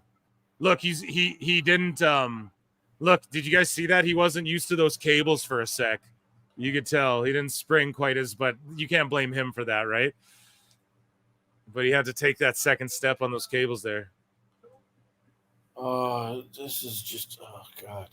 But yeah, the commentators aren't even into it. They're not even like, oh my God, he's here. Look at, oh my God. Blah, blah, blah. Like, they're not acting like it's this big thing. They're just like, well, Taz, we heard the rumors. And of course, our boy Meltzer stooged it to everyone. And our boy SRS stooged to everybody. So, it's really good. And he's wearing these gloves. I don't like his new gear. I'm being a hater on Ricochet's new gear. Because he's dressed like a bigger version of Rey Mysterio without the mask. Oh, but we got another person debuting. We're coming out to the ring. Christian again. So he's doing double duty. Okay. Jimmy B for $5 says Ricochet debuted. Can't wait to see the 25th mid-card title belt to debut with him. Oh my god. Oh my god. No, listen, I'm not mad at his debut here. We all saw it coming. I called it. He's on the thumbnail for a reason. Oh, he just dives on Christian. That's hilarious. Yeah, I don't like his gear, though. I'm hating on his gear, but it's just crazy to see him here, although I do like picture him here. Like, it's not like weird to see him here because like he fits. He fits. I just picture it, but it's cool though because I feel like I just saw him on Raw, like literally. So it's cool that it's so nearly he shows up and he's still Ricochet, and I mean I like that, and hopefully he just. I don't know what to tell you guys. Like, hopefully he wins the TV belt. I don't know. Like, does he fight Swerve? Him and Ospreay for the international belt? Who do you pick then? Have Ospreay go over on him, obviously. Does he just flounder? We don't see him a lot. Does he put on bangers on Raw? Like, he obviously left for the big bag. He feels like, maybe he was being misused on WWE, but he was used all the time. Like, he was featured all the fucking time. So, like, in AEW, he's rarely going to be featured, I fear. Unless maybe Tony Khan really does. Or what if this is a one-off, you know? But no, it seemed like the way the commentators are talking, like he's going to fit right in, da-da-da. Guitar shot to the head. I don't know. Thank you for the super chat. And yeah, I don't know, man. Who knows where he goes from there? And then Scully Vibes for $5 says, you'd think they stop bunching up together to catch people flying. Oh, yeah, dude, it's happened in multiple matches thus far, multiple spots. Yeah, I don't know. I'm gonna give you a the best Tony guy is Khan, Tony Khan, and I'm gonna give you a because that spot's for the sickos, and yeah, they keep doing it. So that's the last guy then. So there's no other people. So there's why? Because the match. Oh yeah. No. Sorry, you're right. Because the pin. There could be 21 people here. We've only had 11. Yeah, you're right, dude. There could be like 20 more people. Jesus, what a kooky ass match. This is a kooky ass match. It's like a Tony Khan match. match. Ricochet almost couldn't have debuted. Like, so this is what they want us to believe in kayfabe, that Tony Khan brought Ricochet, signed him, paid him to be here to maybe not even make it into the fucking match. You fucking mark! Like, that's what the kayfabe is supposed to have us believe, dude. Fucking insane, man. Insane. Fanboys are coming hard. Yeah, dude. That's why I would love to see Goldberg come in and just like ruin all the everyone, pin Orange Cassidy. Yeah, just have like all of a sudden go over, Ricochet, go over Paige. Just have all of these AEW fans cry. That's what I want. I know I'm being a dick, but god damn it, this thing is just. Oh, Sheldon Cooper. Yeah, Sheldon Cooper shows up. There's no logic to this match. It just drives me crazy. It's like, all right, let's just do a bunch of high spots. Now it's spot, so the end must be near. No, trust me, there's more people.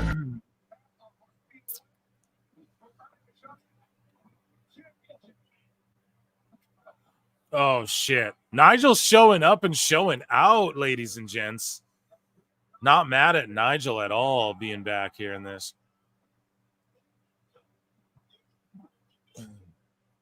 Hulk Hogan, brother. Oh, that would be great, but that would also piss people off. Just dropping the leg on Orange Cassidy. Wait, 1, 2, 3.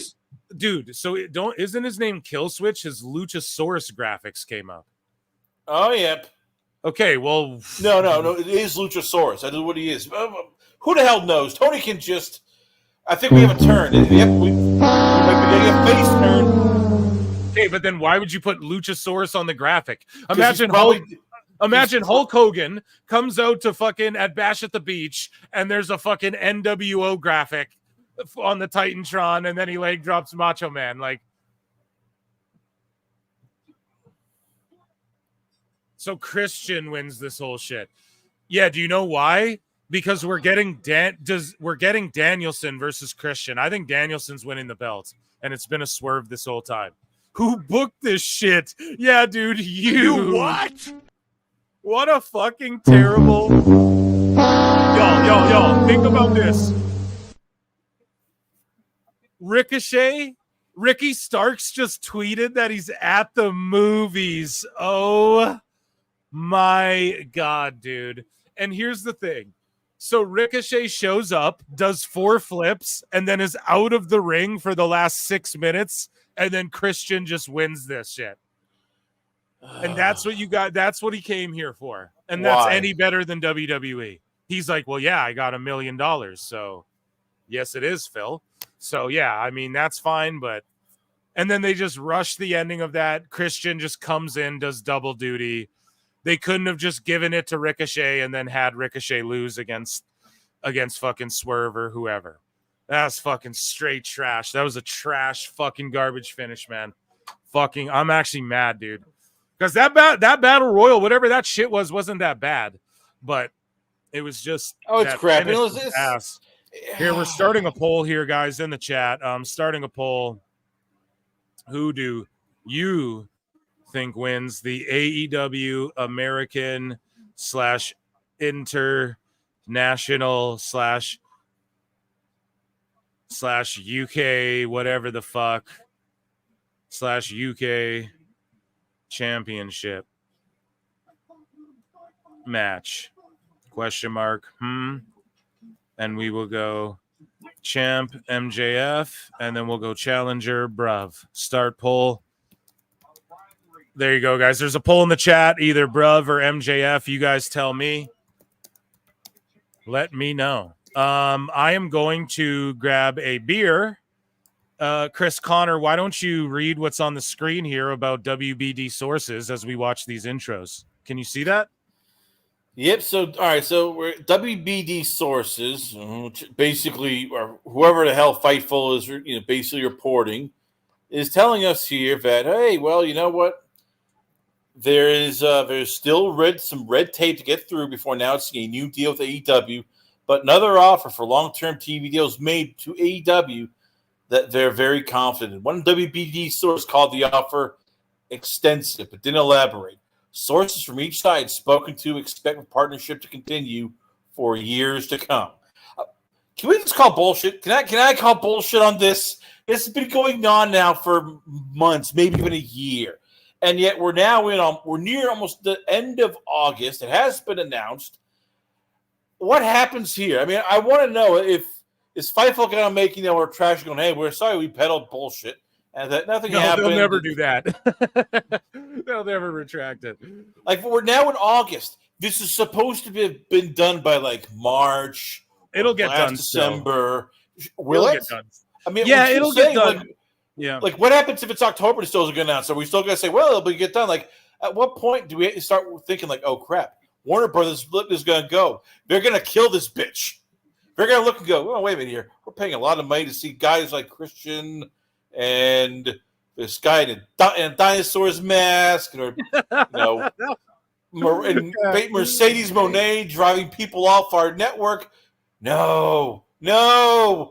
We're return to sender. AEW, we're canceling the contract. Yeah, I mean, we're all laughing, I think they do resign. They do get some sort of deal. It will be double, like they're saying, which is only like 90 mil or 96 mil or whatever we did the math on. So it will be like that. But then I think like we'll get Collision and Rampage will be on fucking. And that's why they're doing these big stadium shows and doing these, oh, we're going international and pay-per-views, because WBD is going to get a cut of the pay-per-views now. And I just think like Rampage will be on streaming. Collision will get moved to Fridays, or just Collision will go to streaming. They'll probably axe the Saturday show entirely. I think they'll axe both shows. And then I think Rampage, and then they'll add a third hour to Dynamite, and then they'll just call it Rampage Live, and it'll just be like, oh, it's Rampage, and it'll just be an extra hour of Dynamite.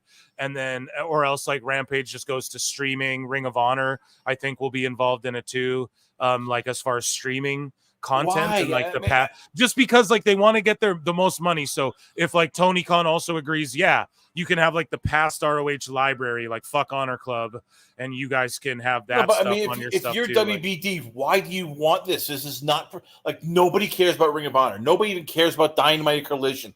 Now I keep going. I keep telling people like this. Nobody.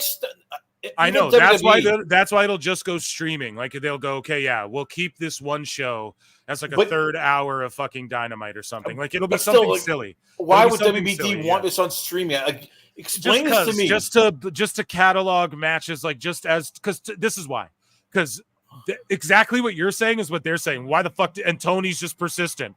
No, we need it on there. That's why, Chris. It's just because Tony needs it, and I don't he care worked what it Tony into the needs. deal. So if that's it, WB needs going. You know what? Fuck it. We're walking. We're walking from this deal. Go and Tony can see. Go. No, I'll stop. Please. I'll give you anything. Hey, I'm gonna give AEW props here though. This Assassin's Creed integration marketing. All the fucking the e-trons. Oh, why are they doing advertising during matches and shit? Well, they're doing it during here, but I like this with the aerial assassin Will Ospreay and then the Assassin's Creed crossover. I do like that. I'll put that over. It's good marketing, good entrance, good way to do that. But it's not even Assassin's Creed, but it's just pissing. Yeah, Phil, I know you're trying to be nice. That Canadian thing is like, no, let's give him a chance. AEW probably knows what it's doing. No, they don't. They're just idiots. They are. It's run by an idiot. The whole country, the whole company's full of idiots. No, I think it's good crossover. It's good like crossover fucking marketing. There's no Assassin's I like Creed this. like lingo. There's nothing. It's now there's one. Okay, fine. Assassin's Creed Shadows available November 15th. But but when he made the outro or the intro, pardon me, there were fucking flags that said Assassin's Creed right where he walked out. Big flags. You So could barely read. No, it read. Now you're just being a fucking hater. Kill me, please. No, Mahmood, you are. I am being critical. Somebody's got to be critical because these AEW fans, you could throw hot garbage in there. And Dave Meltzer trying to do a moonsault. You know what they do? They go, "This is awesome." You fucking. Oh man, If stirring up the shit. If your buddy that you complain about online, if he saw like Dave Meltzer come out, you know what he'd do? He'd start popping, going, "This is great! Another debut. Tony's a genius." No, I'm here to go tell you people, this is just hot garbage that you're being served.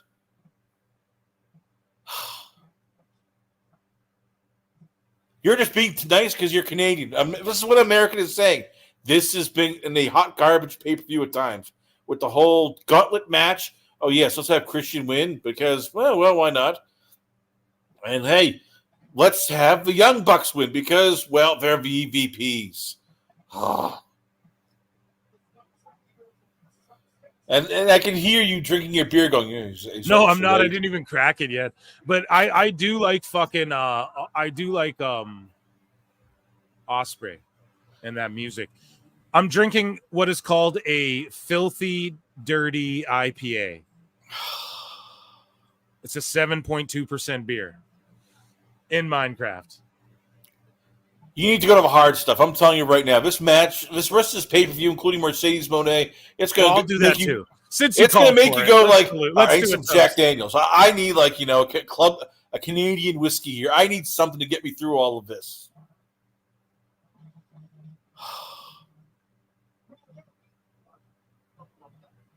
So MJF is now coming out to what looks like an Apollo Creed style outfit. Which I give him credit. He knows how to play the heel. It's just how their first match was basically just rushing through everything at 60 minutes. What should we expect from here? Like legit, like on a serious note, how do you book? If you are these two guys, like how much selling do you do, and how much should we expect? Like a wonky finish. This match is going to go so fucking long, and the finish. I don't want to say the finish will be wonky. But I think it'll be a straight up clean Osprey win. And I think he does that drop him on his neck move. And then I think MJF takes off for a little bit. Like he won't be on TV right away again. He'll probably take off. And Connors is a super hater. Damn. You know what? I forget. Woo energy. I was going to say, does Don Callis turn on Will Ospreay and join MJF? Though I've never heard a human being sigh as much as Chris. Yeah. I feel like the undercard was way overbooked. I have hope for the latter half. Yeah. Toke time. Yeah, I'm down with that. Toke time. Chris said it too. He said, we need the hard stuff here. I have some Polish in me.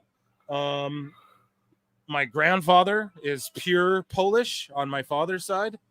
And so we drink vodka. over here. So let's do one. Salute to everyone in the chat in Minecraft. Yeah, this one's going 46 minutes. Oh, jeez. The only thing worse, and I could see Tony eventually doing this because she'll force it, Mercedes Moné in an intergender match somehow beats a male wrestler. That's you know not that's gonna coming. happen. That'll never happen. Why not? Give me a reason why not. Tell me. Because I want to know. Because you just fantasy mark booked that and made that up, and that's not a thing that anybody's thinking about. Because we've seen with Tony, he'll do anything if he can get away with it. So if he gets this new deal, let's say it happens, and Mercedes goes, you know what? I'd love to do an intergender match because why not? She's not going to do that, and you guys have to understand something. When people have creative control in their contracts, it's not like fucking at the end of the day, Tony Khan can usurp anything. It's not like they just can't. It's not like they can just say no. Like she'll have to just no-show the fucking building if that's what happens. Would you put it past her? Would you put it past Mercedes? She's done that before. No, I wouldn't put it past her to not no-show, but they're never going to book her in an intergender match. In no way is she going to go, I want to beat a man in a match. That's not going to happen. Why not? Because why would it? Because the burden's not on stop. The burden's not on me to say why not. The burden's on you to explain why. You know why? There's nothing that would indicate. Yes, I can because Mercedes. Maybe Tony Storm, but here we go. I'll explain why. I will explain why right now. Because Mercedes has been wanting for years to be like the face of women's wrestling, to show that she's better than the rest of the Four Horsemen. What better way to do that than to have a intergender match where she beats a dude? I'm telling you, they wouldn't ever do that. No one will do that, and she doesn't want to do that, and no guy will agree to do that. So it's just if Tony Khan says either do it or get fired, I could see it. You guys, so fucking MJF got that Rev Pro show. He wrestled Michael Oku, who apparently is, and Amira is being signed. I know you guys are like Michael Oku, but sorry, I don't mean to be rude, but I have been following him. But and then MJF dressed like Hulk Hogan, and here he's dressed like Lex Luger. So he's always cosplaying other wrestlers. But I was going to say, he's dressed like Apollo Creed. LC Killer 17 for $2 says, get ready for a 2-hour wrestling match. You fucking mark! Liar! No, it probably will be that long. Ooh, I just took a little shot in Minecraft, and here we go. The flips are already flipping. The flips are flipping. Chill out, guys. She will never do that. Yeah, she'll never fucking do an intergender match ever. That won't happen, dude. She has no interest in that type of shit. How do you know? Because dude, she's no interest in that. Nothing indicates she would have interest in doing that whatsoever. So like maybe when because even AEW, bro, they tried the intergender tag stuff like on Jericho's boat. They don't even really do that shit on TV. WWE does more of that than AEW, so that's just not happening. They did it with Britt Baker and Chris Jericho. So it's already one happened. time, bro. One time. Yes, so so Mercedes Moné wants to outdo everybody. So I can see her doing that. I think everyone, and you included, has this like false perception of her. Like she's leaning into this fucking character. She's not this like piece of shit. Like you see her at fucking a hotel and like she's just trying to get a pizza and chill and shit. Like she's not this fucking, I'm telling you. Okay? Like I'm telling you. You know what I mean? I don't know her or anything, but like like by all accounts, she's not this person. It's just like this. How do you know? You've never met her. Because people know, bro. I don't know. Like if I bring Marty on the show, he'll tell you. Like he's been around. And here it is from Sportskeeda. Mercedes you can take his word or maybe not. He's fucking, I don't know. I'm not saying like he's not a bullshitter. You know what I'm saying? A year ago, she was teasing that she wanted to do it with Kenny Omega. A year ago. Well, yes, I know, but that's her talking. That's her talking shit. This could eventually happen. Yeah. I could see her fighting Kenny, like, and them doing that, like on Jericho's boat.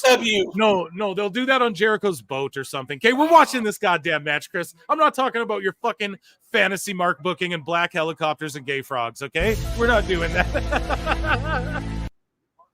Here we go. Shit. MJF should have gotten American Nightmare neck tattoo. What? Oh, shit. Chad is the best. Man, you guys love it when me and Chris just start arguing, don't you? Oh my goodness. Here we go. We got to see here. Streamers dangling. We got a rest hold, as Wavy Davy would call it.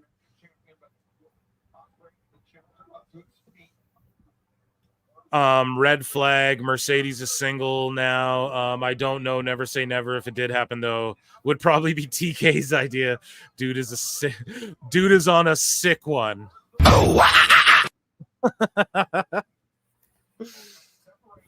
Here we go. This match has been a little like, I don't know. I'm arguing with Chris, I guess, so I'm not as locked in as I should be. So we're locking in now.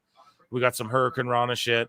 Oh, the power bomb on the back. Chris, I love arguing with you, bro. That's why I bring you on the show.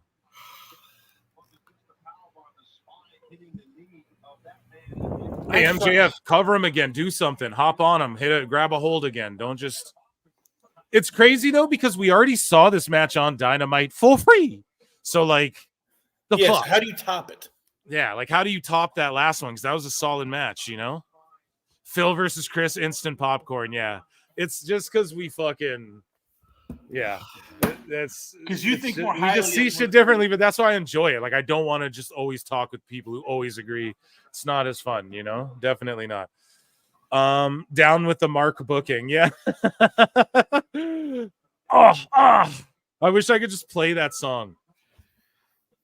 Future plans. One day, the ultimate goal is I have like my own whole site and everything to where like it costs a shitload, but I have like my own servers and all that. And we just, you know, fucking go lawless, you know, old West style. So that's the end game for PWT and like my own like network sort of, you know, so that'll come one day for sure. We got to work to it. He does the kangaroo kick. You're a mark. You're a mark. You're a mark. Chill out and have some racist beer from Hogan. Yeah. What's Hogan's beer? Alt Jake is also sending your boy Phil some Broken Skull lagers. What? And some Broken Skull IPAs. What? So if anyone wants to send me Hogan's beer, I'll try his racist beer. It does not make me racist. I am indigenous, so I love all people. I am mixed race, actually, so yeah, no worries on that front. It won't make me racist. Just like if you drink a Bud Light, you won't become gay. Not that there would be a problem with that much, but the racist part, we don't want that to happen now, folks. So, so definitely we will, but I will try them and review them.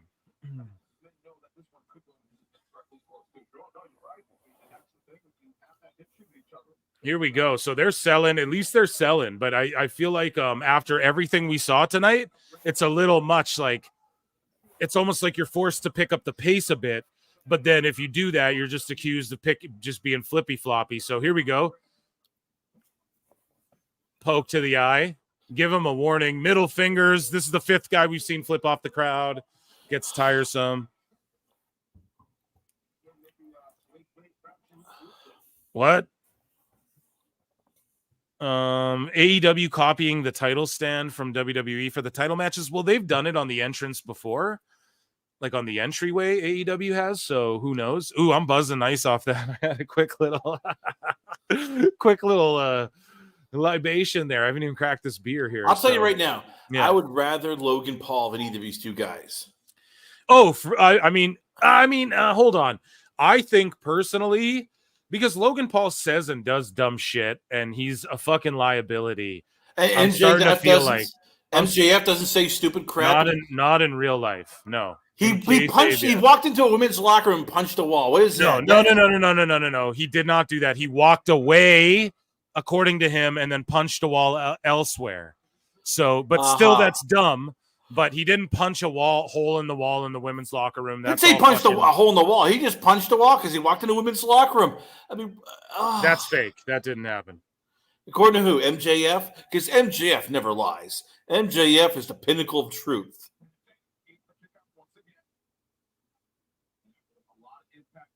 No, MJF is just, bro, there's the dirt sheet here. Chris, do you not know what I do, motherfucker? No. I'm saying, listen, you believe MJF is always telling the I truth. read the fucking, I formulate my own opinion. I read what the people are saying. I read what chat are saying. And what the conclusion is that the MJF shit got turned into the story where Tombstone on the outside. Fuck you. If this is not near the end of the match, I'm turning it off. No, I'm just kidding, guys. Jimmy B for $5 says, not trying to glaze too hard, but Phil, you're charismatic as fuck. I could definitely see you on a WWE commentary team one day. That's great. The best guy is Tony Khan. Oh, wow. Just kidding. Thanks, man. I'm buzzing hard right now. Thanks, man. I would love to do commentary. That's actually a dream of mine one day. I would never, and I'm not shooting on people, but you see some of these dirt sheet guys, they're getting in the ring now and they're having matches. If I ever got in a ring, it would be to just use my words to get some shit over, or I'd get the shit beat out of me. Like someone would have to just come in, like I'd let them just whoop the fuck out of me and make me look stupid and make them look really good. That's the only thing I would ever do.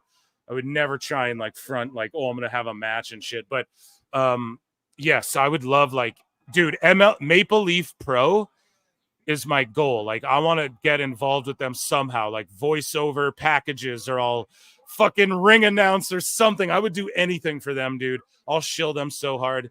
Scott Demore, Maple Leaf Pro. If anyone's listening, I fuck with you guys so hard. And yeah, I would love to be involved with that in some capacity. I don't know. I have no idea how or what, but yeah, I could do commentary for sure. I know all the names of the moves and shit too. I make fun of Excalibur a lot, but I'm one of those marks. I could I could break it all down and call all these fucking Tope Con Hero. I know the difference and shit between them all, even though I make jokes about it. But yeah, thank you for that. I really appreciate you saying that. Not to blow myself, because I'm waxing myself now, but yeah, thank you. All right, here's what I talked about with AEW, and I feel bad because I do like MJF, but this is just an indie match. Whereas they're not selling anything, it's just no. I would just be me. No, I'm sorry to interrupt you, Chris, but no, I'd just be me. I'd just be me. I'm not worried. I just don't, because I'm just a private dude. That's all. But if they wanted me to, I wouldn't do Excalibur though. No, I'd just be me.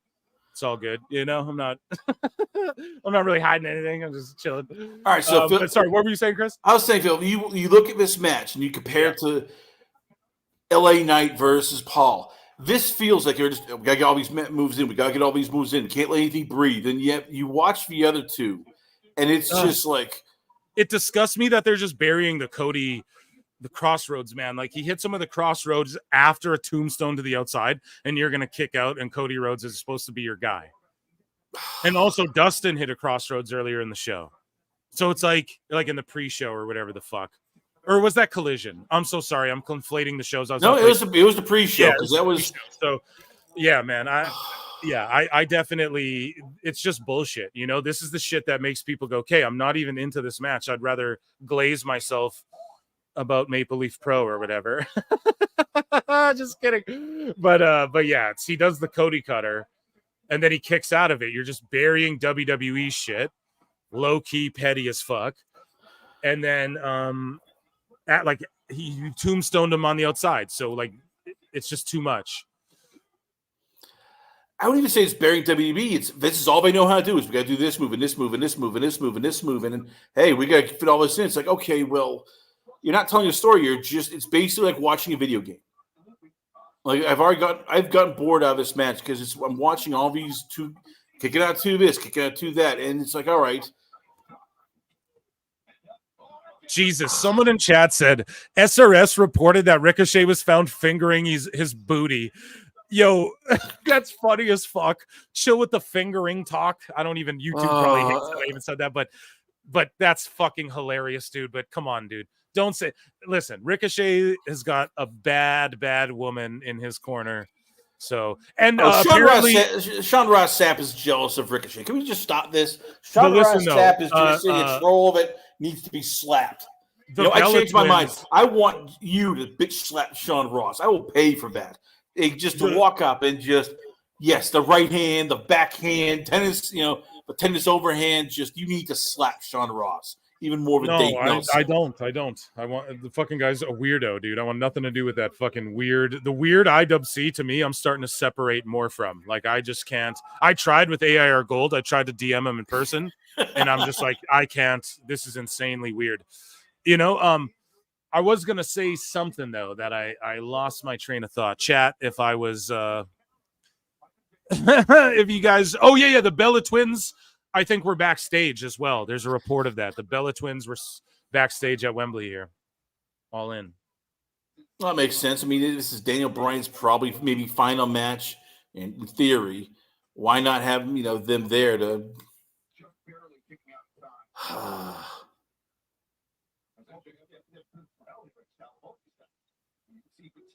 You know what's going to bother me?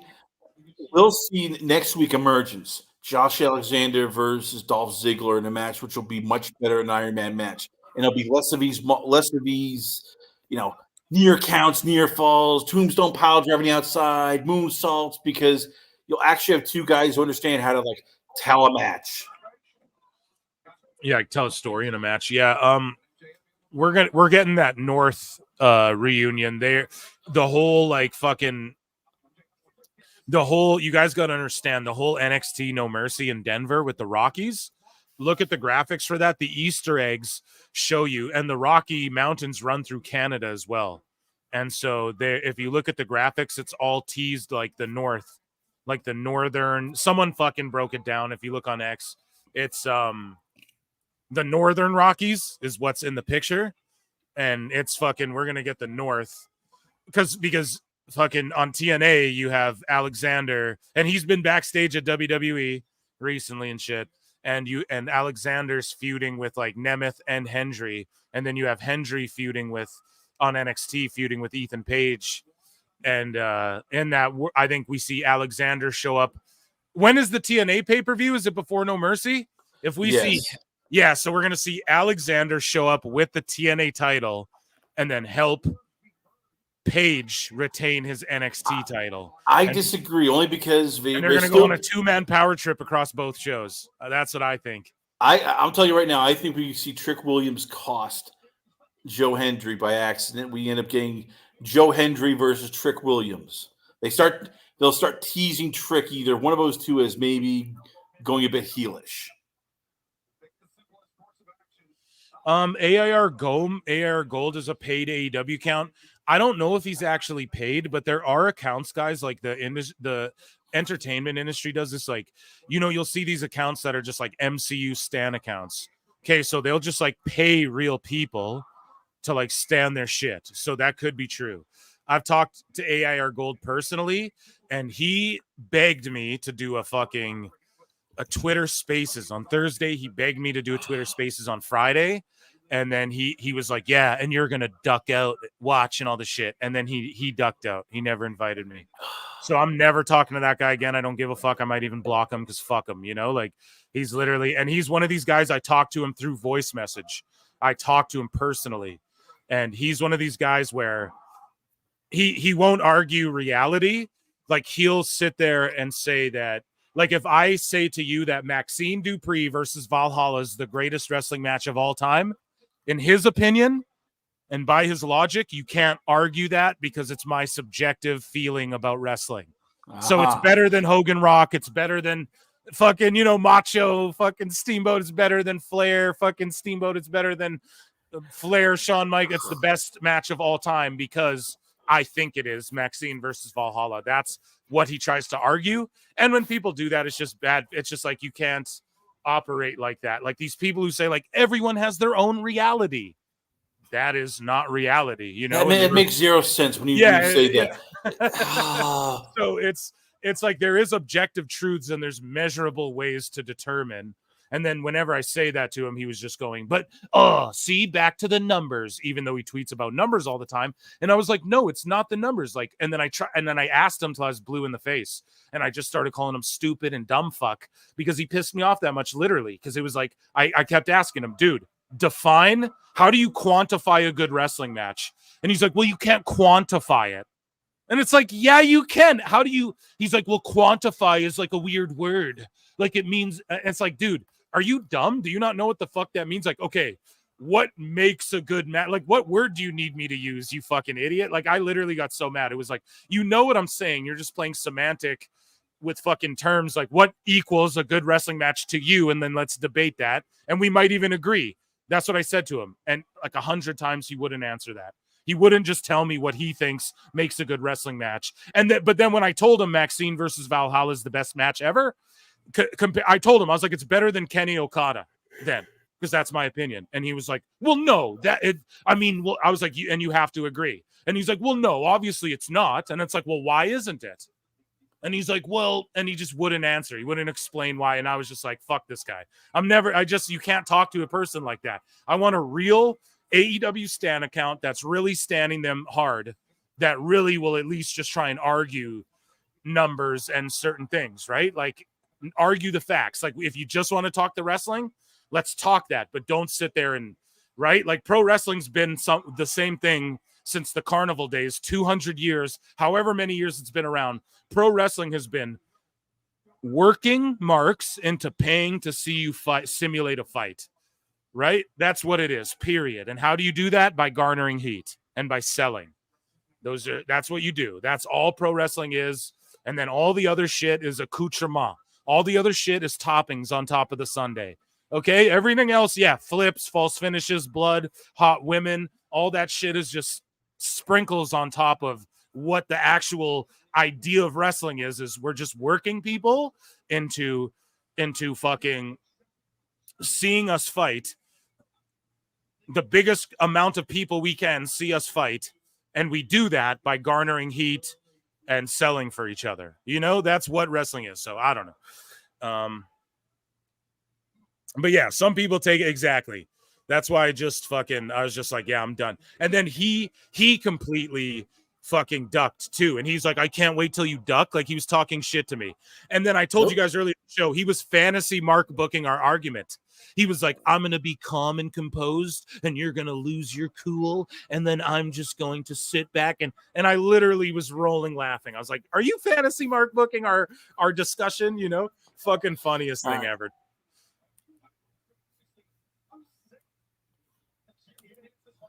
We got shenanigans here. Ospreay falling from exhaustion, then sprints to the top rope to hit a neck breaker a minute later. Yeah, AEW in a nutshell. Projection. Yeah, that's what it is. It's what it is, dude. It's projection. And that's what he said too. He goes, he's like, first off, we need some ground rules, no disrespect, and we can't talk numbers. And then he wanted to talk numbers, and then he was being disrespectful. Because I was like, dude, I'm a writer. Like, I create shit for a living. And then he's like, oh, you write about numbers and shit. He was like downplaying what I do in my life. And I'm just like, dude, you're an asshole. Sorry, what are you saying, Chris? I was going to say, are we finally getting the pinfall? Yeah, just this match wasn't as good as other ones earlier in the show. I'll say that, I guess. I mean, well, what one was better? I don't know. The crowd's into it right now, but it's just false finish, false finish, false finish. It's what we expected. This is starting to just...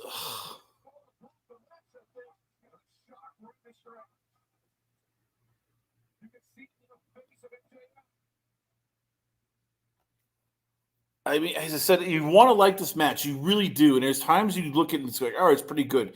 And now it's getting to the part where it's just like too many false finishes. You know, they're kicking out of a brain buster after getting, hit with a belt after getting, it's like, and I know I sound like I'm an old man and I feel terrible at doing this, but just. What's old is new. What's old is new. Yeah, and he can't talk numbers, then he tweets about numbers all the time. It's fucking bullshit. That's what I told him. I was like, you're a hypocrite. I can't fuck with you. Yeah, Bryce Remsburg doing goofy bumps. He's a fucking awful ref, too.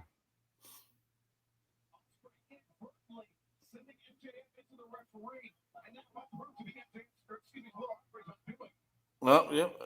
Here we go. Just have Don Callis turn on Will Ospreay at this point. I mean, why are they even having Ospreay with the Callis family when the Callis family is a heel group? I mean, it makes zero sense. Yeah, I don't even know if he is with them anymore, but here we go. Yes, he is, because remember, he's with Kyle Fletcher, and Don is like, oh, no, I'll stay away from your matches. So my fifth point, have Don Callis just cost Will Ospreay. Just say, hey, just... This is why the hour match was a mistake. Yup. You what? Yeah, dude, they fucking buried the lead. Like, we already saw it. Like, they should have saved that for this card here. They should have axed 2 of these matches and then had an hour-long fucking match on the pay-per-view. You know Can't what I do mean? that because Tony Khan needs to get everybody on the roster. Tony Khan, he did it, guys. The best guys, Tony Khan. Fucking Chris. Actually, Connors said Tony Khan. we should do what Marvin goes. He's Tony Khan. Because that's what he is at this point. Fucking funny. Tony Khan with his Thank you for the Time Cop. Time Cop. It's the best movie ever. Okay, so I'm going to end the poll. A mystery man. Who is that? Attacks MJF? It's Daniel Cringe Garcia. Oh, Jesus. You fucking mark! That's awful, man. That is fucking terrible. Garcia, that's fucking so cringe.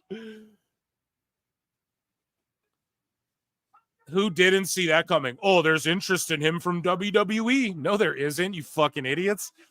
I'm ending the poll. 69% of you guys said Bruv's gonna win. 68%, 31% said MJF. It's pretty obvious, though, what's about to happen. We're the best wrestle. Oh, come on now, Phil. That's not very fair. A poor man's Alex, right? So Garcia versus MJF now. Yep. The best guys, Tony Khan. That's what we get. Tony, and then I told you guys, see, Ospreay's going to hit that move that he does. Thank you for the super chat. I was going to say, that'd be like Roman Reigns getting screwed by Austin Theory. But you know what? Austin Theory is at least, more personable than friggin' Daniel Garcia. I mean, this is just pissing me off. It really is pissing me off. And then see MJF put that fucking finish over like a million. He laid there for like 7 seconds. I'm cracking a beer, what?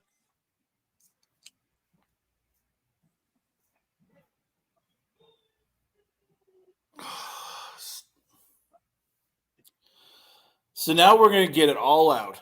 The price is wrong, Tony. Just thinking about that now. We're getting a babyface versus babyface, I guess, now at all out with Will Ospreay versus Pac. I know they can't help themselves, man. And then we'll get because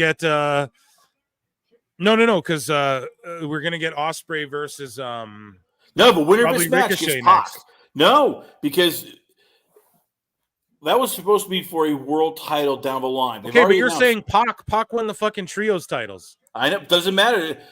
They already announced that Pac was going to get the winner of this match. Oh, is that what they announced? Yes. Oh my god, what a trash fucking. And then Daniels brings them the international belt or the UK belt or. Because they've announced 2 belts for 2 matches so far for November 7th. It's now. So then why have the Continental belt? Like, it's so dumb. Just merge them and get an Intercontinental belt. What Tony should have did was create, and I said it a year ago. He should have created the All Continental title and call it the AC title, and not have the global title and the fucking whatever this belt is. Meltzer had to use the bathroom after this match.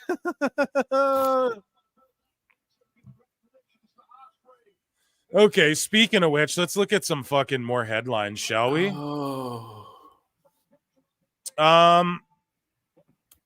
So we read this WBD shit.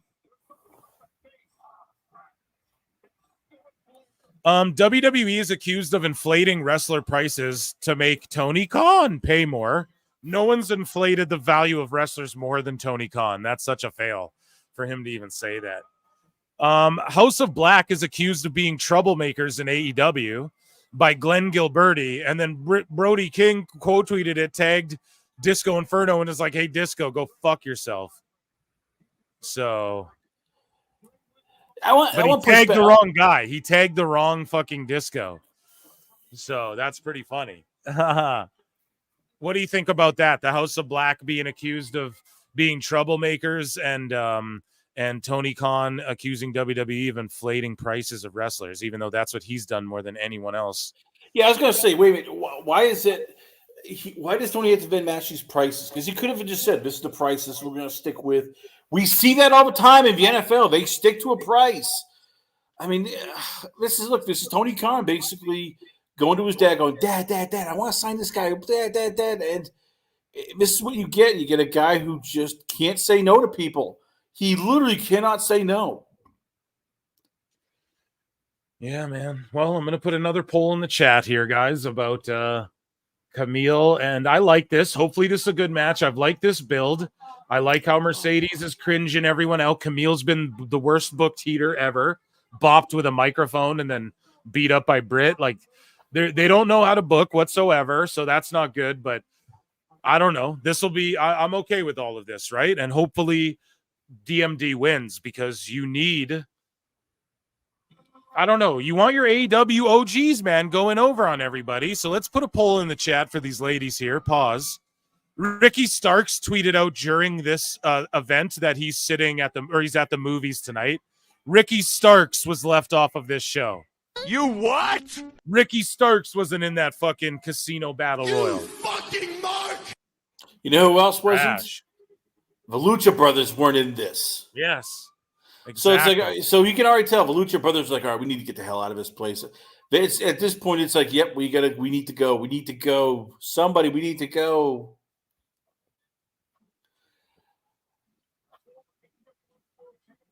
On the bright side, there have been no technical difficulties on the show yet. I stress the word yet. Yeah, the production's been okay. We have not seen real glass yet. They haven't taken any shots at WWE yet. Yeah, Tony Khan is not appeared. No, hold up though. Except for fucking what was it? MJF dressed like Lex Luger. So there's that. Britta Baker, the best wrestler. I'm telling you right now, And by just so you 2026 all know, I am going to win the TBS championship back. I'm telling you right now, by 2026, Mercedes Moné is going to beat Sammy Guevara in a match. She's going to just This guy fucking persists, Chad. Chris Connors does not relent. He will Because she not said relent. a year ago she wanted to wrestle Kenny Omega back when Okay, she was and not she'll even on wrestle the AEW Kenny roster, Omega on when she was Jericho's still in New boat. Japan. They'll do it on Jericho's boat. They're not going to No, do it on no, the TV. No, because you know why? I'm telling you right now, Sammy Guevara makes more sense. She wants to shame that motherfucker. She wants to basically like embarrass him to the point where he quits and gets out of AEW. I can see it. And you know what? Tony will go, all right, you know what? Hey, get rid of the guy who made concussions to Matt Hardy, a bunch of other guys. We can do this. Sammy, you're going to job to Mercedes Moné because So we have Mercedes Moné versus Britt Baker, and I put a fucking poll in the chat, guys. Answer: who do you think is going to win, Moné or Britt? I think Britt pulls it off. I mean, pardon me, Mercedes pulls it off, but I would book Britt if it was me. Like, that's who I would choose. Maybe Hayter does a run out here too. We saw Christian do a double shot. Maybe Hayter comes out and saves Britt the way that I had predicted as well, because that's her former heater. So who knows? Here's the cringe dance. CEO, CEO, CEO, CEO. Divorce my husband. Made $4 million. Isn't it crazy? That's how she made her podcast, just to be like, yeah, I divorced my husband. You're telling me right now, watching this entire entrance, watching how much Tony is paying for all this, because he's paying big money. You're telling me you can't see her beating a guy. Look what she wants. She wants everything. Christ, Chris Connor, you don't let this go. Because she wants everything. You don't get Camille it. looks This better is just and outshines Mercedes for $2. Let me give you a round of applause. Yeah, you know what? Aaron Rowland, she looks like $1 million. Now they've booked her like a terrible heater, like the worst heater of all time.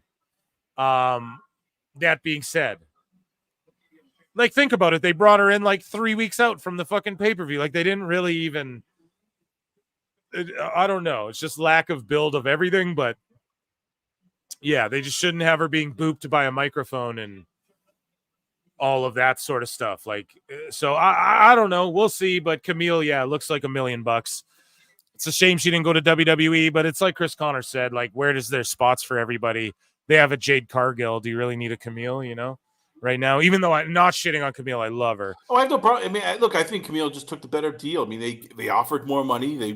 They had her. They're putting her right away with a big angle. If WWE signs her, she's probably starting in NXT. So for her, it's like, hey, it's a better deal. Now, will Tony capitalize, or will he find a way to screw this up? I'm telling you, I am telling you right now, you keep saying no, but this will never happen. And I keep looking at Mercedes and everything going, no, she wants more. She wants more. You don't get it here, Phil. She's going to want a documentary made and have like a documentary on her life. She could already do that. And Tony's going to go, yes, we'll do that for a full hour. We'll call it the Mercedes Moné Hour. Anything she wants, she gets from Tony. I think her goal is to just main event like an all-in, like next year or something. Like, I think her goal is like, hey, I main event a Mania and I want to be the first woman to main event an all-in. Right? I think that's okay. Let's see here. Let's watch this match. Drop kick. Boom. She lands on her amateur class style. Not talking shit, but like, Britt, come on now. You got to bump fucking better for that. What do I know? Oh, come on now, Phil. It's not very fair. You never bumped for Mercedes Moné in a match at Wembley. Hey, at Wembley. It's where the Stones played. No, I'm just kidding. I don't know if that's true. Did the Stones play Wembley ever? Was that a thing? When was Wembley? Some of the Rolling Stones have played Wembley. Yeah, I just don't know if like Wembley was like the same one as it used to be or whatever. I don't know the history behind it, but crowd is flat as fuck. Yeah, they're burnt out. That's the problem when you do ladders and tables and cricket bats. This whole thing started back at 1 o'clock. We're now 2 almost 3 hours into this, and we still have like 2 more not matches counting the left. pre-show, dude. I was sitting here for the pre-show too. Phil, you are an awesome host. Thank you, buddy. I appreciate that a lot, man. Thank you. You guys are awesome, PWT Universe. Make sure you hit that like if you haven't, subscribe. And the replay will be over at Pro Wrestle Times on YouTube. Go subscribe to that shit too. Even if you don't watch my videos on that channel, just hit the subscribe. It just supports. What were you going to say, Chris? I was going to say, who wears it better right now, Mercedes or Zelina Vega? Wears what? The hair and the gear? The hair, everything, yes. I think Mercedes was the OG of it, so I give it to her. Even though she had like the purple and blue hair more in WWE. And then Zelina kind of was doing the wigs for like the crazy wigs first, but just the gear in general, I give it to Mercedes. Like she's the OG, you know, of the two. She might be OG, but right now Zelina Vega looks better than what Mercedes does. Oh, we're now getting slap punch. We're getting with slap punches now. Oh God.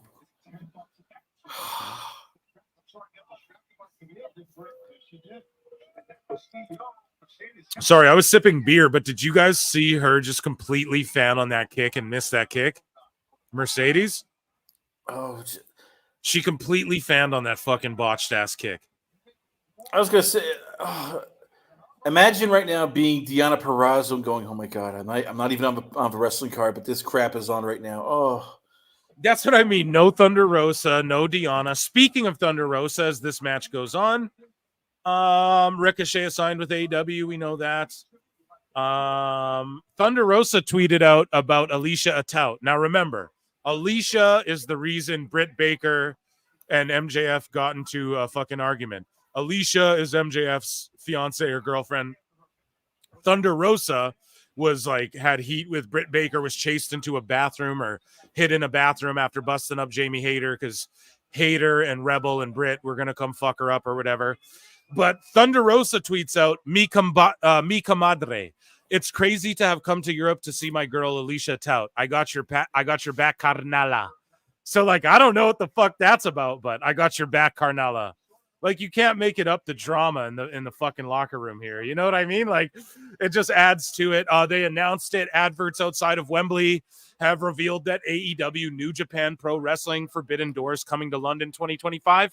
That will draw a house. That's actually really smart to do because the UK fans will want to see the New Japan. Will they though? I mean, if WWE because if WWE has a card next year before All In, how many they'll people want to see care? the New Japan shit. It won't be All In. It won't be 80K, 50 million, 50 billion people. It won't be none of that, but it'll be a good house because the UK people will want to show up for the NJPW guys. I guarantee it, man.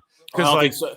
Yeah. After this crap, you're gonna see less people. Oh, look at Mercedes botching but she showed strength there, but damn, she's fucking up a couple times here, guys. I thought Britt would fuck up more, but Mercedes, this match is a little sloppy toppy. Sorry, I should.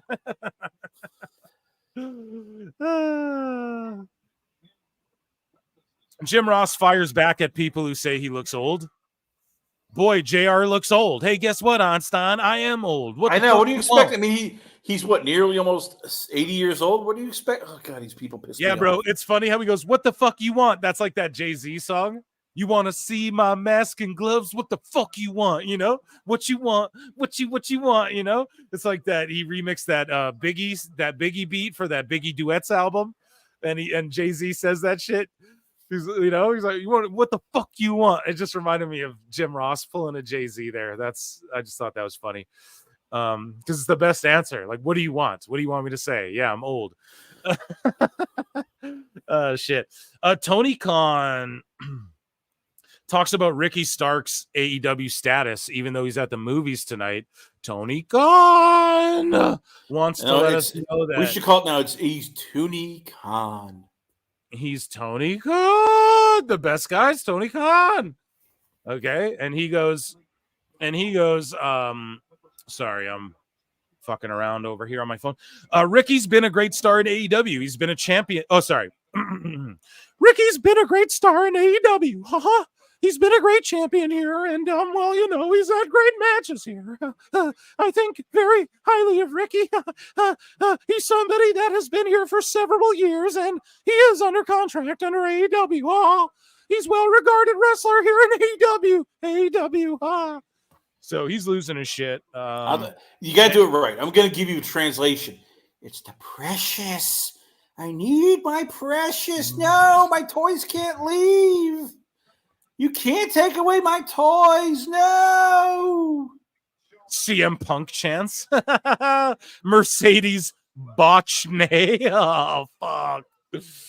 Yeah, I don't care, guys. Are we burnt out of this shit? Like, I'm a little. Oh, I've been burnt out an hour and a half ago. So Tony Khan explains why AEW Dynamite in Cardiff didn't air live in the UK. It's not legal for me to put the show on live in the UK before I put it on to the people that pay 97% of the TV rights fees here in Warner Brothers Discovery. That right there shows you that WWE is superior, period. I think they have earned the first rights of airing the show, and they have the legal first rights to air the show. I can't put Dynamite on anywhere before it airs on TBS and TNT, nor should I, because I think TBS and TNT have been a great home to us. Oh, excuse me. Sorry, I'm belching in the. I'm sorry, guys. I'm drunk cast now. Oh my goodness. I'm telling you right now, 2026, we're gonna see it. Mercedes Moné will not only win all titles, but she's also. I just can't jumpstart. Hold on. I just can't jumpstart. If it makes sense, our primary media partner, because let's face it, in pro wrestling right now, those TV rights are huge component of the business. So all you fucking goofs say IR Gold, they don't talk about the numbers. That's what Tony Khan does, though. It's all about the TV rights deal. It's all about all of that shit. He wouldn't be on TV if he didn't care about TV numbers. You guys, oh my God, this match sucks balls. They tried to recreate the Rollins stomp into the RKO with a Britt Baker stomp into a power bomb, and they fucking botched it. Oh my God. Did you guys see that? They tried to do the Randy Orton Rollins pop up into the RKO from the stomp. And she botched it and did a shitty power bomb. Are you fucking kidding me, man? That is absolutely trash, man. Oh my God. you're starting to watch and realize that Mercedes Moné, aka Sasha Banks, was the fourth horseman of the four horsewomen here. I mean, it goes now Charlotte Flair, Becky Lynch, Bayley, Ven, Mercedes Moné. And this is painful watching. But hey, 2026, she's going to win all the belts. She's going to have like a new record deal, and she's going to beat Sammy Guevara. I'm telling you, this is all going to happen because whatever Mercedes wants, Mercedes Moné gets. It's not going to happen, dude. I don't know why the fuck you keep saying the shit. I don't get it, Chris Connor. I love you. Because Mercedes wants everything. She gets it. Think of it. She doesn't want half the roster. That. She wants to help women's wrestling. Is Britt sandbagging? No, she just does. She just doesn't. No, we're getting off that topic. It's just such a ridiculous topic. It's not a ridiculous topic. You say, ridiculous topic. It is. She's saying, man. Oh, I want to help women's wrestling. No, she wants to go over everybody. That's what she means. You got to read between the lines here, Phil. You're taking her at her word. I'm reading in between the truth, which is, hey, when I say I want to, no. There's no that word. Means I want everybody to Here's the shop problem, to me. Chris. No, Chris. Here's the problem. It's not taking her at her word. It's there's no word. You're just baselessly saying that she wants to beat guys. There's no evidence of that. Nowhere is there. She never said it. She said no. Stop. She said stop. She said that she would wrestle Kenny Omega as a dream match. That doesn't mean, hey, I want to go beat guys. That doesn't mean that. And doesn't even mean she wants to wrestle guys. She's just saying that to make headlines, to work fucking marks, dude. Like it's not about fucking, yeah, she's going to wrestle Omega. Yeah, on Jericho's boat or something. Not actually, like, dude, I'm telling you, yeah, they'll do that. Fucking Jericho dressed up like a fairy and did a mixed tag with Riho before on Jericho's boat. Yes, she's not going to beat a guy on this shit. It's not happening. In the air, I'm telling you. No, you just got to stop. There's nowhere ever did she say, I want to beat men in wrestling. She just said, she said jovially, Phil, I want to face Kenny. I want an apology from you. I want you to come to me and go, hey, Chris Connor was right. And I was just a PC woke Canadian. Because that's what she wants. PC woke Canadian. What the fuck you keep saying I'm Canadian? Motherfucker, yes, I'm Canadian. Like, what the fuck does that have to do with anything? You got to understand something. It's baseless. There's no place she's ever said she wants to beat dudes. I told you oh god, I even pointed this out. Do you know what Killer Kelly said on my show? I said, what are your dream matches? And Killer Kelly said, Minoru Suzuki would be one. Then she started laughing. She's like, Shibata is one of my all times. And then she's laughing. Does that mean Killer Kelly wants to go and beat every dude? Oh, don't compare bro. She's just saying she admires these dudes. No, don't compare Killer Kelly to Mercedes Moné. Moné is the stable shit scooper of the four horsewomen. Here's the other thing too. Acknowledge me. And thank you for the $2. But listen, the four horsewomen was never a stable or a faction. It's just a moniker people gave those four women. At no point did they ever faction or squat up or become a stable. So that's not actually a stable. It's just a moniker. But I'm not shitting on you, Shaggy Filth. I'm just saying. Like, if we want to break it down technically, that's not a stable or a faction. Unless you mean like, but I understand what you're saying. The stable, shit scooper, horse stable. I get that. But a lot of people do say they're like a faction online. It's like, no, they never were. They never, they're just four people dubbed the four horsewomen. Thank you for so much for the super chat and to stop Chris from talking nonsense. Thank you so much. You're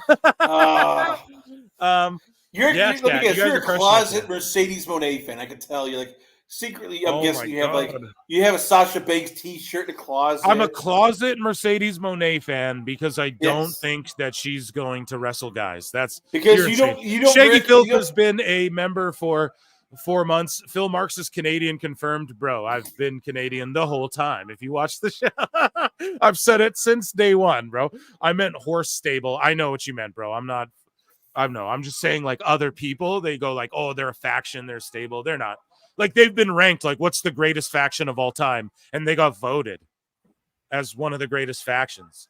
And it's like women's factions or whatever. It's like they're not even a faction, PMS is a better. Phil, you need to look up Delta and her matches. She fight men like crazy. Yeah, I've seen, and Megan Bain too. Look at Megan Bain. She'd be throwing Atrocity Cruel around like fucking a sack of potatoes. Foot on the rope. Okay, ref, you saw that. These refs suck fucking ass, man. This is brutal. That's what you need to be. You need to be an AEW ref so you can bring like prestige to everything.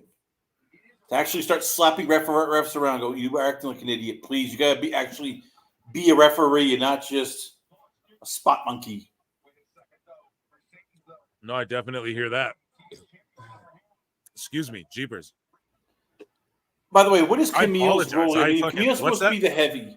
If Camille's supposed to be this big enforcer, why do you have her like backing away from Britt Baker? I mean, this is pissing me off. Because it's a clown show, bro. It's a fucking, they don't know how to book heaters. There's people who think heaters, like, they don't understand, man. There's people who don't even understand, like, what a heater is.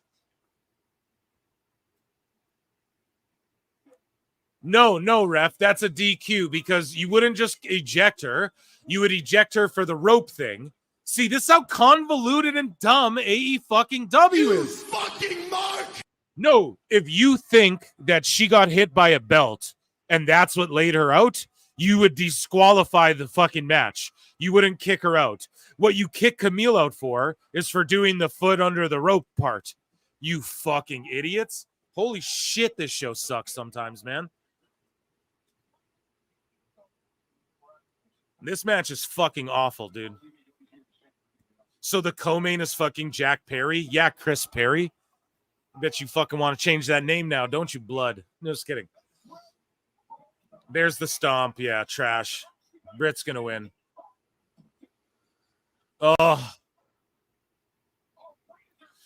Yeah, Jimmy B. I know it's not impossible, but this guy's saying she wants to go and just beat a guy for a belt in AEW or something. Like, not that's for not a going to belt. happen. She wants to beat Sammy Guevara and humiliate him. I'm telling she you right wants now. to stay as far the fuck away from him as she possibly can, is what she wants to do. That's why he's in Ring of Honor, dude. Give it time. That's the ultimate goal. To Give it time, yeah. To shame that SOB. To basically go like, no, I want to take everything from you. I'm going to drive you out of this federation, God damn it.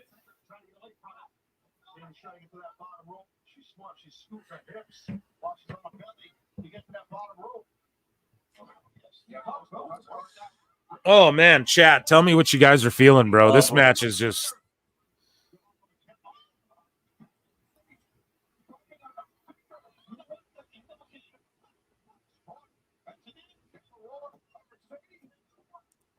Do they have Jamie Hayter come out and actually call? Yeah, Jack Perry's going through real glass tonight, guys. Oh.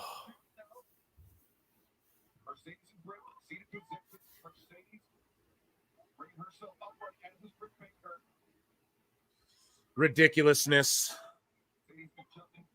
And her finish is trash, too. Which one? Mercedes is finished. That fucking spin around. The, like, pick them up by the arms and spin-a-roonium. I hate that shit. Wow, Britt just finished her. I cannot believe that.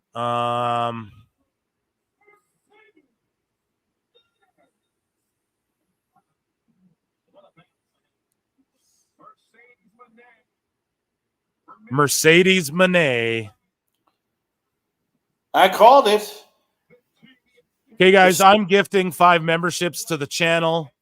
We'll see who gets them. I'm not going to do any fucking... I'm calling it right now. This is going to be a slow... But, this is going to be... Next stop is going to be eventually... She's going to beat Mariah May because she can. And then she's going to beat Toni Storm because she can. She's going to beat everybody. She's basically the female Pokemon trainer who she just collects records and belts. Here you go, guys. They're random. I'm so sorry. I set them up for random. I don't know. If you get one, great. Sorry, guys. I just wanted to go random. I didn't want to. I'm so sorry. I see you, Avril. Oh my goodness. I love you so much. Yeah, they were randomly gifted. Congratulations. Mercedes CEO, 62% of you. Avril, I would have picked you, but it was random. I didn't think about that before. No problem, guys. If you got one, that's excellent. Avril, hun, you fucking message me on Discord or something, okay? please, and we'll take care of that. And yeah, thank you guys for being here with me. It means the world to me. And yeah, that's what we want to do, more giveaways, I guess, during PLEs and pay-per-views. Something big's happening here. Oh, it's Darby's entrance. Never mind. The opposite of big. And yeah, enjoy your memberships. Thank you all so much for being here. So I got to start another poll now too. So let's do this. It's okay. Maybe next Avril, message me please on Discord. Okay. And yeah, whoever got and then we had a $50 giveaway. We're doing like a 3-tier giveaway for Survivor Series in November. And that's going to be big. And it's for members only too. And that's at George's discretion. So, because he's the one who came up with this whole idea. So in November, I know it's a ways away, but we're going to do like a big giveaway that you want to be a member to be a part of for sure. So make sure you just stay locked in. Yeah, no problem, Avril. Just DM me on Discord. We'll take care of all that. And yeah, I appreciate you all for being here. And yeah, this Darby match is going down. Real glass. I bet real glass. I'm putting a poll in the chat. I'm trying to keep up with everything. A real poll in the chat. Start a poll. Who is going to win? So out of all the titles, the women's title, everything, they picked this goofy ass match to be the co-main event. Fucking trash, man. To win this goofy coffin match. And we will go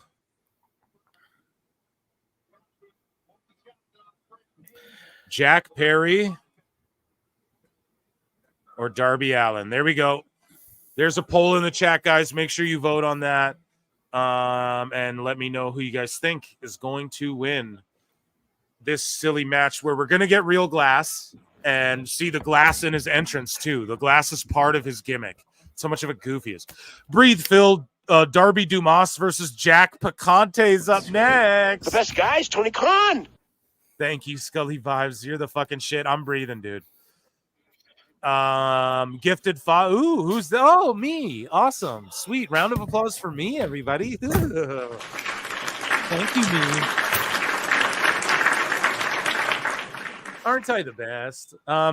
So KW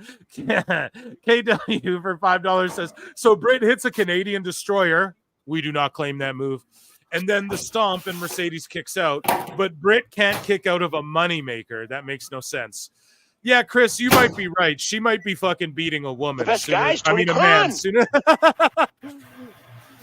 No, hey, whatever she wants. I mean, yeah, her finish is super protected. That shitty finish is super protected. And I think it's fucking trash. Thank you so much for your $5 super chat. And thank you, or you're welcome, but thank you to everybody who got a new membership here.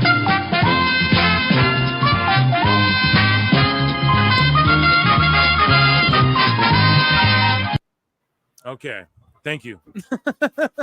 Sorry, Chris, what were you saying, my guy? I mean, we joke, but if anything Mercedes wants, she's getting from Tony. I mean, it's becoming now clear, like, Tony doesn't say no to her. Tony just does, all right, yeah, with Mercedes, I'll do whatever you want. And now we go from this match to match between two guys who look like they are cosplaying wrestling.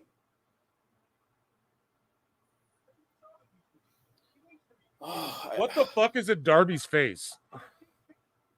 It looks like he's gotten... Did he get a bunch of, like, fucking piercings in his face? Yep, that looks like it. Man. Hey, nothing says indie like Darby Allin. Man, we need Crack Amico to remix us a fucking version. You'll never be a wrestler. Because it's like, what the fuck is this, man? These guys are... Jimmy B for $2 says, can't wait to see someone unalive.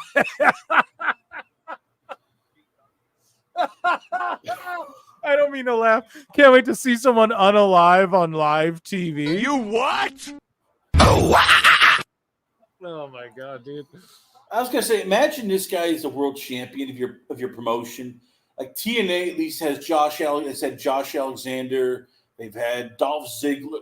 Sorry, Nick Nemeth, Moose, guys who look like real men.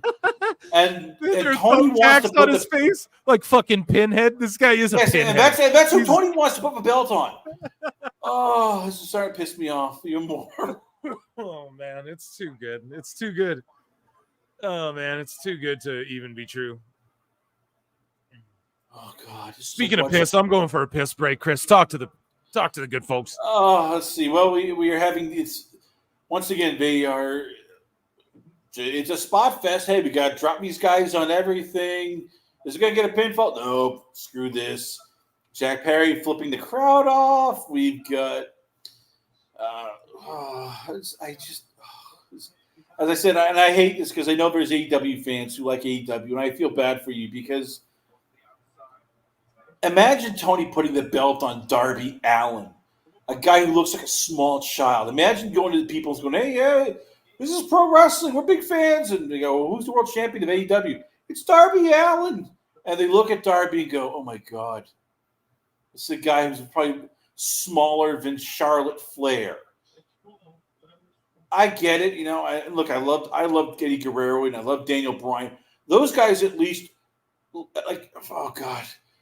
Anybody who starts comparing Eddie Guerrero to Darby Allin or some of these guys, you should be just taken out back and just beaten with a fungo bat. Neither of these guys have like any muscle definition. Neither of these guys look like they belong in like a real fight. Nope. We got Glass. Glass, yeah. We knew it was coming. Glass is coming. We know it's coming, dude. A mile away. I guess I'll do a shot for Glass. Pinhead Perry. And let's see. Yes, we got Broken Glass. And Whack Perry and Squarby Allen. Oh my God! All I need right now is I could get Tootie Town all in bingo if all I need is a Grotto cameo. So please let that happen. Just let it happen. I'm begging, please. Oh, this is starting to. Let's see the Crimea River. Say that now. Think about it's going to happen one day where Punk and Perry run into each other in a fucking airport. It's going to happen. And when that shit happens, dude, I would not want to be Jack Perry. If you're Punk, what even bother me? I would just look at Jack Perry and start laughing like, because he won the whole feud. The picture of Perry and Drew is hilarious too, because you know that Drew is in real life boys with Punk. And if fucking Drew wanted to slap the shit out of Perry, that could happen too. Like, that's what's funny. It's so funny that he took that picture with him. I thought that was fucking hilarious. If you ever, I mean, that picture alone is just so damning to AEW because you look at Drew McIntyre, and he is just a big, physical, badass guy. Then you put Jack Perry next to him. It's like, holy crap, you're with your kid. That's what you literally think if you watch this and you know either guy. Oh, it's like, oh, cool. Drew McIntyre has his 21-year-old kid with him. This is wonderful.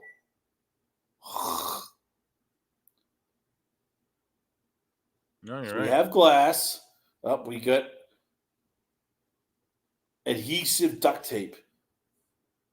Yeah, of course. Glass, duct tape, ropes, a fucking leather gimp outfit. And if anybody ever remembers XPW with Rob Black, the porn guy, yeah, absolutely. This is what AEW is almost patterned after with these two idiots. Yeah, they think they're ECW, but they're more XPW.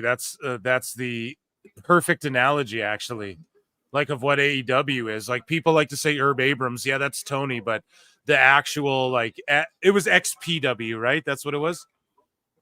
Yep, XPW. Yeah. So ECW and XPW went head to head, and I believe that AEW is more like XPW than ECW, whereas at the start they were more like ECW as far as like the fandom and the way.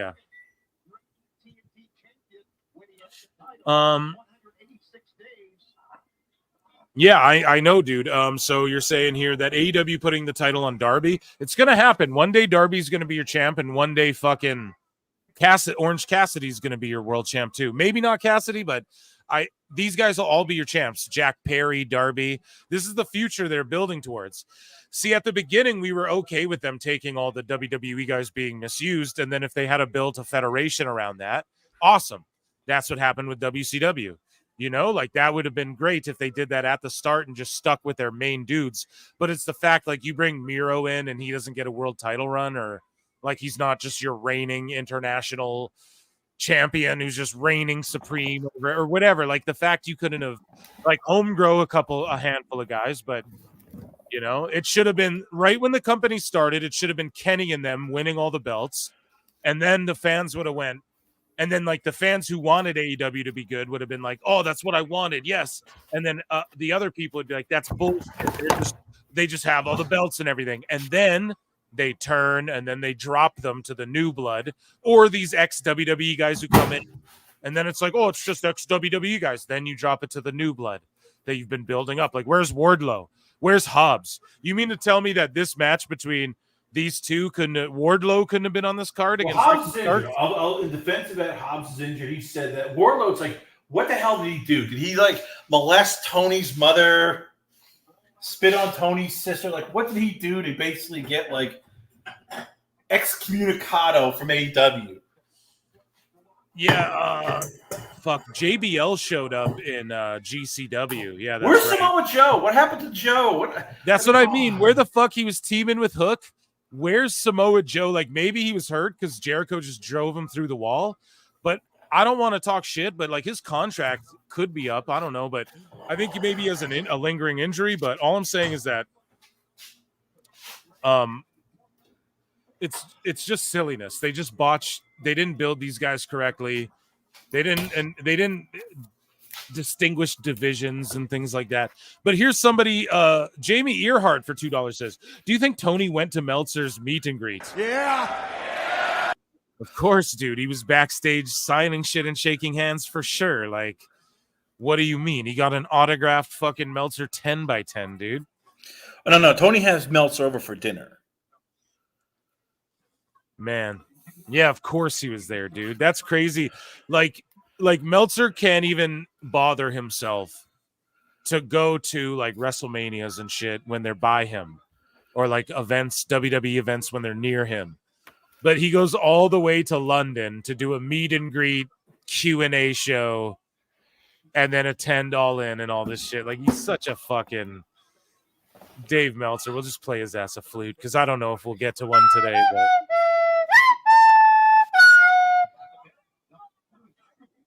So I got to ask again, when will we have the slap match between you and Meltzer? When will you defend the honor of pro wrestling fans who are tired of Meltzer's just lies? well, like, what are you asking me? Like, what? I'm gonna slap him? Like, I told you a million times, I'm never gonna do that. I would never do that in a million years, dude. He keeps spreading lies though and like ruining wrestling. Yeah, but that's people. not a reason. Like, I don't physically assault people, brother. You know what I mean? If someone wants to come at me, okay, it's a different story. We can make. I ain't afraid. You know, I'm not. If you're asking if I'm like scared of Meltzer, we no. can make like, a charity match, like power. Yeah, shot. I would do that. I would absolutely do that. I would do that in 2 seconds. Name the time and the place. I would fucking do it, man. If we raised money for charity or something, yeah, I'll do a power slap against Meltzer. I'll do a grappling match. I'll do a fucking boxing match. I'd fucking wrestle him in a worked match as long as I could go over. Meltzer would never go over on Phil. Let's be real. Phil Marks, dude, come on, I'd never lose. Jack Perry just won. This match was shit. Complete trash.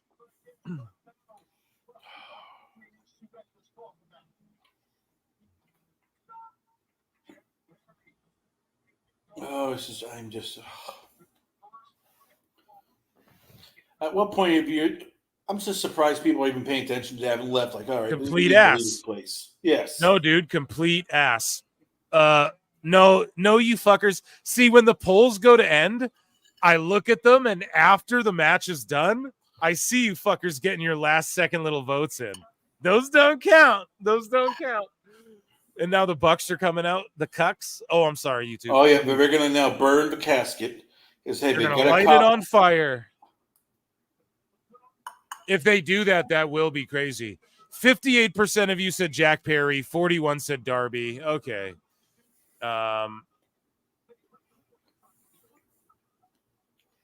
Are they going to light this shit on fire? They want to end Darby Allin permanently. Yeah. It'll be Sting.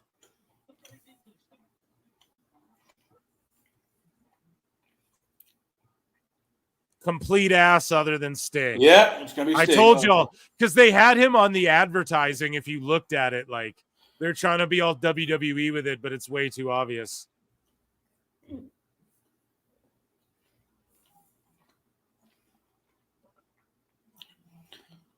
So basically, I tweeted out complete ass other than Sting.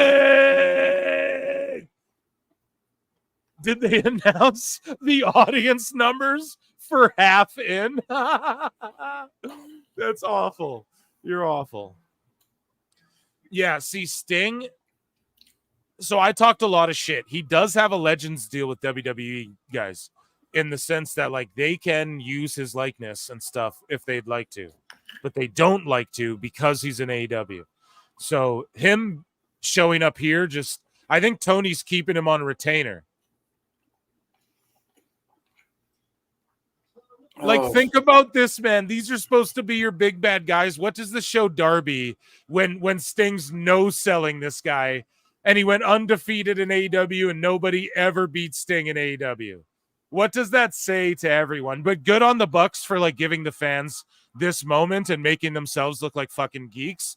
But what does this say when these are your tag champs and Darby's your TNT champ? And he just, Jack is, and he just beat Darby. And then this old dude Sting comes in, no-sells everyone, no-sells chairs. We just saw people getting hit with chairs earlier in the show. He no-sells everything, makes them look like goofs. Those are your tag champs. So then what does that say about Acclaimed and every other team, FTR? Like, Sting could just beat everyone's ass at once. All three teams that were in that tag team gauntlet shit tonight. Like, it's so funny how they don't know how to book. It's adorable. The match is Darby turning heel and beating Sting. That is the ultimate match that should have happened this whole time.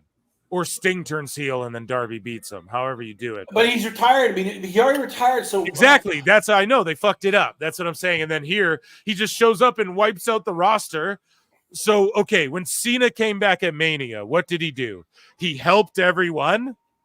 Right? He helped Cody. He hit this guy, beat up that guy because he got them by surprise. And then what happened? The Rock comes out and just dusts Cena. Like, no, you're not coming in here. Like, you know what I mean? Cena then teams with the Miz and Archer. Like Solo beats him. You know, he's not just coming in burying the roster. Fucking Sting comes out, beats the guys who just beat your two other top tag teams. He just jobs them out in 1 second. And then fucking, Jack Perry, who just won this match, is running away. He just beat Darby. That's supposed to be your top guy. It's like, bro, you guys don't know what the fuck you're doing. Dummy. Yeah. Conan. It's just. Shut up, bitch. It's so just ass backwards silliness. Chat, I know you guys are following what I'm saying here. Like, it's bananas. It's just like, you just couldn't shit on everyone from All Night any harder. But whatever. Sting gets a bit. I'm always pop for Sting. Whatever. The Young Bucks were made to look like goofs. That's what they are. So makes sense. New poll in the chat. I'm gonna start it here. What were you gonna say, Chris? Sorry.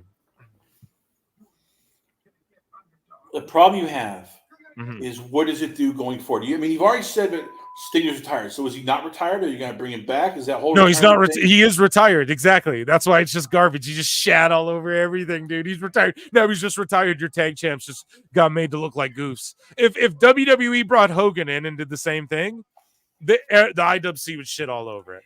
That's the thing. So sorry to cut you off. Yeah, but no, he's retired still.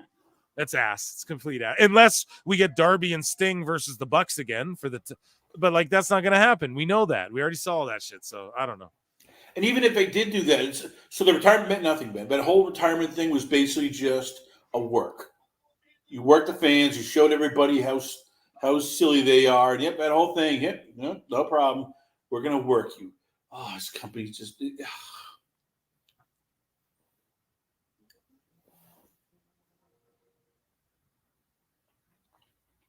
All right, I'm calling you right now. Daniel Bryan's winning the title. What's his new name? Daniel Bryanson? No, I'm just kidding. Bryan Danielson. I mean, I know it's his old name, but now it's. Let's be honest here. He's more known as Daniel. Bryan Danielson. He's going over. We know that. Tony's gonna just be a mark for be a mark's sake. And go, yes. Well, here's the thing, though. I think it's a big swerve because the whole idea is like, and don't be surprised if Brie Garcia comes out with Danielson here. Don't be surprised. But here's the whole thing is that I could see him winning the world title and them trying to do a Cody Rhodes moment where the Bellas come out and like his kids come out and everything. And then they have the yeses. Like they're going to try and recreate Yeselmania. Y'all in. Yes, in. I don't know. And after that. But no, hold on 1 second, though, Chris. Hold on, because this is all I'm saying. He's been doing all these interviews saying, oh, my head's fallen off and my neck is broken and my kids want me to retire and this is my last year. So it makes sense, like just swerve everyone and have them win. But it's like the obvious swerve. And then Meltzer came out and was like, oh, well, they're actually – he literally came out and was like, well, they just want to swerve they want everyone to think Danielson's going to win, but he's not going to win. Like he literally came out and was like, no, all this promo he's doing is to swerve everyone. And you're just like, Dave, you hate AEW deep down, don't you? Like you wouldn't do this. Like you like he's just stooging the finish to the match or what? Like that's what it feels like. So it's I don't know. I think Danielson's going to pull this shit off or he loses to Swerve. Do you really think Swerve in Danielson's career, Swerve is the guy to end his career? I just don't believe that. In my heart, I don't see that. We're starting a poll in the chat. Swerve or Danielson, who wins? Chris Connor, your prediction, who wins right now? It's going to be Bryan Danielson, a.k.a. Daniel Bryan. And you know what? He's going to then retire the belt. We're going to have tournaments because Tony Khan, or a.k.a. Tony Khan, loves tournaments. Yeah, of course he's come out to Final Countdown. Damn, a pay-per-view ending at like it'll end. This match is going to go like 45, guys. Okay, so be ready. But a pay-per-view ending at like an early time for me. It's pretty crazy. Maybe we'll stick around and watch the post stuff. Oh, I'm already getting tired. I've been up. This is too much for me. This is freaking 4.5 hours of wrestling. We'll go and we'll watch Bash in Berlin. If that'll be less time. I mean, I'm just telling you. Oh, this is.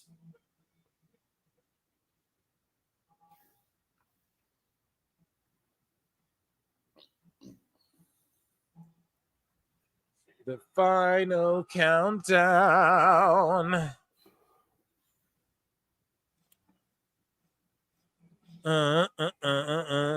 This will be a 12-star match from El Guapo Diablo.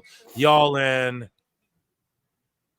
Pro Wrestling Bits is going to be pissed, and rightfully so. Alfred Konuwa's coming on the pod to do an all-in recap / Bash in Berlin preview show with me on Tuesday, but it will drop on Wednesday like my favorite movie. You guys know it? Chat, do you guys know my favorite movie? Time Cop.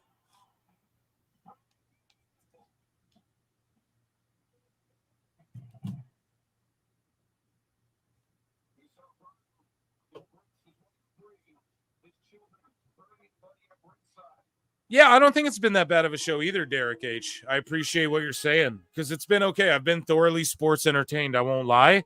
Some of the shit's like, fuck this, but that's expected from AEW. Just like one or two bad things doesn't ruin the whole thing, like I'm fucking with it. And this entrance is fire right here, like already. Swerve's house.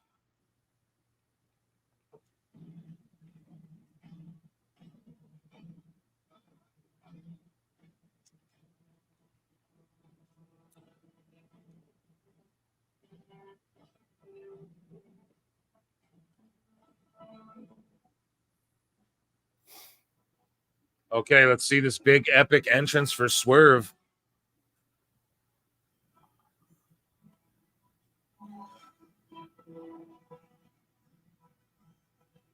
Oh my goodness, he's just, dude, he's wearing the black and gold. All I'm saying, like the Wakanda shit, I understand. It's like Wakanda forever. But imagine Lashley and MVP come out with the black and fucking gold and like help him retain this belt or some crazy shit. I'm not trying to, I don't know why. I don't know. I feel like, because you want more. This feels to you like I'm getting a vibe from you, but this is just like a letdown of a pay-per-view for a lot of people.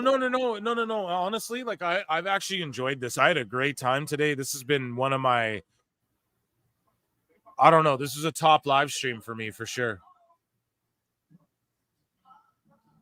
Oh, is that Bun B with them, dude? Holy shit. When I drive, yeah. When I drive. Top rope, catch a vibe. Here we go. Let's go, man. White people cannot do that fucking dance. No offense. It's swerve. It's not left to right, hands left to right, bruh. It's a fucking, you're swerving. Can't explain it. Love you guys though. Yeah.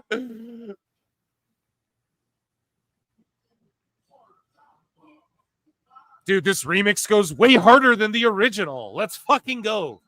This is a great entrance because it feels like a boxer. I don't know. I'm into real shoot fighting. I know Chris Connors too. This feels very like you know what I'm talking about, Chris Connors. Does it not, Chris? It does. I mean, look, it feels big fight boxer fucking, I like it. As I said, Prince Nana, he's awesome, dude. I'm not big, but then again, I just when you have a manager, when you have a heavy, they should feel like they can get involved, or that they are excellent in terms of doing several promos. There you go. See, and I don't feel like that with Nana. He just to me feels like he's a one trick. Well, I'm just gonna dance and be woohoo. I'm sorry, but they panned to the crowd, and that black dude knew what the fuck he was swerving. Okay, I'm sorry. I'm just making pointing out here. He knew how to do this shit. Swerve's house. It's crazy because it's like a half baby face, like baby v baby. Like I fucking love Swerve, dude, and I love Danielson. Look at this thing they're doing for Swerve. This is like the ultimate baby face. You don't do this for the heel. So it's just like he I don't know, man. I could totally see him walking away the W and them really actually investing in this guy.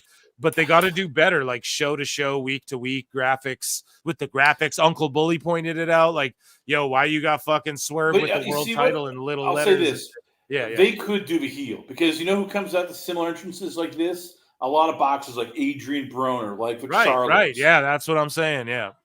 I just, it's unfortunately, look, and maybe it's because, you have Moose in TNA and you have Roman Reigns or even Cody Rhodes now in WWE.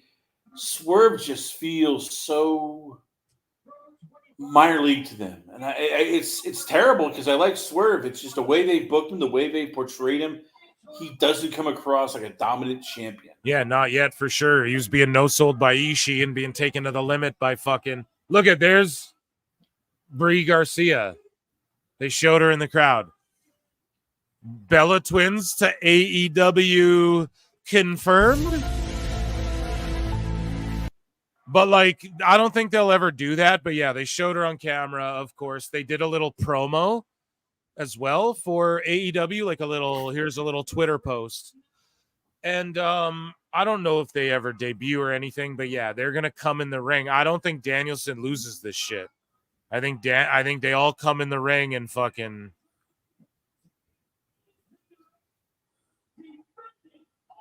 a champion coming out before the challenger is so weird. Yeah, but that didn't happen. That didn't happen?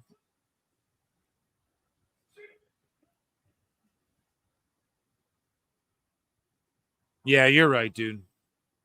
I'm going to stop hating on AEW so much. No, I'm just kidding. I just call it like it is. So if I'm roasting them, it's just because it's how it is. So you guys know I put it over a shit ton too. So that's why it's the best motherfucking fucking pro wrestling podcast /live show clips and snips and bits in the goddamn world, because I actually be watching the shit every fucking week, man. So I'm telling you straight if it's good or not. And Chris Connor's like, oh, come on now, Phil. That's not very fair. That's not very fair to just go ahead and think that your opinion is true. But at least you say it's your opinion, Phil, unlike Dave Meltzer. But I do love Meltzer. I do read The Observer. Phil, oh, come on now, Phil. That's not very fair. But while I have your attention, do you like getting tickets to shows? Do you like shaving your balls? Well, might I interest you in a Henson razor? Maybe you want to shave your face at the same time with Manscaped. Here we go. Tangle up. Let's go. We're locked into this one. And good old Jim Ross Jr., by God, is out here for this one. And they're not going to do flips and flops because I like the money and I like my friends who work here. That's a terrible Jim Ross. I fucking tweeted I tweeted at that dude who did that Jim Ross impression that went kind of viral to come on the show, and the motherfucker ain't answer me, dude. I just want to state, this is how desperate AEW is for ratings. Mariah May tweeted out she's planning a nude celebration at Victoria's AEW All In. What are you talking about? That's what she is posting on Twitter. But before this happened, Inside the Ropes, Mariah May plans nude celebration at Victoria's AEW All In 2024. So, like, they spoiled the winner? Like, what are you telling me? You can tell AEW is just like desperate for ratings. Like, hey, tune in to see Dynamite because, hey, we might have naked women on the show. Even though it won't, they're going to do that to basically get people to try to tune in by any means necessary. Yo, guys, not to sidetrack, but did y'all just see how Swerve sold that? So let me tell you guys something brilliant that just happened here that I love in this match. Danielson went for like he did like the wrist lock, and then he pulled him down, right? He did like the arm drag, but it wasn't a drag. It was like a mat, like pull down to the mat. And then Swerve sold it like he landed on his neck and shoulder. That wasn't a botch. And then he's selling his shoulder. Now he's not selling it. He's got to sell it like it's dead. See, he's not selling it now. Fuck. See, I put my foot in my fucking mouth, but Swerve was selling it like, like I got my arm torn out, right? And then Danielson went and attacked it right away. And I was like, this is great shit to start the match. Like, I love when, damn it, Danielson's a flip over the top. My goodness, man. A springboard. Let's get the yes going. WWE won't sue him. Let's fucking go. Scully vibes for $5. Oh my goodness. Acknowledge me. I'm going to stop hating on AEW. No pause. No, I'm not. Phil Marks. Me and my wife are dying. Because it's impossible, dude. If you call it like it is, you have to hate on some shit, right? So, like, I hate on some WWE shit, but it's not even hating. It's, like, more constructive type shit. That's what it is for AEW, too, but it's, like, past the point of that now. I went, like, a year of being chill on the show, and then, like, a year before that of being frustrated as a fan. So it's, like, before I ever started the show, so it's, like, come this point, we're, like, 8 months into year 2 or whatever. In fairness, here's... you watch this match right now, and at least there's some pacing. At least there's some selling. And psychology and selling. But he needs to sell that arm again, and he's not, which makes me think I'm talking shit and it was a botch. Because, he's just throwing that arm around like nothing. It's like, come on. Sell that shit, Swear. Okay, he's selling it a bit again. Yeah. I don't know. It's mixed. They don't sell a lot on AEW. It's what it is. But, yeah, exactly, dude. Scully, I'm glad you're laughing, and your wife as well. And, yeah, it's just the truth. I'm going to end up hating again. It's what it is. I can't ever not. And I'll give you, let's give you something fun here. We'll just give you a fun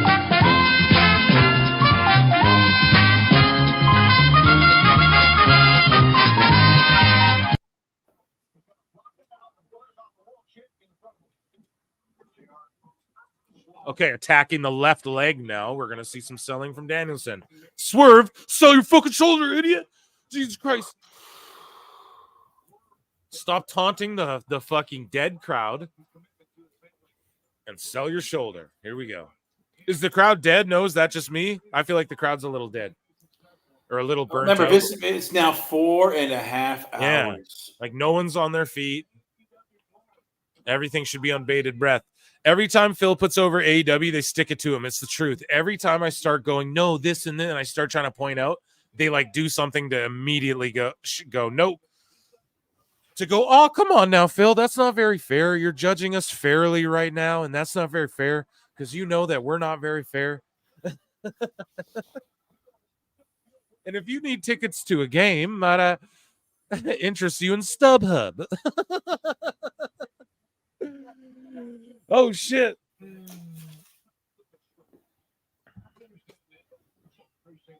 Now Danielson's selling his shoulder. Well, now how do you sell, Phil? Well, you don't use it to do shit. Like here, when he hangs on the rope, go one-armed. Don't punch with the hurt arm. You go one-armed. So I gotta ask, what is Nana's job, Prince Nana's job, besides just dancing around and... Yeah, he's a hype man, dude. He's a fucking manager. He's a hype man.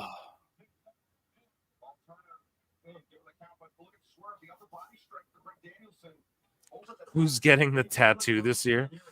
Yeah, no one's getting a tattoo for this shit. Tony's getting a tattoo of Mercedes Moné. I'm telling you, she basically owns him.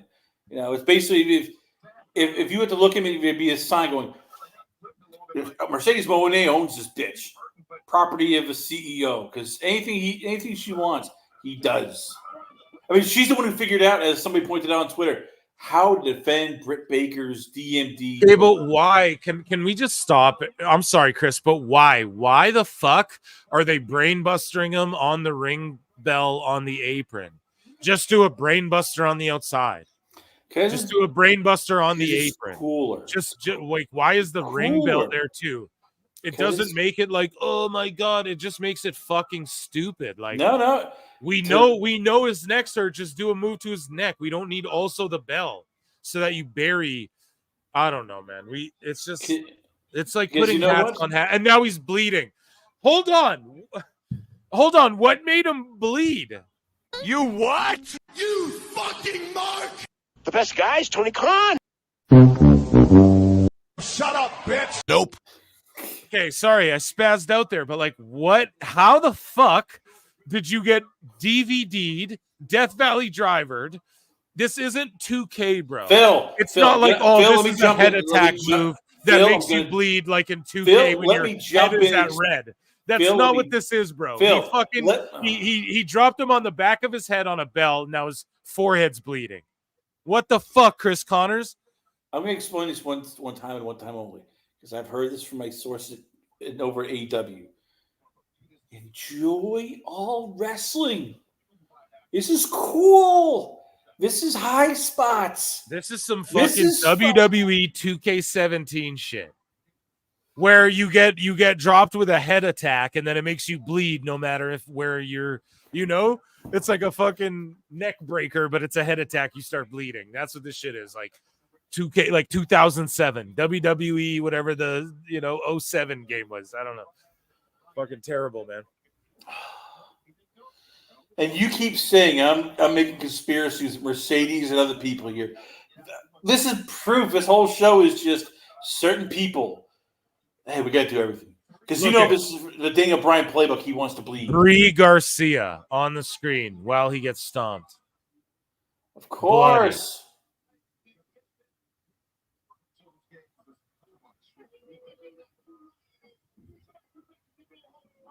Yeah, Danielson's winning. They don't do this if he's not winning. Okay, Bree, sell it a little better. Like, slap Nana or something. Shaggy Phil 73 says, Chris, you think Monet will wrestle a man? Yeah, we're not even starting that shit again. Yes, Shaggy Phil. Shaggy Phil, you get a fucking... As Daniel Bryan said, as Daniel Bryan would say, yes. And after she beats him, they'll probably even have her do a little dance just to piss off people like Marvin, me, and Phil Marks, just to go, yes, I can do it. You can't. Man, Brie wasn't selling that shit very well though. Like she's been in the fucking business for a long time. You think she would, be able to sell that shit a little better, man? Aaron Rowland for $5. Wow, says here, let's give him a acknowledge me. All I know is that with JR, by God, you get real commentary that adds more to the match than him and Taz can work on. If only Excalibur and Schiavone were there, kid. Yeah, you're right. I was hoping. I was like, there's no indication that Jim Ross is going to be there, but hopefully Jim Ross is there for the pay-per-view. And yeah, they chuck him out for the main event, and good for him, man. And we covered it earlier on the show. He likes just hanging out with his friends, and he likes the money they do. So, yeah, thank you for the super chat so much. And then for $2, Chris Perry says Monet will tap out Lance Archer. Yeah. Conan. You guys need to cut that shit out, and because you're worried. All Chris, of a sudden, I love there's you. a part Thank of you you for the that's super like, chat. We're not going there. There's a part of you that starts realizing that, holy crap, after everything we've seen, Tony might do it. He might sign off in this. There's no like limit with Tony Khan in terms of just cheesiness. There's no more room in this show for that fucking discussion. We got a Bloody Danielson hitting a Regal stretch there, and now they're doing some technical stuff around the back. Here we go. Boom. Up kick. And then what does Swerve do in his capoeira shit, but they're just waiting for it.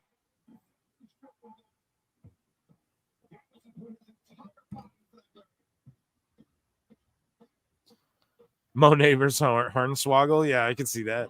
But that's how they did it. Phil, if she does beat a man, you have to dress as Dave in a G-string and play us the flute. Yeah, no, that'll never happen in a million years. Like, I would even beg you not to do that.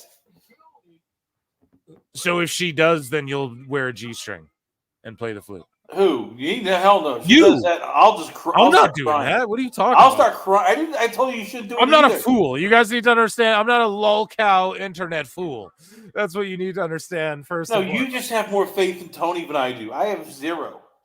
No, I have more faith in Mercedes and the men in the fucking locker room. Like Mercedes playing a character, folks. You know? Is she though? Is Yes. she really? Yes. Yeah, Have she's you listened probably to- like, dude, she's not trying to beat men in wrestling matches. That's not on her radar. There's no reason to even assume that. We're done this What? discussion. It's crazy. You keep saying that, and I keep telling you, never underestimate Mercedes Monet. But yep, here we go. We got Daniel Bryanson flying drop kicks into the corner.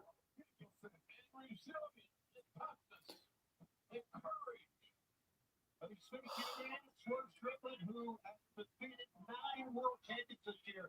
Think about the gauntlet of champions he's gone through. Samoa Joe, Christian Cage, he's defeated Will Ospreay this year. How long before Monet taps Aubrey? Hopefully soon. New subject: ketchup or mustard on your hot dog? Oh my god! Fucking no ketchup on glizzies. That's a goddamn rule. And I'm sorry if anyone feels shamed. Yeah, I was for just putting thinking about ketchup that. on dogs. You don't put ketchup on dogs. You put them on fucking burgers. Think of it, what they just said. Thank you, Scully Vibes, but you guys are starting fights now, and I'm not.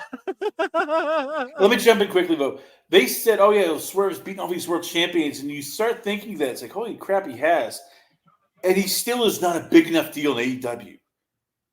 And when he's beating Samoa Joe, Christian, Hangman Page, Will Ospreay, and he still feels, unfortunately, and they treat him like a mid-card. How bad is that TNA's booking is doing that? Jimmy B for $5 says, in all seriousness, Mercedes going over a man would imply that Tony Khan actually likes women's wrestling. Yeah, exactly. I don't know what to give you for that one. What do you want, Jimmy B? No, I'll pick. You get a fucking. There you go. Thanks, buddy. No, but you're right. He doesn't. Well, he's starting to care more. I mean, dude, let's be honest. What was the best match tonight? Probably Tony and fucking Mariah May. Which he had no involvement in, though. Which he has no involvement in that shit. That's RJ, that's Mina, that's Tony, that's Mariah. So, I mean, yeah. Tony is not all the good shit. All the good shit, pal, is very WWE-ish. Okay, this is rank. A tiger suplex from the top. A tiger. Oh, man. Amazing. Amazing. There you go. That's how you wake the crowd up. What a fucking maneuver. Thank you, Jimmy B. Thank you. You're the shit. But yeah, Tony, it'll never happen. He won't book it. He doesn't even do intergender matches that much, like tag-wise. WWE does it way more. WWE's had Rhea go over on Akira Tozawa, had fucking girls go over on dudes and shit. Like as far as like table spots and beating them up and shit. It's you gotta, yeah, just Tony's not doing that yet. He'd start doing it already. Monet versus Aubrey in a TLH match. Book it, Tony Khan. Book it, Conan. Hold on. I'm gonna give you a Conan and you get a Tony Khan. But the thing is, the best guy is Tony Khan. A TLH match? What is that? Table, ladders, and hairs? Thank you, Merge. That's hilarious. I pop myself sometimes, guys. No, like Tony only cares about HLA. The most over shit is the HLA. That's the most over shit. That's the problem. You know what I mean? Like and people go, oh, you reduced their story just down to HLA. No, but that's what popped the highest rating. So that's what piqued people's interest the most. So it's just that simple, you know? People. Bro, ranch and mustard, get the fuck out. You fully heel turned on this pod. On this live show, Shaggy Phil. Oh, wait a minute. We did a Daniel Bryan here. He's never now doing the injury angle. Yeah, the injury angle once more. Osprey spot. We have 69% of you saying we haven't closed the poll yet, folks. So if you haven't yet, go ahead and vote. We're at 70% think Daniel Bryan's going to win. So Tony makes his action figures. Total lesbian hookup. Yeah. More or less.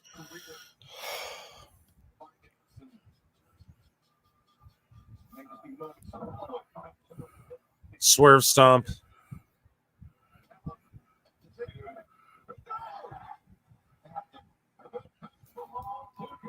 Yeah, we knew he's kicking out of that. We got at least 10 more minuten of this. You guys know that. Tony Khan's he's going to go past the top of the hour with this for sure. And the celebration and everything. Oh, this is...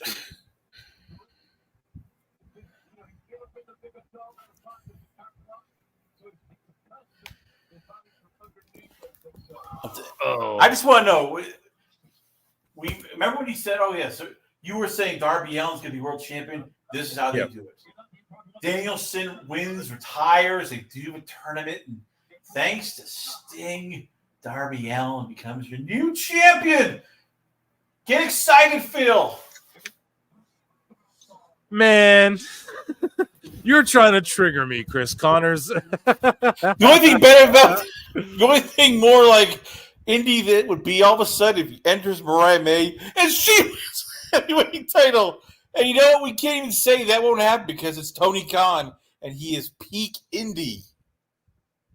You're right.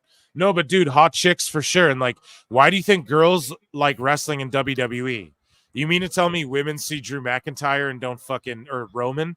There's compilation videos of girls of women like melting when Roman walks through the crowd and shit like that, or, looks at them and shit. Like look it up on YouTube, it's, yeah, I'm not saying like no one in AEW, but like, I don't know. I'm sure there's some, I'm sure ladies could let us know, but I'm just saying like, yeah, you need sexiness in the women too. Have some ladies kiss. I ain't mad at it, but the fucking sickos can't deny that that's what's popping the ratings is sexuality. which is very WWE sports entertainment-y. And so they want to shit on that. Like, for instance, on the last Dynamite, how long did Ospreay and MJF's promo go? It was like fucking 30 minutes back and forth. The stopwatch marks aren't out being like, oh, where's the wrestling, you know? So they do like sports entertainment. They just want to be selective about. We also like move porn, which is fine. Everyone likes a bit of move porn, but you got to do it at the right time. Oh, Daniel Bryan is he's doing the fucking, he's Hulk Hogan.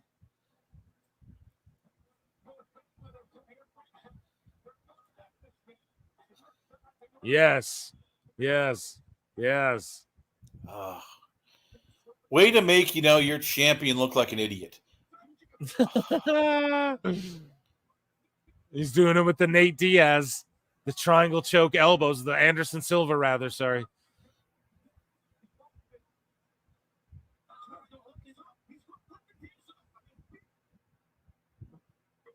Oh, shit. Regalplex. Oh, notice they didn't call it the Regalplex like Excalibur would always fucking call it before. But Regal's not there, so they don't call it that no more. No, he's been, excommunicated. Corn, yeah. Did I say move? I meant move corn. Yeah, sorry. Sorry, YouTube. I said corn both times.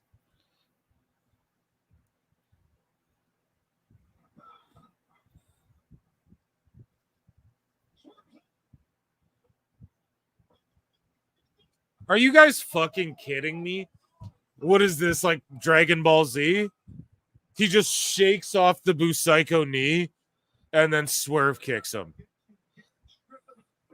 Are you guys kidding me? Did you guys just see that?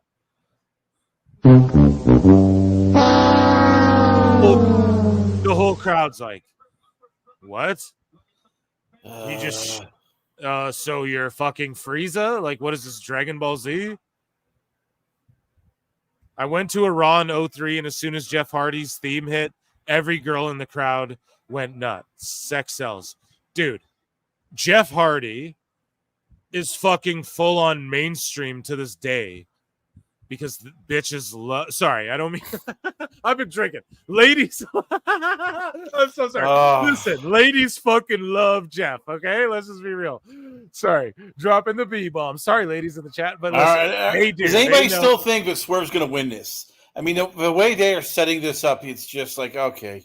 Listen, though, all I'm saying is that I can't fucking believe he just shook off that knee like Vegeta fighting fucking Yajirobe, and now he's just gonna, like, that's insane. He just shook off his finish. I think Danielson's pulling it off. That's why Swerve's healing so hard. Jimmy B, thank you, but yes, exactly. Jeff Hardy, even when he whips his shirt off, like to do the swanton, fucking, you hear it every time. It's like Grease Lightning. Grease Lightning. Go back and listen to that song if you haven't in a while. That shit's wait a minute, hold on. We got it's with Jack Hangman, I mean. Jack Perry or Hangman could be the same guy. We don't. It's Hangman Page. Yep, of course, because why not? Hey,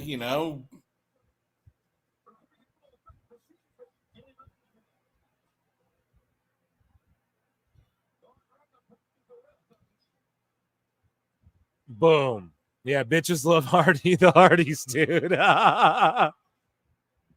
It's true. Fuck it, I'll stand on it. Yeah, I said it. Bitches love the Hardys, okay? Bitches love Jeff Hardy, dude. And look at Matt. He's not pulling any. He's pulling some fucking pretty heavyweight status ladies too, man. Let's be honest. So it's just that style and the demeanor, everything, man. They're swaggy. They're drippy. Here we go. They got the Riz, as the kids say. Yeah, so it's just kick out fest here. Building looks great when it's dark out.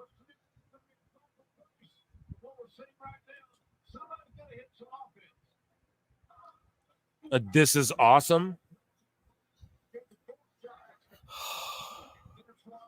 You figure now you get 4 minutes left in this match.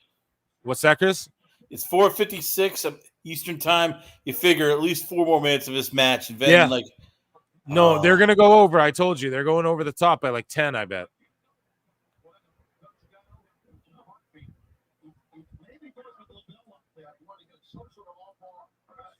It's just this isn't like a blood feud. It's just Danielson won a tournament. So it's like, who really cares that it's this? I don't know.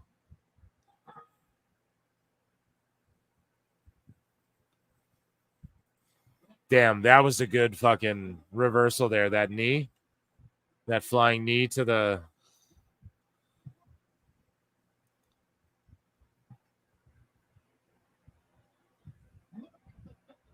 It's just, this is pure WWE, but I like it. That's why I like it. Let's be honest here, guys. Look, this is WWE. That's where he cultivated that whole gimmick. So it's fucking, they're just redoing it here. So I'll mark out for it. I love Danielson.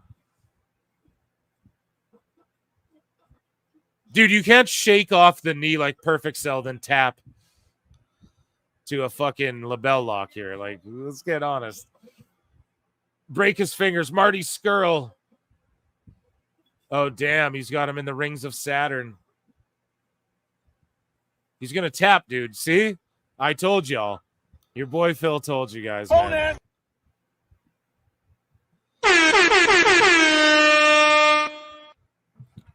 He was literally doing, because all these interviews, he's like, I'm dying. My head's falling off. Doctors say I can't wrestle, but I still do. My daughters want me to stop.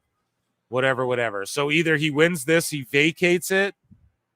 And we're getting a tournament. It's stupid that you've had a company this long and Danielson's been in your company this long and he hasn't been your world champ yet, in my opinion.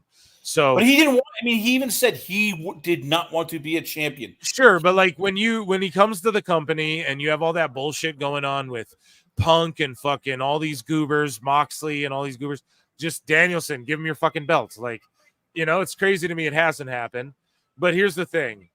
Here, Claudio's coming, Yuta, so the BCC, they're trios champs now. See, I told y'all, the family's coming in, the Bellas are coming in. Told ya. But see, people are crying. Good, but either he just dropped the belt. He doesn't even care about it. You're right, Chris Connors, but either he is going to retire and then vacate it, and then they're going to do a tournament for the belt, which would be the goofiest shit of all time. Or he just has a match like at each pay-per-view where he's defending it like against, he has like his farewell tour, but it's with the title, like sort of like Cena's doing his farewell. This last year will actually be Danielson's last like year. Maybe he won't even run with it that long. But why is Pac out there? Like I hope he's just in the BCC now, legit, because I fantasy Mark booked that a long time ago. So if it is, good, because that I just said it a long time ago. I was like, he needs to not be in Death Triangle and just be in the BCC. But either way, yeah, this is cool, I guess. But the right guy won, in my opinion, because they put nothing. But in did he vote? I mean, not that I don't like Swerve, but they didn't invest any type of shit into him. And Danielson's like, he's so over. He's just such like a fucking name in the business that it's like the fact he hasn't been champion yet is crazy to me. So he's champion now. Good. How long his reign is? Let's say he goes 6 months. He does 6 big matches against like Christian is one of them, obviously. And then who's the next guy? We don't know. But let's say he does like 6 matches, big matches, and then drops it to whoever the next guy they want to get over is. And then he retires officially. Okay, let's do a farewell tour with the title. I'm all down with that. Let's say by the new year, he drops it. He said, this is my last year wrestling. Well, we got how many months until the new year? Let's say Danielson reigns until the new year. He drops it right before the new year, and then he's done wrestling. I could totally see that, and I wouldn't be mad at that whatsoever, Yeah, what do you think, Chris Connors? I think... Honestly, I think Daniel Bryan vacates the title within the next couple of weeks. We get a tournament and the next big, pay-per-view, not All Out. That's what we're going to get. We're going to get some combination of like a triple threat for the finals. Darby Allin versus Adam Page or Hangman Page versus Swerve. Just because. And you know what? They'll probably put it on Darby Allin because Tony Khan loves Darby. So once again, I am telling you right now, I know you hate it. Mercedes Moné is going to be the guy eventually because Tony Khan just loves fantasy booking, indie booking, just anything crazy he wants to do. There is, I'm just pissed. I am pissed with AEW. So what do you guys, well, let's end this poll here. 72% of y'all thought Danielson was going to win. Solid. I agree. What do you guys, I'm going to put another poll in the chat and I'm going to ask you guys, what do you grade AEW all in? C+. And then I'm going to add an A, a B, a C, or a D, and I'll start the poll. I might have missed the word rate. What do you grade AEW all in? There you go. Yeah. Dummy, yeah. And everyone's tuning in, and let's get the post scrum.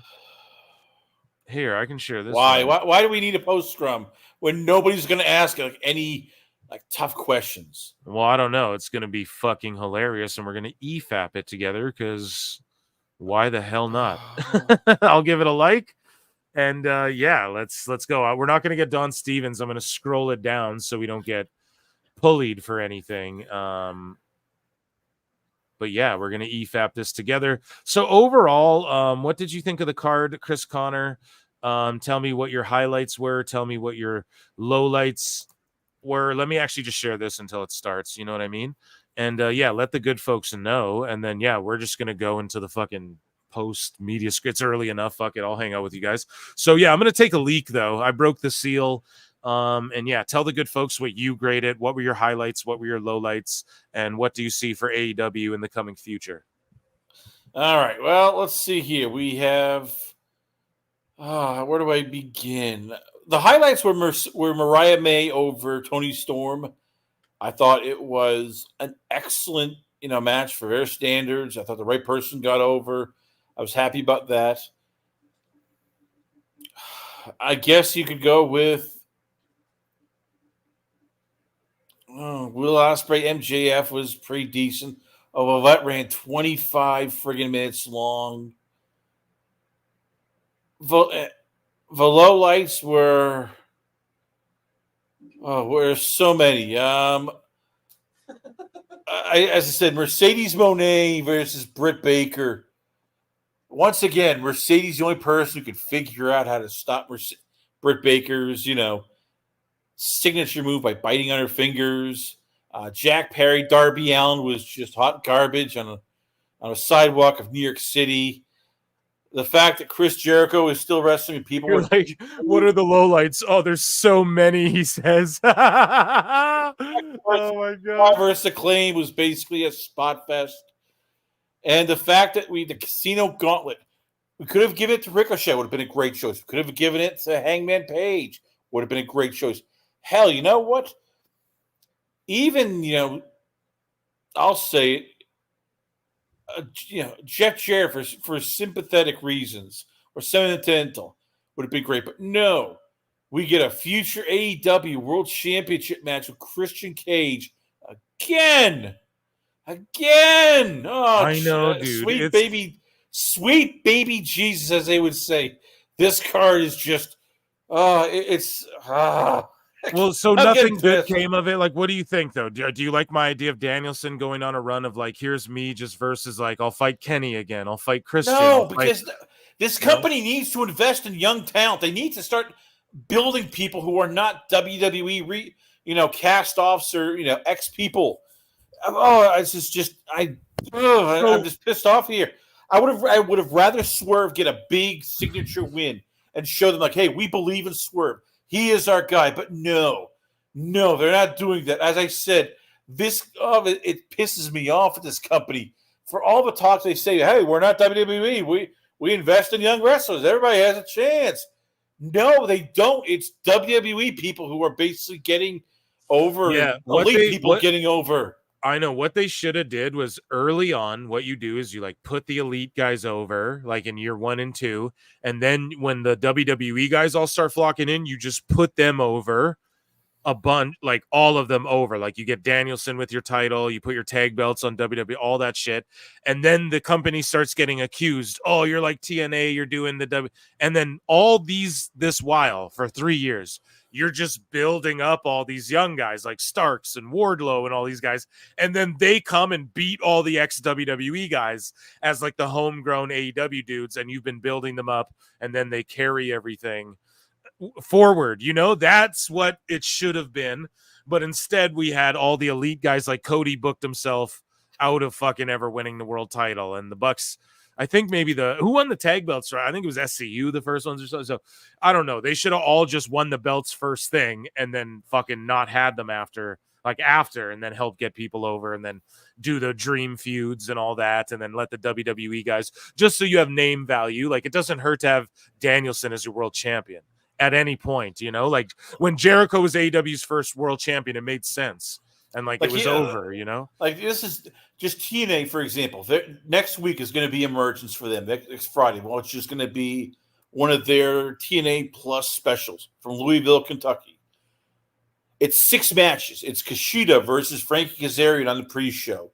It's the Ultimate X match. Mike Bailey, Zachary Wentz, Riley Osborne, Jason Hotch, Laredo Kid, and Alex Hammerstone. Then you got Steve Maclin versus Eric Young. Okay, but it's still keeping Maclin fresh. You've got Jordan Grace and Spitfire versus Ash by Elegance and Militia. With Bryan Danielson, the new AEW You've got world an champion. 8-man tag match, and then you got Nick Nemeth, Josh Alexander. Yet he's our new champion. Oh my God, what an emotional moment! Emotional, shocking, but also in another way, kind of sad. He's in a lot of pain, and now he has to carry that championship. What does All Out look like? What does Grand Slam look like? Is Darby a Grand Slam? What is... So, sorry, yeah, let me mute that. For $5, Chris Perry says, Tony is the type of guy to think Marty Jannetty was the HBK of the best guys, Tony Khan. You what? Yeah, dude. Oh, shit, that's funny. Thank you for super chatting in just to roast Tony Khan. But think next week's quick next week's Emergence, they have 7 matches. That would be quick. And what's AEW keep doing? We got 12 matches. We got 13 matches, 14 matches. Thank you for the super chat. Thank you. Yes, I agree. Well, maybe. Who knows? Listen, Chris, I think here, and I'm gonna unmute this here. It's just these guys talking shit. You guys can see that. I don't want to get pulled, but yeah, there you go. So yeah, Chris, I don't know. I might live stream for Emergence, though. I might try to. If you do that, I will join you. I will join you for I love Emergence. TNA, man, and I'll watch the shit out of that. And yeah, I don't know. 7 matches is great. Having 12 or 14 is okay. Also, let's hear what these fools say. Picture to begin with, but now knowing that Swerve Strickland Not fools. I love all these guys. 3 Canadians right here. An all-Canadian panel. contract. I don't know the durations or anything like that, but he's here. Yeah, where does Swerve go from here? What does he do? We're going to have to find out and talk about great timing signing that contract. I know, right? Right before tapping out. Even worse than that, our new champion is on a handshake deal with the company. Things are wild. When TK sits here later, would you mind asking him, what are you doing? You know what? When they come in here, I will certainly be addressing that. So Danielson's on a fucking handshake deal, apparently, and they're just working the kayfabe, whatever. And they're saying that Swerve, because they announced it in like a social media post that Swerve re-signed with the company, like for a long deal or whatever, and then he just lost the belt. So I don't know. Maybe Swerve is the one to get it back, but you have to think a big name is going to be the one to retire Danielson, a big name to some degree. It'll be maybe even Ospreay with the drop on the neck shit, like it's gotta be someone he passes the torch to. And I just don't think Swerve is that dude. Not to hate on Swerve at all either. That's the thing. Like, I'm not trying to be shitty to Swerve, but yeah, and in the chat saying like they had 4 years to build a star and shit. Absolutely.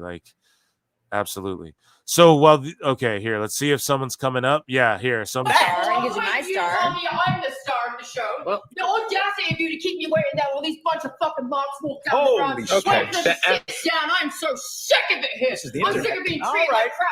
Out there, I'm sick of being treated like crap. Right here, I'm sick of it. Soraya called them fucking How marks. dare you come down there?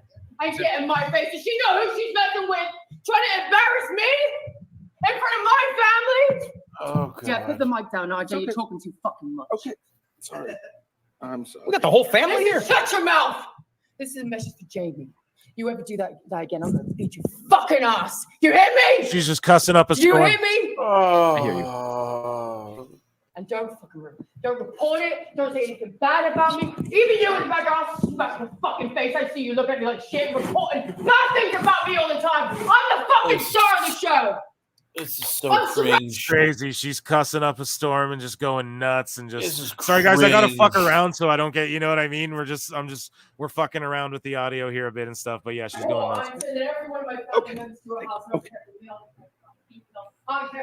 People in the AEW chat are writing Brad Maddox. Oh my fucking god, dude. That's so this is that's so cringe. brutal. Come at me. Come on. How's your boy? Yeah. Let's okay. All right. You all right? That was a lot of Xavier questions. Woods, All right. Rampage. Are you guys okay? That was actually All pretty right. intense. Yeah. I don't How do we go think- on from here? Do I say my star? Yeah, give us your star. Oh, well, it feels like it took the wind out of the sails with that. A little bit. A little bit. And say Nigel McGuinness had a great night. Uh-huh. Yeah. Do I Yeah. elaborate? And I mean, yeah. I don't know. How about Nigel? That really threw everything off. All right. Let's just. Okay, let's. Jesus, yeah, I don't know what they're babbling about now. We'll just wait till something else happens, you know? That's how we got to do this, folks. Yeah, wow, that was pretty kooky, huh? Like, what do you guys think about that? She just comes out cursing. She was on the pre-show tonight. Jamie Hayter did like a run out. Chris Connors, you were cringing. I don't know. I thought it was okay, It's but cringe. This is low class. This is so frigging low class. it's so AEW. cheesy and fake, you know? And like, look at this dude. A daddy magic taste. Have a taste.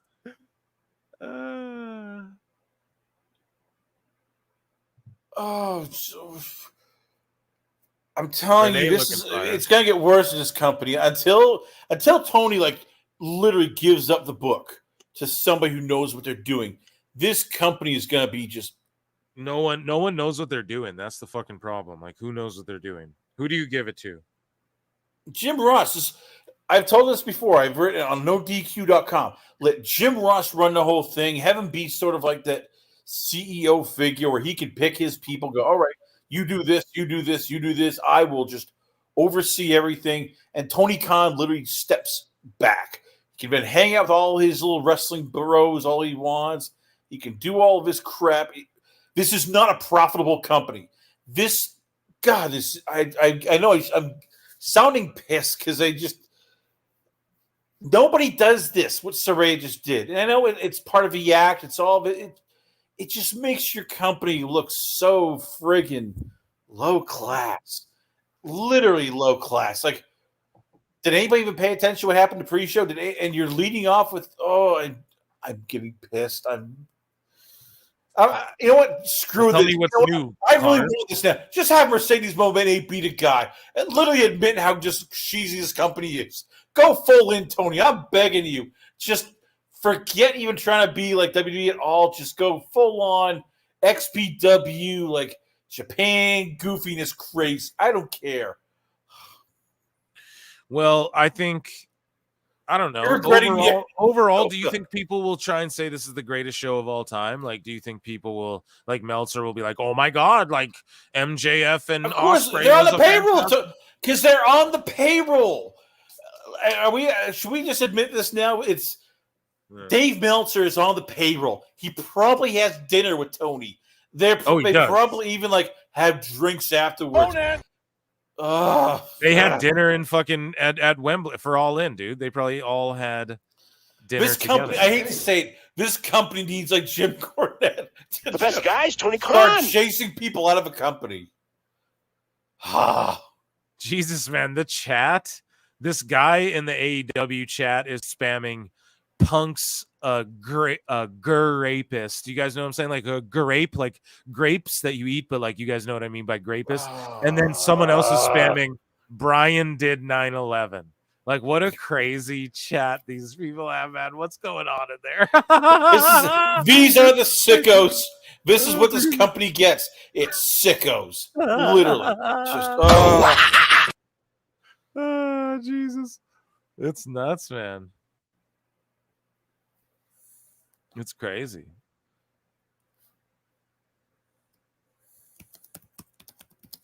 Coming out here. We're just looking at these two. Okay, well, we can look at fucking here. So we'll look at this and we'll just show everyone Aubrey Edwards again. Did you see this video? Here's Aubrey Edwards. This was her on Collision, dude. Hey,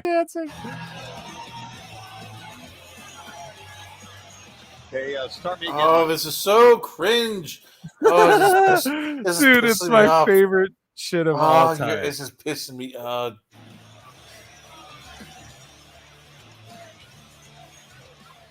Oh shit, man! This whole stream's gonna get Don Stevens eventually. It only makes sense. This stream's gonna eventually realize, like, oh crap, this company really is just cringe after cringe after cringe. It's too good. Yeah, we read about Ricky Stark's contract. What the fuck? It's like re-adding it. Goofiness. Yeah, so I don't know. That was all the AEW news, I guess. Let's see where the I'm leaving that in my bookmarks. Yeah, dude, they're not talking to anyone yet. So when they do, we're gonna tune back in. Don't worry, folks. We're just waiting. It's just still these. I'm looking at the AEW chat. Old men beating him up in covers as always. This is what. And you hear all these people. You've been having a hard time tonight, haven't you, dude? Because you know what? All these people for years kept saying, oh, Tony Khan's great. He's going to be the anti-Dixie. He's better than Vince. And it's like we're watching him do the same crap that Dixie Carter did. We're watching him do the same thing that Vince would do. We're watching him do the same crap that even Herb Abrams will do. I'm getting angry because you have all this talent at your disposal. They've just so much of it he's done to hurt the industry in so many ways. I could go on a 3-hour rant and still not be finished. Like, Shaggy how does Bill this 73 look at her galloping with grace? You what? I need a horse sound effect, I guess. God damn it, you guys talked me into it. Fine, we'll get one. But yeah, it's quite funny. It's definitely quite funny. I might add that to the intro as well, to the intro mashup. But yeah, appreciate you, buddy. I don't know. The only thing that was that missing video, from the we main could event, return to that video once every now and again, just to. I was going to say the only thing missing from the main event was Shane McMahon running down and helping out Danielson. That would have been like peak AEW / Vince / Dixie like mania, where all of a sudden Shane helps Daniel win, goes in the ring, the bro hug. Oh yeah. You ain't hype.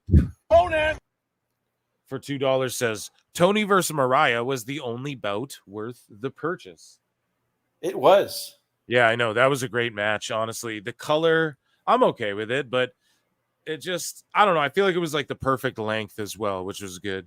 But I don't know. It's unfortunate because the problem with Ospreay and MJF should have stole the show, but it didn't because they did that hour-long match before. So it's like, we seen it. Simpsons did it, like we're not impressed, and not to shit on them, but it was not as good as their first match. Let's be honest, like that one on Dynamite. So, and even that one was a little over the top at times. So, yeah, I don't know. I was thinking about this. When you look back at the CM Punk Drew match with Seth Rollins as a referee, that felt excellently paced. They weren't running through everything. It wasn't, we have matches for the sake of matches. Oh, and here is Saraya back with, this is just,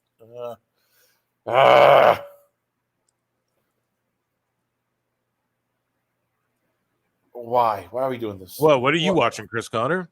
I am watching the All In Post show where Saraya is now taken over, and her and her family are sort of threatening. No, you're behind. You're behind on the thing. because that should already happen. All right. A while ago. Thank you, You Ain't Hype. Yeah, that should already happen. We're just waiting for like the next.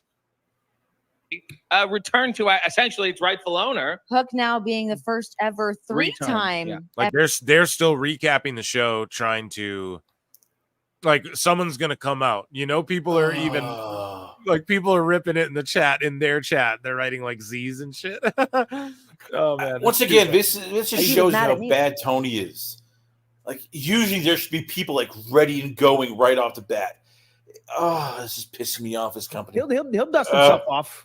With you, you know, you've obviously you have spent a ton of That's Taz's mission. I thought it was a cobra. with Taz.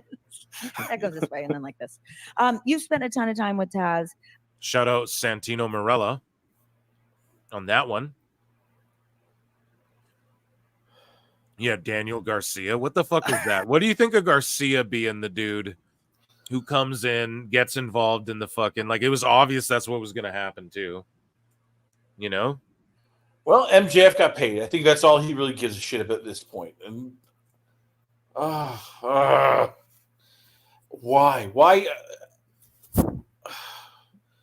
Daniel Garcia has not shown any charisma. He has not shown like improvement, you know, in the last year and a half.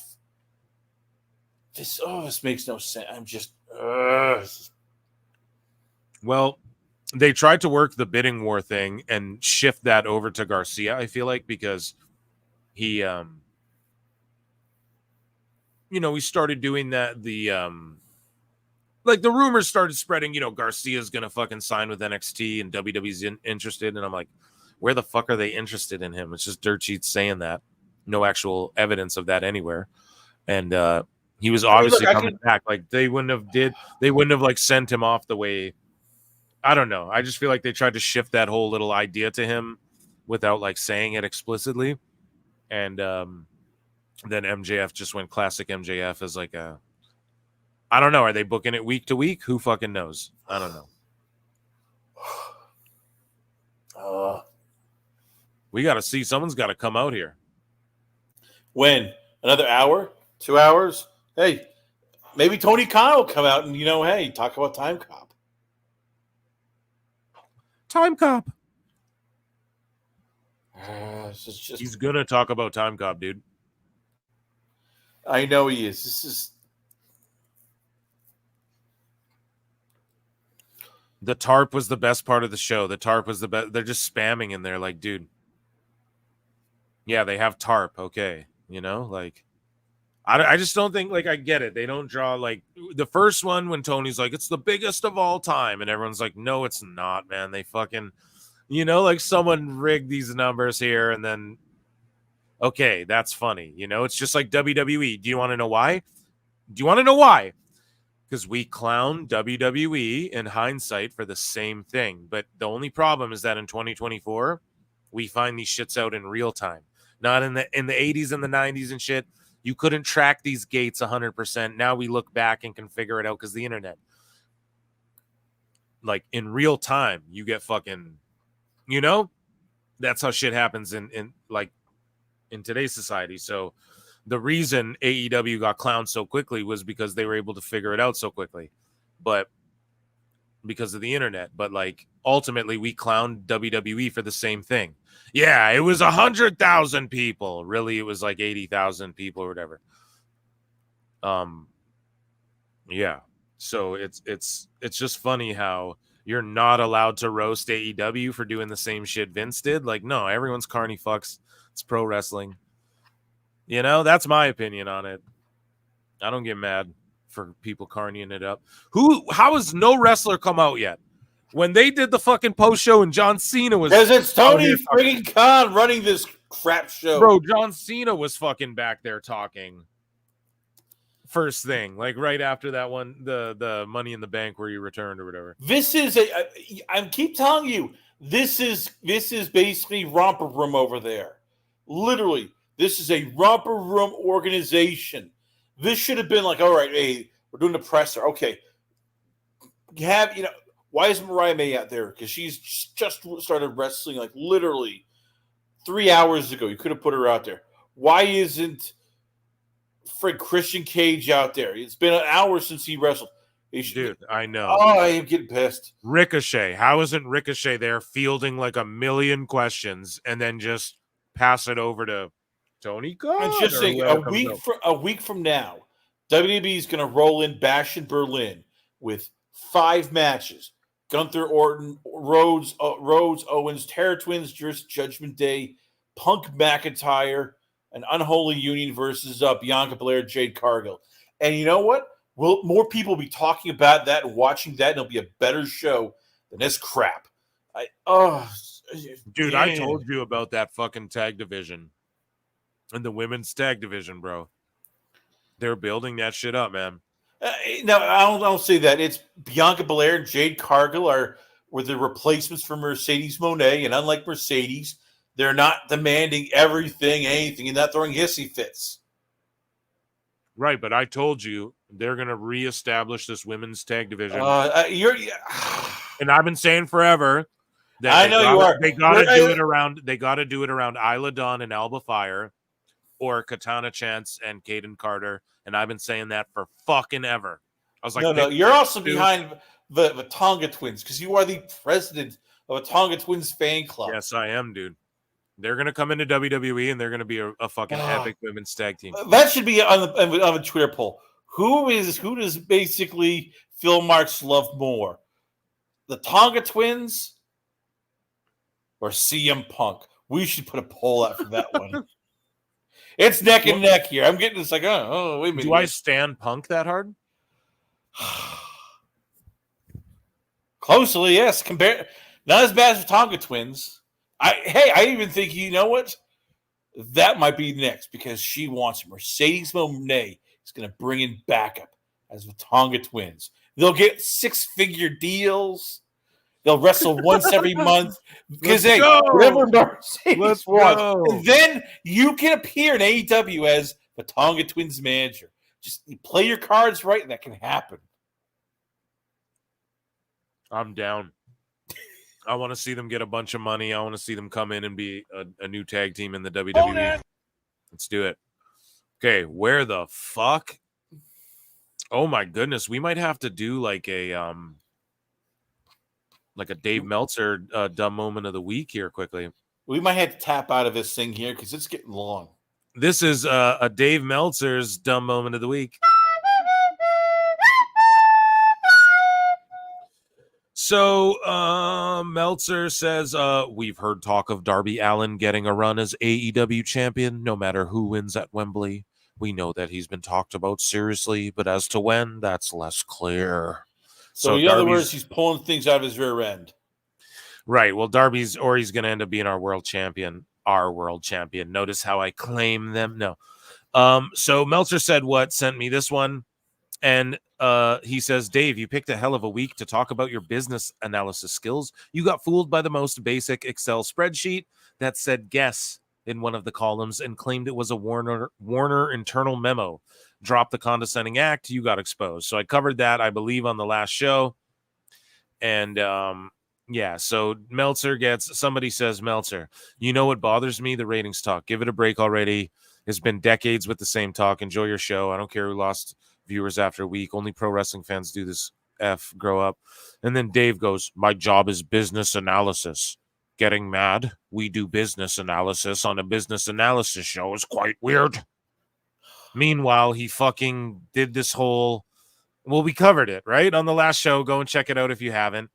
But he lied about it's his biggest lie ever. He just saw some fucking thing that was shared in a Discord with Fightful, and he went and claimed that it was insider Warner stuff, and he deleted it and all of this. So obviously your business analysis skills aren't that fucking good, you dummy. And yeah, Meltzer said, sent me that? That's funny. And so here's Raj Giri. I decided to listen to the Wrestling Observer radio for some reason. He always refers to fraud podcasters. Who is he referring to exactly? I'm assuming Cornette and Bischoff. I don't listen to Cornette, but I listen to Bischoff often. He's definitely referring to us and our flutes. That is for goddamn sure. And nobody's out. Don't worry. I'm going to switch back to All In, okay?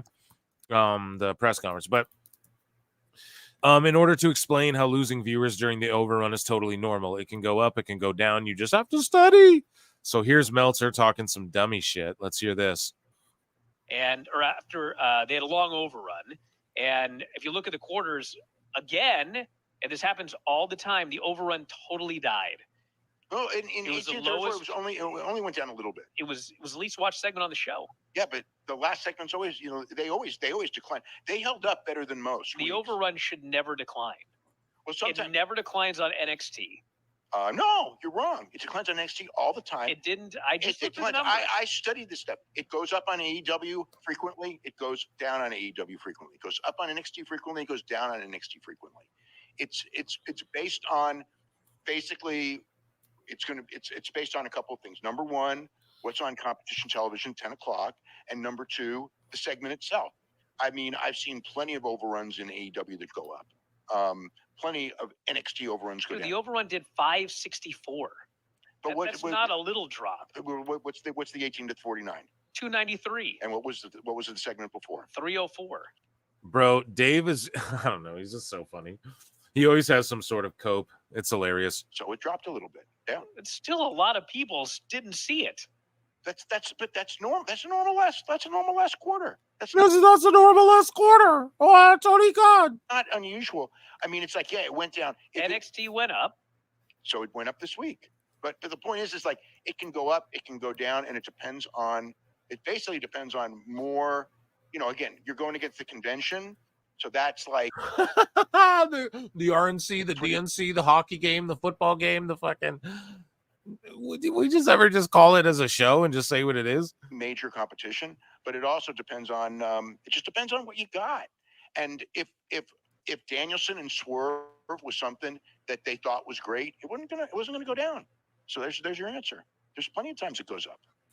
I can't find last week's, but I think it was the exact same thing happened last week. No, plenty of times. I studied this. It's like I look at them every week. I know it goes. They both go up and down. It depends on the week. We had Hangman doing a. So it's never like, according to Dave, if a show goes up or down, it has nothing to do with the show. It has to do with whatever other shows are on. Like basically, right? So, Switchblade says, so let's actually do some studying and look at the numbers. Dave Meltzer, who studies this, says it declines on NXT all of the time. Well, NXT has gained viewers in their overrun for the last 14 weeks. Gotcha. Oh my God. Yeah. What an idiot. The last time they lost viewers on the overrun was May 14th. And here's the numbers. I'm not going to read them. I'm not a fucking that big of a mark, but yeah, that's fucking hilarious. Dave, he's so fucking stupid. And that's Dave Meltzer's dumb moment of the week.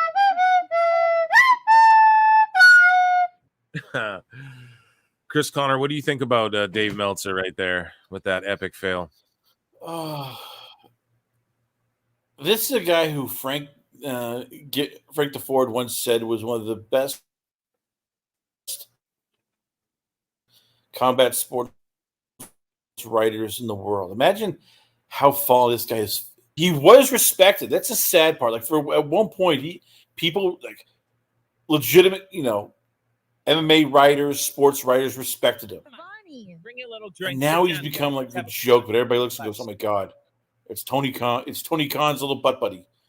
Oh, I know, it's terrible. crazy. And Here's now Shavon. we finally get somebody coming in. Y'all, Yeah, Brian yes. Danielson's match. Obviously, I thought Yeah. Britt Baker had a great match. Yep. She really did. Yep. After being off for so long. Yep. We were Uh, just talking about that one. I must ask you, because you do sit next to him a lot of the time. What did you think of Nigel's return? That answers Damn. that. Damn. No, I was excited for Nigel. I thought he really performed, and I thought that he was a great addition to the show. And I love that Christian Cage gave him a spear because he will never live that down. Do you know the terms of Jeezy. Nigel's contract? Is he a full-time competitor or is he an announcer? I don't know I don't know. I just know he's very rich. They're trying to work in all of this like work shoot, this work shoot shit about contracts and stuff. I don't know. I mean, I guess I like it, but I adds a don't. I sense mean, of realism. I hate it because this makes this company look so indie. I mean, they're trying too hard. I mean, Why would you? Dude, you're I just mean, disgusted with everything. I'm gonna end the poll in the chat. Sorry, we rated All In a C overall. 43% of you said C. D was 31%. B 18%, and A was only 5% of you. Which at least some people gave it an A. I fucking probably give it like a C or a B, like minus. Maybe that's generous. I don't know. You know why I'm hard on this? Oh, sorry, I fucking. Now, Shirakawa, she was in the. God damn it! Now tonight. he's gone, and then there's nobody here again. What the fuck is going on with this thing? I get pissed about this part more because I've actually been to pressers with the UFC, with Bellator, with PBC, with Matchroom. So when you see something that's professionally run, which is done in an excellent way, when you have everything is run out there, and then you see this just makes it everything that you hear about pro wrestling, which all pro wrestling fans hate to hear, this is stupid, this is fake, this is carny. This is, gay, bro. This basically proves the point of people who don't like pro wrestling. Hey, look at this. This is a clown show.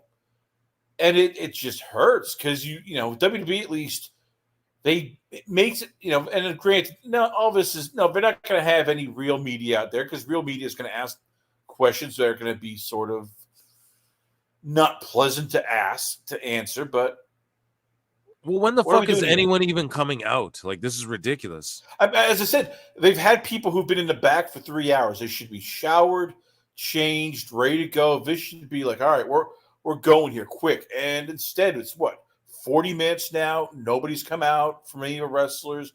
They're just sort of just BSing here. It's just I can't get into it. It is pretty ridiculous. Okay, well. No one's fucking coming, guys. We gotta. I gotta go because we actually. Yeah, I'm gonna cover this shit on the next show. I'm sorry. I appreciate everybody who came out. Round of applause for the chat and everybody who hung out and our new members that got their free memberships and all of that. And thank you all so much, dude. I'll cover this with Alfred Konua, okay, on a podcast. I promise. So it will be way better that way, anyways. And yeah, I mean, you can go check out Conrad Thompson and Eric Bischoff or something like that because it's, I don't know what to tell you. We've been hanging out for 5-6 hours almost. And I just appreciate you all for being here. And yeah, Chris Connor, where can people find you? Last Call Podcast, yada, yada. I'm sure they know. We all know you. We love you, right? Last Call Podcast. Why don't you plug your stuff? And you can check me out once again. Yeah. It's the lastcallpodcast.com and Last Call Chris C on Twitter, Facebook, Instagram. And shout out to Nino Brown. We did a 1-hour college football preview where he was dropping predictions on the college playoffs, Heisman Award winners, who's going to win the big Power 4 conferences.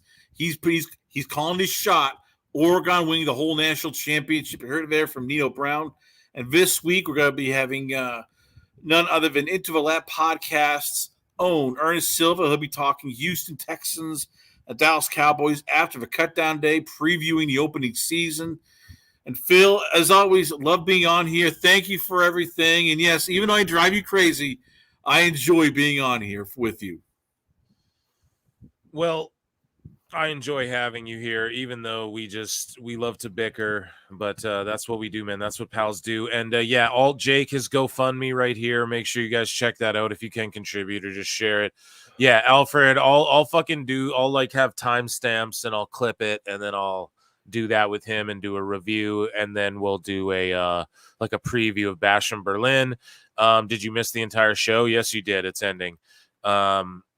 Major drive to Buffalo, flyby. Awesome. Thank you guys for being here. I'm going to check this out on my own time. But yeah, nobody's coming out yet. So with that, I bid you all adieu. Chris, thanks for being here. And peace out, everybody. Love you. I look and see it's not just me. Jack, why do you insist on doing this dumb internet shit on TV? I look and see it's not just me. place is a fucking joke, man. You're a clown. I quit. So many of us have stood where we stand. We are the young, so raise your hand. So many of us have stood where we stand. We are the young, so raise your hand. We call us problem child. We spend our lives on trial. We walk an endless mile. We are the youth gone wild. We stand and we won't fall. We're one and one for all. The writing's on the wall. We are the youth gone wild. No. It doesn't make logical sense, but it makes. Well, yes, of course. But it makes wrestling booking sense. Of course, this makes no sense. Of course, okay, it makes no sense. However, in pro wrestling booking, which often makes no sense, you would do that. It's about making money. It's not about anything else. Wrestling's always been about making money first and foremost. That's it. Yes, I look and see it's not just me. Last weekend was the greatest weekend in AEW history. This is the greatest week.